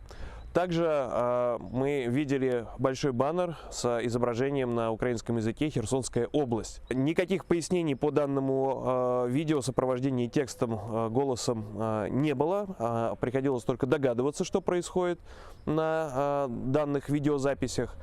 По мнению защиты, данные видеозаписи подтверждают то, что в данной местности отсутствовали какие-либо указывающие на наличие границы ясные видимые пограничные знаки, отсутствовали какие-либо признаки, указывающие и знаки на наличие контрольно-пропускного пункта, а в действиях Мустафы Джемилева на изображениях, которые были представлены на фото и видео, исследованы судом, никаких противоправных действий не наблюдается. Рифат Чубаровқа қаршы ешбір идеясы жоқ. 2014 сенесі февралінің 26-сында Қырым парламент оғында кешірілген Украина топырақ бірдемлігі митингінде зарар көргені кібі танылған кіші күтлеви қалабалықларда меджлис рейсі қабатлы олмағанны қайдеткен. Бұны Қырымның юқары Руз махкемесінде Чубаровның менфаатларына құрчылған адвокат Александр Асокин хабар етті. Анда бүгін имайджи тарафынан екі шаты сұрғыдан кешірілген. Олардың сөздеріне көре, оқыны Қырым татарлар инсанлар басылмасына себепчі олмаған. Был допрошен сегодня последний потерпевший по уголовному делу, который заявил, что несмотря на полученные повреждения в ходе митинга, он не считает виновным в их получении Рифата Абдурахмановича Чубарова и не имеет к нему никаких претензий. Также он не дал никаких сведений, которые могли бы как-то подтверждать тот факт, что Чубаров организовал массовые беспорядки, которые произошли в тот день. Ешгалчылер Меджлис рейсінің 2 мадде бойынша күтлеви қалабалықлар шығарылмасы ве Русия топырақ бүтінлігі бозылмасы чағырулар япты деп қабатлай. Сөзде махкеме даваны кечкен сені июль айында бақы башлады. Кергенлікні эксілтіп Корошмеге теклиф етті. Америка Бірлешкен Девлетлерінің президенті Джо Байден Русия президенті Владимир Путиннен телефон ile лаф еткен. Русия арбилері Украинаның ишғал етілген топрақларында ве Украина етрафында чоқлаштырылғанындан себеп раатсызлығыны білдірді. Бұнен бәрабер Путинге Русия Америка Бірлешкен Девлетлерінде кешірілген сайлауларға қарышқаны үшін месулетлі олғанны білдірген. Бия сарайнан сайыбы өзек селясы эксілтілмесі аңлашма девам еттірілежегіні умыт ете. Олған проблемаларына битараф девлет территориясында көруші жеклері вақыт музакире етмеге аңлашқанлар. Він також підкреслив непохитну підтримку українського суверенітету та територіальної цілісності. Президент висловив стурбованість з приводу раптового накопичення російських військ та посилення агресії на кордоні України. Росія має припинити підживлювати напруженість. Ми, безумовно, вважаємо, що ці стосунки залишаться проблемними і ми готові протидіяти. Але наша мета – мати передбачувані стосунки з Росією. Украина сыңырларында Русия телекесі артқанына Америка Бірлешкен Девлетлері ве Украинаның тышышлері, назирлері Брюксельде көрішіп музакире етті. АБД Девлет кәтебі Энтони Блинкен ве назир Дмитро Кулеба Украина НАТОға яқынлашмасыны музакире еткен. Блинкен есе Америка Украинаның топырақ бүтінлігіне қол тұтмаға девам етежегіні қайдетті. Кулеба есе Украина демократик дүнияның сыңырларына қорчалай деп қайдетті.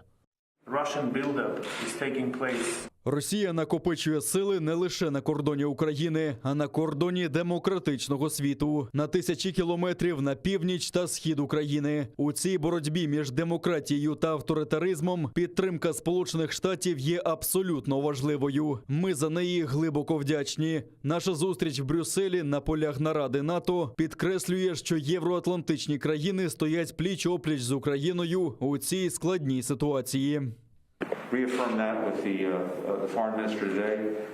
Сполучені Штати і надалі підтримуватимуть суверенітет та територіальну цілісність України. Ми бачимо, як Росія, на жаль, поводиться провокаційно щодо України. Ми спостерігаємо найбільшу концентрацію російських військ на кордонах України з 2014 року. Це бентежить всіх – і Україну, і Сполучені Штати, і всіх союзників. To many of our allies and partners. Русия телекеслік шурасынан кәтебі Николай Патрушев ақиярға келіп, Украин жасуслары иле қорқызы башлады. Санкеуларны Украинаның чешіт бөлгелерінде, мақсус лагерлерде, Авропа бірлігі ве Америка Бірлешкен Девлетлерінің парасына азырла екенлер. Украинлер ишғал етілген ярымадада миллетлер ара кергінлігіні қозғатмақ үшін терактылар азырлай деп қайдетті. Оның үшін Русия мақсус қызметлеріні диққатлы олмаға чағырды. Санкедерсін кечкен сені 6 терактның оғыны алған мақсус қызметшілерге минедарлық білдірді. Кечкен күндевамында жебеде бір Украин арбии елак олды, учы яраланды. Певденні көй жеварында ишгалжелер 82 калибрлы майынлар атқан. Жебенің дегер қысмында да ишгалжелер чешіт калибрлы граната аты жетіртібатлар қолланған. Майорская койянында олған Украин арбелері позицияларына ишгалжилер 5 ясақ етілген пом экі майынларына ташлаған. Душман күчлерінің әрбір провокациясына Украин арбелері қаршы ұжымнен тоқтатқан. Истихбаратынан малюматына көре Украина акимиеті незарет етмеген сыңыр қысмындан Русия әскерлері келмеге девам етмекте. Протягом минулого тижня до з'єднань і частин 1-го та 2-го армійських корпусів прибуло близько 250 російських військовослужбовців, переважно вихідців з далекосхідних регіонів Росії. Завезено понад 2000 тонн пального.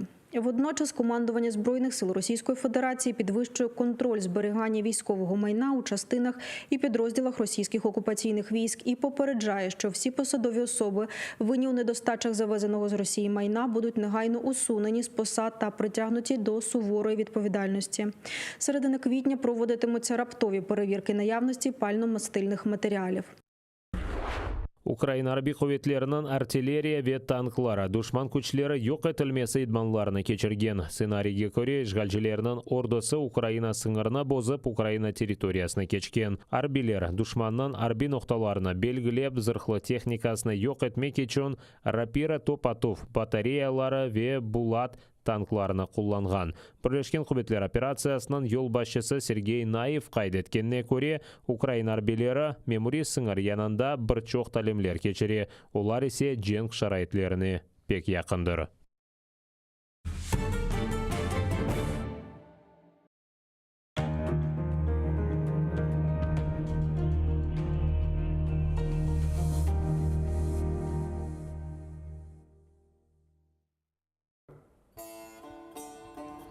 Ey vatandaş, ateşke kır, hazır ol sen yanmağa. Vatan için